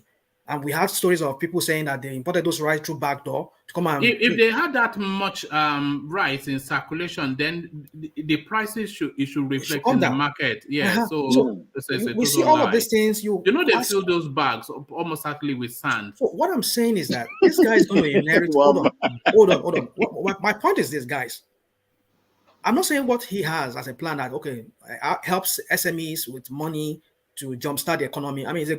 But in a country where you have real facts and figures, you'll be able to know who you are giving this money to. You'll be able to do background check on them and know whatever. And But then you cannot do that at this point because Nigeria is so messed up that you don't even have all this fact. People will tell you that CBN give out money. Hold on. They give out money to people. We can't substantiate these people. They get this money too. So me talking about Showore's agenda or whatever he said he has, his kind of plans. Why I'm touting that is because that country needs education. And he's not saying that it's not going to help SMEs, but that country at this point we need skilled laborers. We've been importing most of our skilled people abroad. Most of us, we've left our country. Now, left with who are the people living there right now? That is why we see people saying they're going to they carry their girlfriend and using them for whatever, and then using their mom or whatever. So what I'm trying to say is this: that country needs education. If you are saying you're going to be giving money to SMEs, I'm sure it will go in the same ways it has been going over the years. We've had several governments there. We've had this one that they call the VP there. He went sharing money, 5,000 naira. What are the people that got this money? They cannot put fact and figures to it. They cannot even attach names to all these people. So what I'm saying is that if saying he's coming to give money to SMEs, when you don't have data to even back, to even know who are these people you are giving this money to, the money will go the same way the previous money has gone. So for me, he needs to revisit that is economic plan. He needs to revisit it. That is not what is a country fraud. Let me tell you my view to Peter Obi before you started talking about him. That's the question you asked me. I've listened to Peter Obi talk, and you see that is really a different ballgame to be a governor in Nigeria and to be a president. It's two different ballgames. Thank you. Secondly, talk is cheap. People can talk what they can talk, but when it comes to that action, if they have little difficulty, some people can't cope. Thirdly, I think Peter Obi's name was just out there and was overrated because the Igbos won the president. And I won't mention Peter Obi because I know he can't win the election and he probably won't even get the ticket. That's why I don't even really think about it. But for somebody like him, like Rational Mind said, which really makes sense to me, if that country is in another different state where there is records, there is statistics for things are coming back to shape, that's the kind of person that can move the country forward from there. But the point that Nigeria is with this insecurity, the economy of Nigeria is beyond just coming to talk about our economy or how it did in one state, then talking about states, Anambra states of all the states in Nigeria. You see, it's not Lagos State. You see, so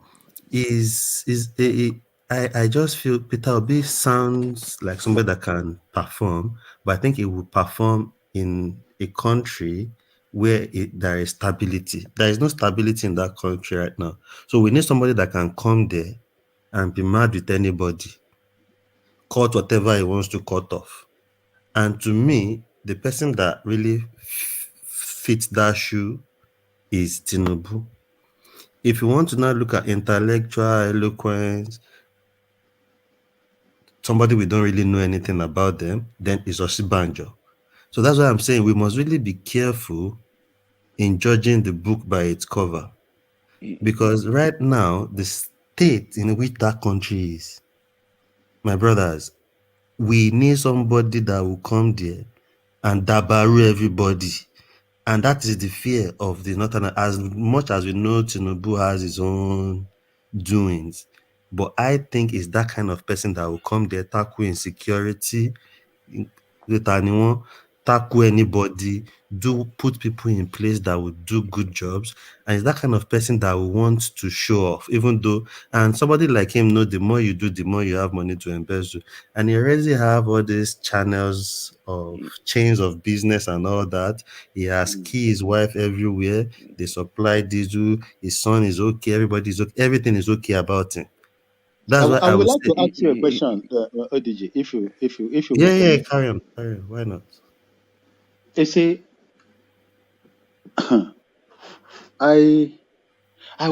you see, if Tinubu becomes the president of Nigeria, What else is he going to offer Nigeria in this critical, situation Nigeria is right now? It will offer us a lot. Number one, I know he knows how to put the right people in place. Number two, is that man that he won't be dancing to nobody's tune. He will do what he needs to do. Then I think for some reasons, I just have a feeling that man wants to make a difference and put his name in the history book, even though we know, okay, he probably will embezzle money. Who is not embezzling money? Who has not embezzled money there? You understand? But we want somebody that can perform hardcore. Then maybe going forward after him, people like Peter Obi or Osinbajo, people like that can now come in and now use their intellectual to now move things forward and balance things up. But right now, I don't want the ex-military person because they are always the same. So we want somebody that is civilian but has that Jagaban in him. You see, in my opinion, what I've seen, I think the only Igbo guy, my opinion, Igbo people, only people in Nigeria actually could say that people have shown or they just have Nigeria. Because Igbo could make it a real, it was bad to go there. They could do that. They told me. When have they ever done that before? What are the antecedents of the Igbos that is? No, I'm saying Nigeria don't realize that they have a tribe that God bless Nigeria. Nigeria don't realize that now. Yeah, but why are you saying that? Why are you saying that? What have they ever done? But I know that's a truth. No, answer the question now, Jake. What have they ever done that inspires this much confidence in you? Because they want to confident me because I know that the Igbo are blessed by God. You just because you know, Abi, they've not done anything. No. Greg, let me help you. You are not Charles now. Let Charles speak for himself. See, Nigerians don't realize that when here's an example. No, did you hear the question, Charles? Yeah, but I'm answering. Here's an example. When somebody gives you something, when someone gives you a gift, right, and you don't realize the gift that someone gave you, what are you doing with that gift? See? All right, but what have the Easterners done in terms of antecedents that is filling you with this much confidence? What achievement have they ever achieved? Here's one comment. Here's an example. Here's a good comment. Let's say there's a land here. The land is all undeveloped, bad. You can make the land to a green pastures. You put do around the world that shows you what you are capable of doing. All right. They're capable, man. Let me help Charles. Yeah. Charles, you see, Charles, for the past 60-something years, Nigerian has been doing the same thing. Where have we been? I want to ask one man. Nigeria has been doing the same thing for the past, since independence till today. Where are we? We are where we are today because we are doing the same thing, repeating the same thing and expecting a different result. That is where we are. Nigeria has been there. Look at Malaysia. Nigeria. I heard a story that Malaysia took palm oil seeds from Nigeria. We all know that story. But where are you? Good. What's the point that you're landing? But look at where they are. Look at where they are, and look at where Nigeria is. Nigeria, since independence, they cannot even refine their own crude oil. They can't. So are you saying? I don't know where it's taking us. So even if Tinubu comes, you see, Mark Dixon, ODG, sorry, yeah. You see, Mark Dixon, I'm going to tell you today, I want us to keep this video today. Mark, what I'm going to tell you today, even if Tinubu comes there for the 8 years he's going to spend there by the grace of God, we will be talking the same story. I thought you were answering. No change. I thought you were answering the question that was put to Charles. That's what you said. You said, the fact is this: these people, especially, let me just look at P2B, is from the Igbo extraction. Is from Igbo extraction. No, we've already just gone through his history, and people were not impressed. Yes, you see what happened. The reason why you are not impressed is because you are viewing I'm it in not a saying I'm different not point of view. impressed. No, I don't think I am anybody is. impressed. I am impressed. You It's just that I don't see, see. look, No, one man. The you reason don't see a why precedent name is what you said, I'm unless coming, I'm mistaken. Hold on, rational mind. permit You don't me, hold on now. permit You me, can you permit me hold to on? land this Can point. you hold on, please? Vin, let me just say this. You don't see a precedent in him. Was the point I thought you were making? I will say I don't see a precedent in him, but at this time in that country's history, I don't see his policy that he says he's going to use to really stimulate that country's economy to really work. All right. Because there are some things that are not in place. I mean, he will make a good president, but for me, it's better for him to work either as a finance minister or maybe heading the CBN or the economy. No. Sorry. Let's get back to Vin. Yes. Sorry, back to Vin. Yeah. Yeah. Sorry. Let's get back to Vin. Yeah, let Vin land. You see, one man. The reason why I'm saying what I'm saying is this. You see, these people after the war. No, don't take us on a long journey. Good. You see, these people, they were given £20 as rehabilitation, and look at where they are today. No, thank you, Vin. I thought you wanted something because you are going to take us through a narrative that we hear endlessly, almost on a daily basis on this platform.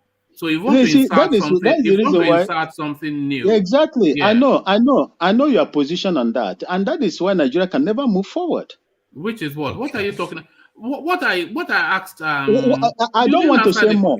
No, I don't want to say more. Let me just say this, then I rest my case. Let me just say this, then I rest my case. What they've been doing. So I wanted him to say it in his own. Yeah, no, I don't want to go further. I don't want to go further.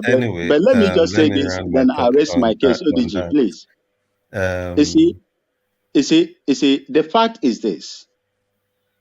Mark, keep this video that we are doing today. It's a worldwide video that is going to last for many years. Go straight to the point. I don't know what you've been talking for 20 minutes and you've not made a single point. Even if we continue in this trajectory, we will come back after 8 years and begin to say the same thing. Mark my word. Thank you. But you've not addressed the question that was put to. No, I'm not going to address. If I address it, then why did you say let me? You said let me help you, as though you wanted to answer the question that was put to him. I went to where I was going to. You say no. It's a narrative that you want to say they gave them £20 after the civil war. So what I'm saying, what they have made of it, because we hear this. I have abandoned that. I have abandoned that one. Hold on. DOG, how many times do we hear that they gave them £20 on this platform? Countless. I can't even remember. Day. So that's why I stopped you now, because it's another. We were going to deviate to somewhere else. That will never end. We know you bound that on your platform. So what I'm trying to say is this is we are clamoring for Tinubu, right? We are clamoring for Tinubu. We are nearly 5 hours in, so we are just analyzing things. Do I believe an Igbo man is supposed to be a president? I strongly believe that it is none of the Igbos. But who among the Igbos can clinch that ticket? For me, at this point, I don't even think Obi come close to it, even which is the best among the Igbos for now that I can see. And that just getting the ticket, not even winning an election. No. Will he be able to win that election? Well, that is what I doubt. That is if the Northerners, like the likes of Atiku and the rest of them, will rally around against him and they will not betray him. He can maybe pull something. But at this point in time, where that country is so divided, do you think Atiku will back him? Rational mind. If Atiku doesn't get, I'm asking you. If Atiku doesn't get the ticket, do you think he will hang around to back Peter Obi? If he doesn't get the ticket, their consensus, if it is Obi they reach on, I expect him to work with Atiku. I expect Atiku to work with him to back him. You think he will? Well, I think so. He should. I think he will be on the first. I think he will be on the first flight back to Dubai. He won't. I think number one. This is the 6th time he's trying. It will be bitter. Number 2, this is a man. Even this guy Wike used it against him. Him and Bukola Saraki. It is a man that has actually gone to APC and came back to PDP. So that says a lot. And firstly, let me answer Alexandra Kashe. Atiku doesn't have any Jagaban in him, and what I can tell about that is when he was the vice president, Tinubu actually rendered him useless, and part of his political career was chartered by Tinubu during that period, and that is what is even affecting him, because there is nothing that says somebody like Atiku should have not won election out of the 5 times he had contested. So his political career has been shattered by Obasanjo way back. So that is my point on that. Going back to Peter Obi, I see my sister. Celebi is calling you a Tell me yam my head. analysis. You see, me as a person, I'm not clamoring for Tinubu, but I just like to analyze things, and we have to analyze these things. And until everybody move from that position of sentiment and emotions and look at things the way we should look at it, we will still stay in the same place. You see? So for me, Peter Obi sounds like, oh, you know what he's talking about, but anybody can talk about He's a that. nice guy. Yeah, Everybody of likes. course. I like him. Everybody know what the Yeah, problem of Nigeria is. Everybody know power will make the country go forward. I can come and say, oh, I can work on economy, everything can go back. I can say all those things. But when you get there, with the challenges you face allow you to even do all those things? Do you have people in place politically? Where are you right now? That's why I said, as much as I want the Igbo, I think this is a time for them to now build on this. Now that they see that, now I think the chance is coming gradually for them. They should now build from now on that vision and mission to want to be president. People like Peter Obi can start building now. But look how quickly 8 years went for Buhari, so they can wait. Yeah, it's very quick. Yeah, so in another 16 years, it will be the Igbos done. You know, so what is that? See, I keep saying it. No, my woman is just exaggerating. No, but in 8 years, it will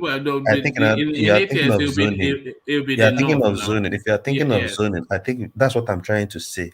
And I've said it once. I don't know whether it was 2 weeks ago on the platform. Like, I think the Igbos need to think with their head with who they want as president now, because they won't get it. And the person that will be president now will be the one that will do things that will pave way for Igbos to be able to be that president.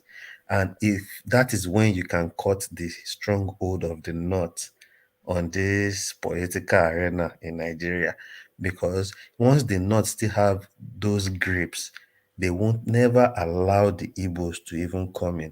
That is why you will see many years till date as we speak, the Hausas rather deal with Yorubas, and Yoruba too will just collide with the Hausas to continue. But now the Igbos are coming into the space. That's why I said they should build on it. And whoever comes there, they need somebody that will come there that can cut the wings of the North a bit off that space.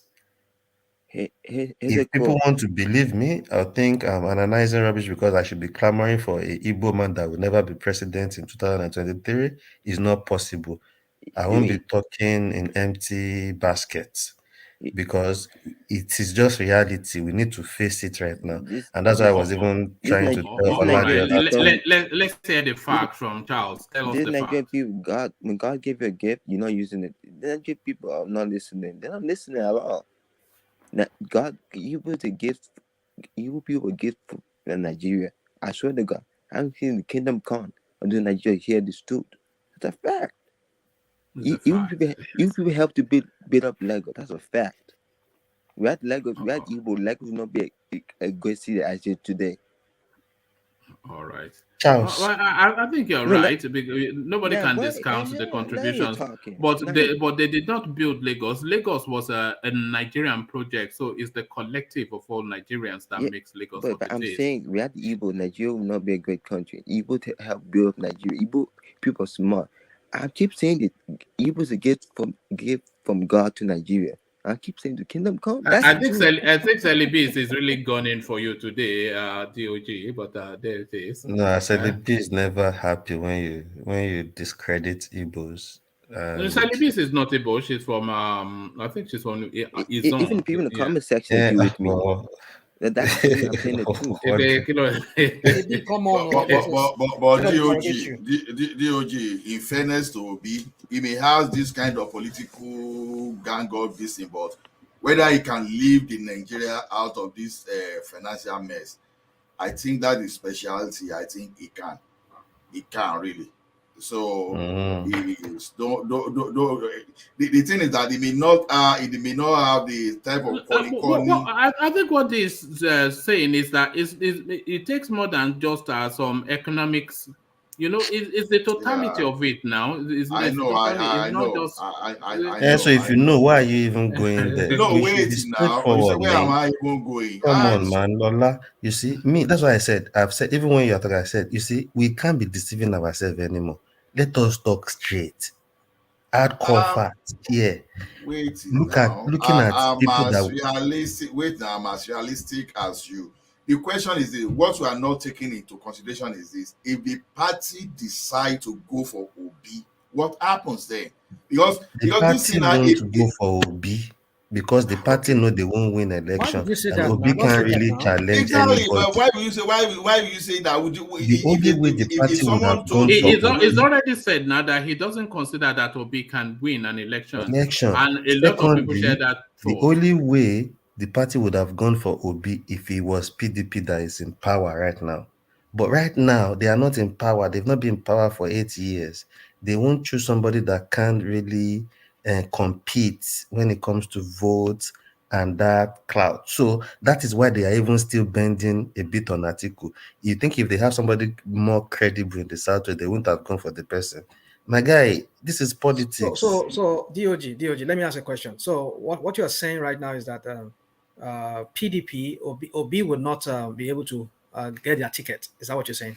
He won't. Do you think it will? Rational mind. Well, the way he's playing his politics now, I see if they can settle that. I mean, that's the only credible. If that is what I'm saying is this: from the East, is the only viable candidate among the Easterners. Among the Easterners, all of them put together. Is it former Senate president? Is it whatever? Is it viable? But the thing is, can he win the national election? Can he win the election? So can he? Can he? That's the question. That's the question. So you answer it. Answer it. Well, as at this time, I don't see it impossible. Can he win the party's ticket? That's what I'm saying, that he can win the party's ticket if, going by this narrative of is the turn of the Southeast, they've been so faithful to that party. Is that what is playing out in the PDP? If that's what is playing out, and I'm asking you if that's what's playing out. Yeah, that's what's playing out right now. They are playing. No, they've opened up the tickets. They've opened it up. But I mean, the Southeasterners who are PDP faithfuls for all these years, the governors. If you listen to what this governor from one of the governors, this Enugu State governor or Abia State governor, when Saraki went to see him, it was so abrupt. I mean, he told them, "Look, we want equity and fairness. That's it." And then he stopped at that.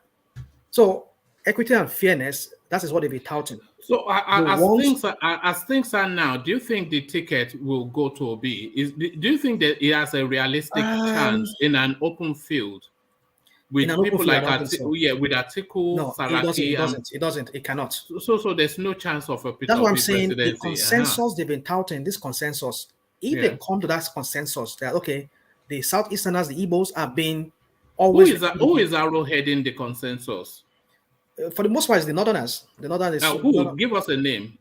We're talking about Saraki. So Saraki is So Saraki is the one that initiated that space, and he has brought Bala Mohammed on board and Tambuwal.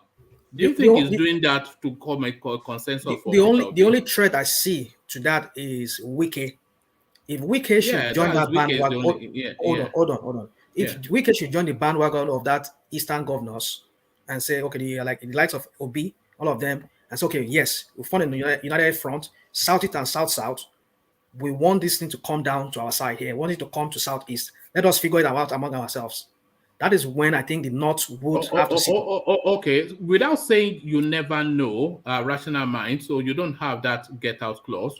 Without saying you never know, with the field open as it is now, who do you think is likely to be on the PDP ticket 2023? Atiku is the only viable. I mean, Atiku is the only person that I think if they go on the open, everybody let us slug it out. Atiku has the money to buy candidates, to buy delegates, and I see him being the one that will take it invariably. But if they go by the consensus, no, you've answered the question. If we get a Yoruba president in 2023, and he holds on to power, which likely for 8 years, which region do you think will get the presidency next? I think North Central should be fighting for Northeast and North Central. All right. So that then tells us, because I just said now that the Igbos, they have to play into 16 years. They are not in play now, and they are not in play in the next change of guards. This is the only moment for them now to fight 16 years, but they don't have a player. That is the injustice that is going on in It might not be 16 years. State. It might not be 16 years. That is the injustice that is going on. There is no equity and fairness in Nigeria. Nigeria practice what they call, a politics of convenience. When it suits you people, that is where you do it. Are you seeing things from our perspective? Are you seeing things from our perspective? We know that it's even right now, this election, the Igbo should get it. But the thing is, the way that country is going to get it. But the country is with the other. That is the gang up we're talking about. Rational mind. What is the gang up? What is the gang up? Everybody is fighting. Everybody is fighting. I understand that you people will always use 1999 when everybody come and say, okay, it's the Southwest. It's like I understand that. I understand that politics. Guilt tripping. My brother, hold on. But you see that 1999, the Yorubas through Nadeko, they fought. They fought for it.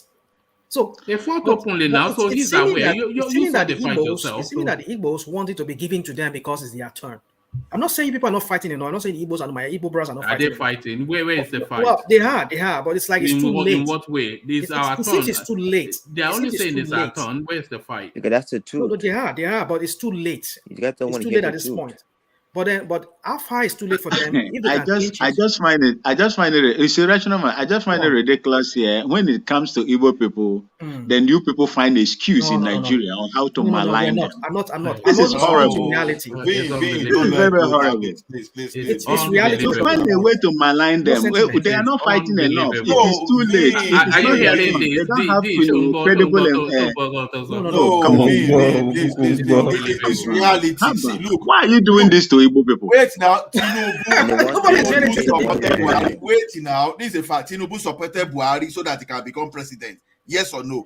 Who did Peter Obi or anybody support to become the DC? See, we are talking of those people that have invested heavily. It's not as if we are talking against Igbo. Don't let us make it tribal, please. What is the Igbo investment to exactly that's what we are saying? Let us talk of facts. You even know part of the problem of the Igbo that I've just realized is that APGA. It has divided them. So there is APC in Igbo land, there is PDP, and there is APGA. In Yoruba land, it's only APC and PDP. In Hausa land, it's only APC and PDP. So that even cut their wings a bit, that APGA. So if they want to be APGA, they should be APGA and now probably form alliance with another party. But if you are half of you are APGA, half of you are PDP, half a little bit are APC, you don't have a strong goal. So they are not one at all. What you're saying is false. You know what you're saying? Well, Ben said 100% of the truth. You guys want to hear the truth. I'm sorry to say this. Why should people say in Nigeria we're getting? What's the point? I keep saying somebody like Charles. Charles, you know the truth. You see, I'm sorry. I'm like everybody here. We want nobody that will say here that we don't want Igbo to be president, but we have to speak to reality. We can't come here and be talking on what we wish. We have to, and this thing is closed. So let's face the reality and say the facts. The reality is that the facts. Because I don't know what I was listening to. Okay, I saw this guy's brother was contesting, Obi Kubana. I thought, what party? APGA. Then I look at the old East, this APGA is part of what is affecting them, because the main strong party nationally is PDP and APC.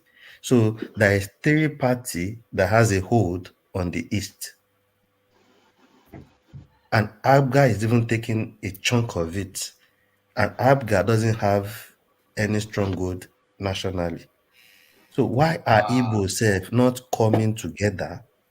If you want to be in PDP, be in PDP. Let's know, okay, East to their PDP. Somebody tell me, why are Tinubu that has gone to everywhere not going to the Do you want East to here? give an example? I could give an example. You want to listen? The government What able to build the example? Anambra airport in a year. Come on, Yeah, man.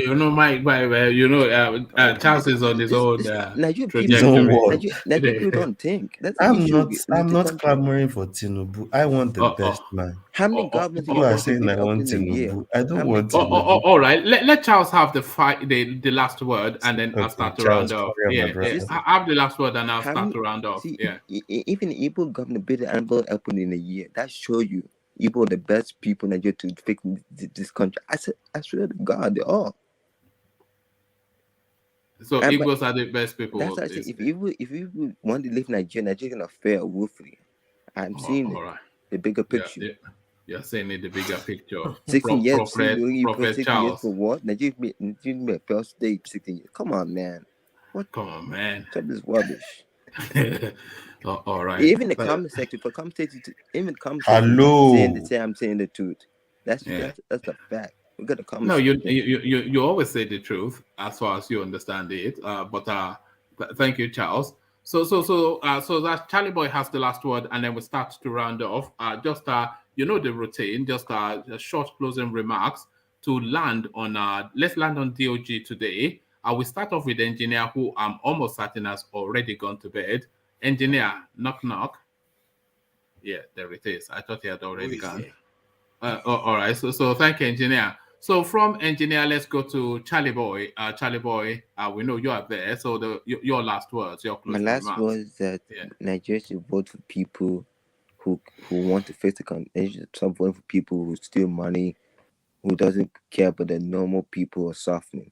We should vote to that election for good people, not bad people who want to steal money, who doesn't care about our lives.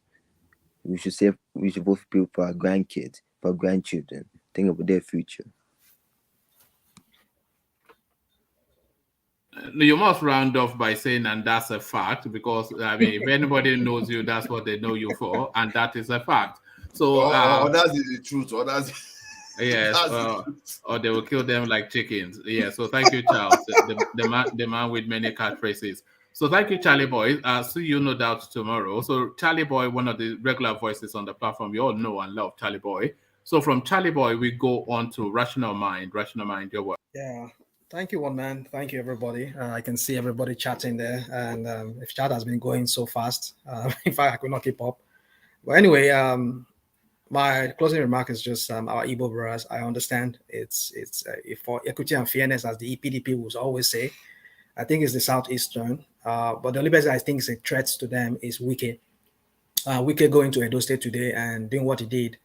It has shown himself not to be presidential. He went to see the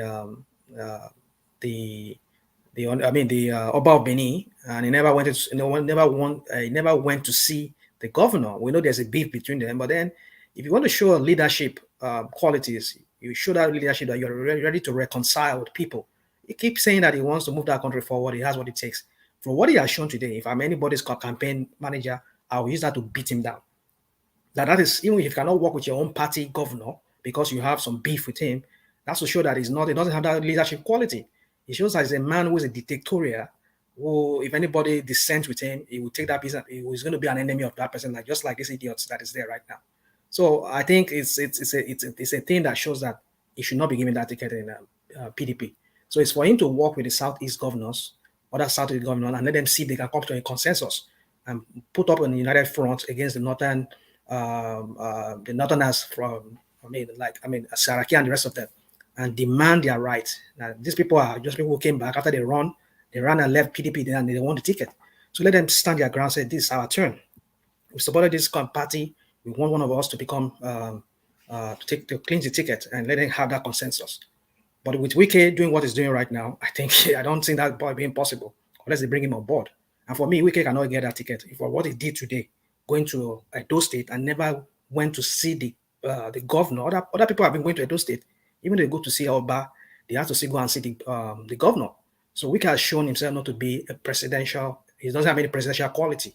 You cannot unite people together, work with people that dissent with you, even though you have beef with them. It shows he's not a president. On that note, I just want to end, and I hope Nigerians will look at this very well going into 2023. Good night, one man. Good night, everybody. All right, thank you, Rational Mind, a real delight. So Rational Mind, of course, one of the steady voices on the platform. So from Rational Mind, we go on to Ola, Yeah, thank you, everyone, for not letting me get more than enough of our call today. But it has been a very interesting debate. At least we're able to realize some kind of concrete points, and I think I think everyone is doing their best, his or her best to at least to educate Nigerians, because we are in the same situation. Whether you are overseas, whether you are at home, we are all feeling the impact of bad governance. So I think what we are doing the right thing. We should keep the tempo. I appreciate the organizer, one man, and the contributor and those people behind.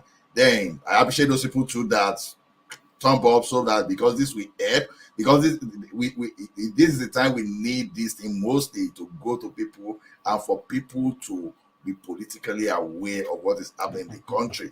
So to me, let us just keep following the event, but while we follow the event, there are situations we need to avoid. The thing is that let us avoid the religion, let us avoid ethnicity. So whosoever is coming to us and say, oh, vote for me because I'm a Christian or I'm a Muslim, please run.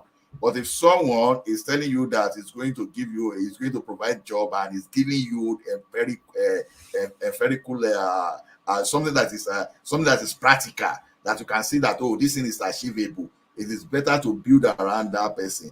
But like I said, even Showore we are talking about, not that I don't mind Showore. I don't mind Moalu, I don't mind anybody, but as long as they are giving something realistic, not something, not some kind of promises that will just come from nowhere that you cannot substantiate. Like say, oh, so you can't tell me you pay me 1 million a month now. I know that you are just grandstanding, so it doesn't make sense to me. So what I'm saying is that anybody that cannot tell us the problem, that cannot tell us how to solve the problem, please let us run. If it's only thing that the person want to bring is ethnicity, is religion, or whether or some kind of thing that are irrelevant, please let us run. But anybody that will tell you, oh, I will get some kind of fund into the small medium scale business, and you see that this thing is workable, all those people are trying to make sense. So let us look at that, and if possible, it's only I don't even know how to do. If we can influence even the primary, so that whatever we think we can do, I don't know, that they can bring the best candidate out, not that they will at the end of the day bring the devil and the deep blue sea, and they say, okay, vote for one, that we don't have an alternative. So we don't pray to have that situation. Let us keep our eyes open. Let us keep mounting pressure. It's because as we speak here, we may think that all these politicians are not monitoring. They may be monitoring. Even Osinbajo, for example, now that the expose on him today now, I'll be expecting him to even do better to even deflect all those things tomorrow, because the fight against him, oh man, you can't just rub that fight and put it aside, to be honest. So, and I want us to do, and I want him to, whatever I can do better to instill confidence, even if it's Tinubu, even I won't promote Amoshi, I'm sorry. Maybe tomorrow I might change my mind. So to me, let us just keep our eyes open and do the right thing. Let us click thumb up and let us share, because that will be one of our contributions to building a better Nigeria. Or even if you want to build our better, if you want to even go Biafra, Odua, or whatever we want for ourselves. So let us make sure that we are giving the right education to those people that we influence the outcome of the next election. If there will be next election, or maybe if we are going to restructure Nigeria before we go into the next election, we don't know. But let us hope for the best. Thank you, everyone. See you tomorrow. Do your best. Stay away from trouble. All right, thank you. Do your best and leave the rest. So come and dance, Ebenezer. Do your best and leave the rest. So there it is right there. The session comes to an end, and in the absence of the mighty Ajanle Koko and a man of equal might, DOG. The final word, DOG. Yeah, one man, firstly, I will commend you for your consistency. It's really, I'm really impressed, and may God grant you the wisdom and knowledge to keep it going. As it feels, I would just like to say one thing to people both on the platform and people listening to us. My take is, let's analyze everybody. We can't overlook anything as we speak. Moreover, nobody has the ticket yet, but we have to keep scrutinizing, keep doing the checking and balancing, pending the time we see the people that are going to go into the election, which is my take. We have to wake up. We can't just put sentiment and emotions. As much as I want an Igbo there, but we can just see the chances are very slim. So we have to focus more. We know the people, the Easterners that are capable. There are plenty of them. There are loads of them. It's just the chances right now is quite slim. So we are looking more at other people on ground and the people that are likely to get the ticket, which is why we analyze them. Not like we are promoting anybody yet until they get a ticket before you know who and who everybody is promoting. Moving on from there, I would think it's a time to wake up. We've gone too far. We've gone beyond the point of now just listening to what people are saying. We need to be sure. We need to even know the people we don't know. From what we hear from people, we need to start scrutinizing people, which is my take and where I stand. Moving on from there, I will thank everybody on the comment section. If you've not clicked the like button yet, please click the like button, share, subscribe if you haven't. It helps the algorithm of the platform. And the more people we have, the more people come with different ideas, different opinion, which opens our eyes more into the things we can't see. A lot of people listen to us, they have things they see. Some people have some certain information that could actually help us move forward on the platform. I will advise you people come to the platform. I say thank you to every guys that comes often on the platform to chat and inputs their own part of what they think about what is going on. Please keep coming. I know, like Ajani Goko used to say, I know tomorrow the eagle will land again, one man. See you guys tomorrow. Have a lovely night rest. Have a good day wherever you are in the world. Cheers. Thank you, DOG, and cheers to you too. So that's DOG stepping into the mighty shoes, the big shoes of the mighty Ajanle Koko. So that's DOG. So thank you for your company, especially you that have been here for the duration. And if you have been here for the duration, I'm not even going to ask you to click on the like button anymore. If you are here for the duration from start to finish and you've not yet clicked on the subscribe button, then you're just a punk. That's just what you are. You're a punk. But don't be a punk. Do that and do that right now. And if you don't do that, then you are indeed a punk. It's almost like you're a pickpocket going to take and not being able to even contribute. So let's just leave that to one side. I tire of. It's almost like, you know, we say it all the time and we don't see it reflecting in the figures, and you wonder what is going on. And the numbers stay consistent. So there's a bank of people that consistently gravitate to the space to partake in the discussions by way of listening, etc. And the one lousy thing that you're being asked to do, you can't even stretch yourself to do that. So that makes you a punk. So don't be a punk. Let me, in the tradition of Ajanle Koko not being here, follow his tradition to acknowledge the people in the comment section. He's been here, man and boy, on the screen and in the comment section. So that's Vin. Good to see you keeping it honest in the comment section. Vin, Goluwaga Laditi, a regular, of course, you know Goluwaga. He calls himself Ernest on in the chat rooms because he likes to. He's a sly fox like that. But on the screens, we know him as Ego. So that's Ego for you there. Obi Ruben, no relation of Obi Kubana, I hope. So that will be right there. Albert Uwakwe. So there he is, Albert, my guy, Wagwan. So British victim continues to be the victim of Britain. Hopefully, it's not going to be sent to Rwanda, as we've just heard now, the new policy of the United States Kingdom space. The mighty Alexander Akashi, of course, the session never completes without his presence. Greg Bayero, so Grego, or whatever, what nickname did you have? Is it Grego? I imagine it will be Grego. So that's all, of course. You heard plenty from him today. And of course, the silky tones, that is, of course, Celibis. So that's Celibis now, keeping the conversation elegant in the comment section. Many minister to you guys, Jafar to his friends and families, to us, his friends and families. So that's Mini, I call him Mini Minister, that's actually a YouTuber. But Mini Stable, he calls himself, but Jafar to us, his friends and family. So that's Jafar right there, inserting facts as he understands it. So that's Jay in Ken. So a regular staple on the platform. Who else has been there? Yeah, of course, Alexander Gomez. Never completes without Alexander Gomez. So that's Alexander right there, who just had his birthday just a couple of days ago. 18 at last, Professor, sorry, Alexander Gomez, 16 at last and loving it. So there he is, Professor Data. Oh, you all know Prof.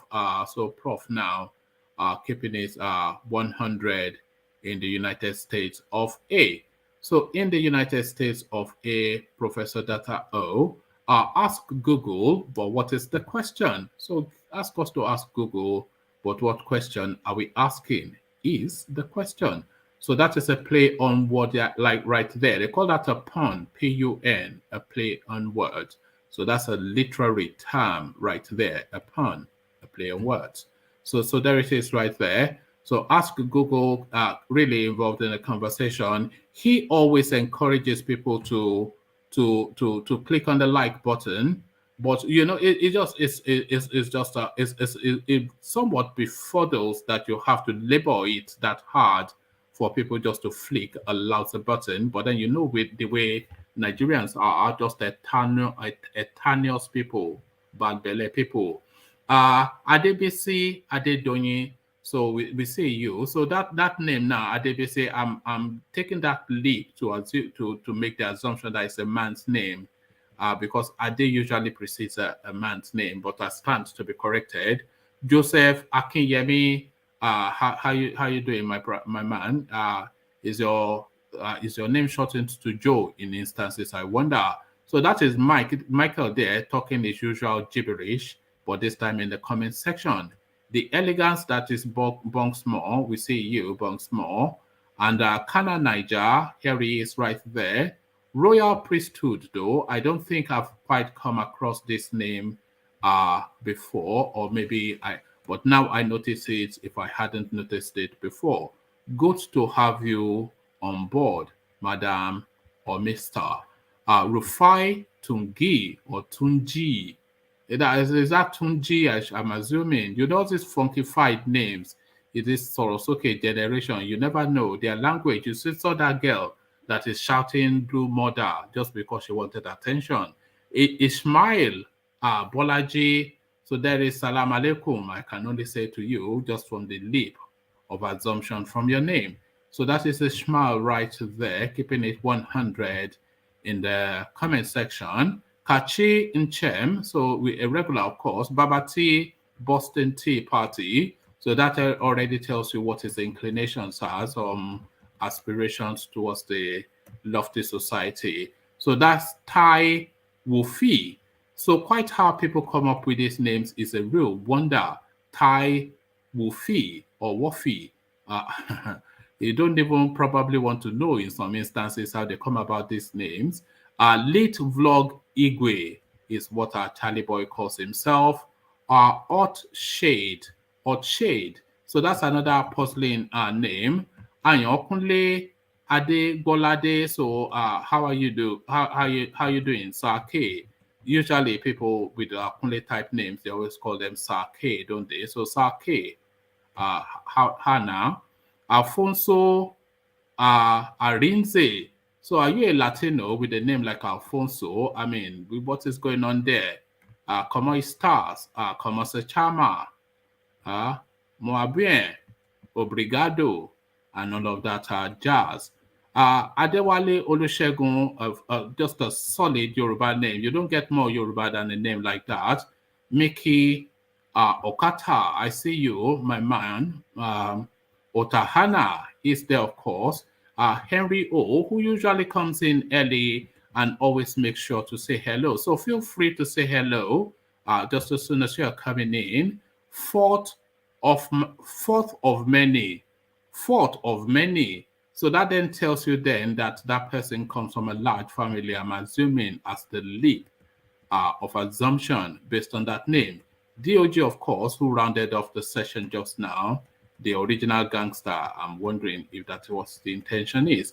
So let's see if we can see one or two more. Nat, I won't attempt your last name, Nat, because I don't want to be rude. And you know me full well that I will just mispronounce it.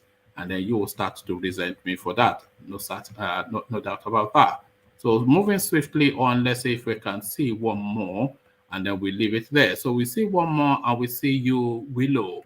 So that is Willow right there. So good to see you, Willow. Apologies if I missed out on your names, but I'm scrolling further and further up. And all right, that's one that's just come in. Cristo or Cristo. So Cristo or Cristo. Are you asking the question if you are Cristo or not? So so thank you one and all. So yes.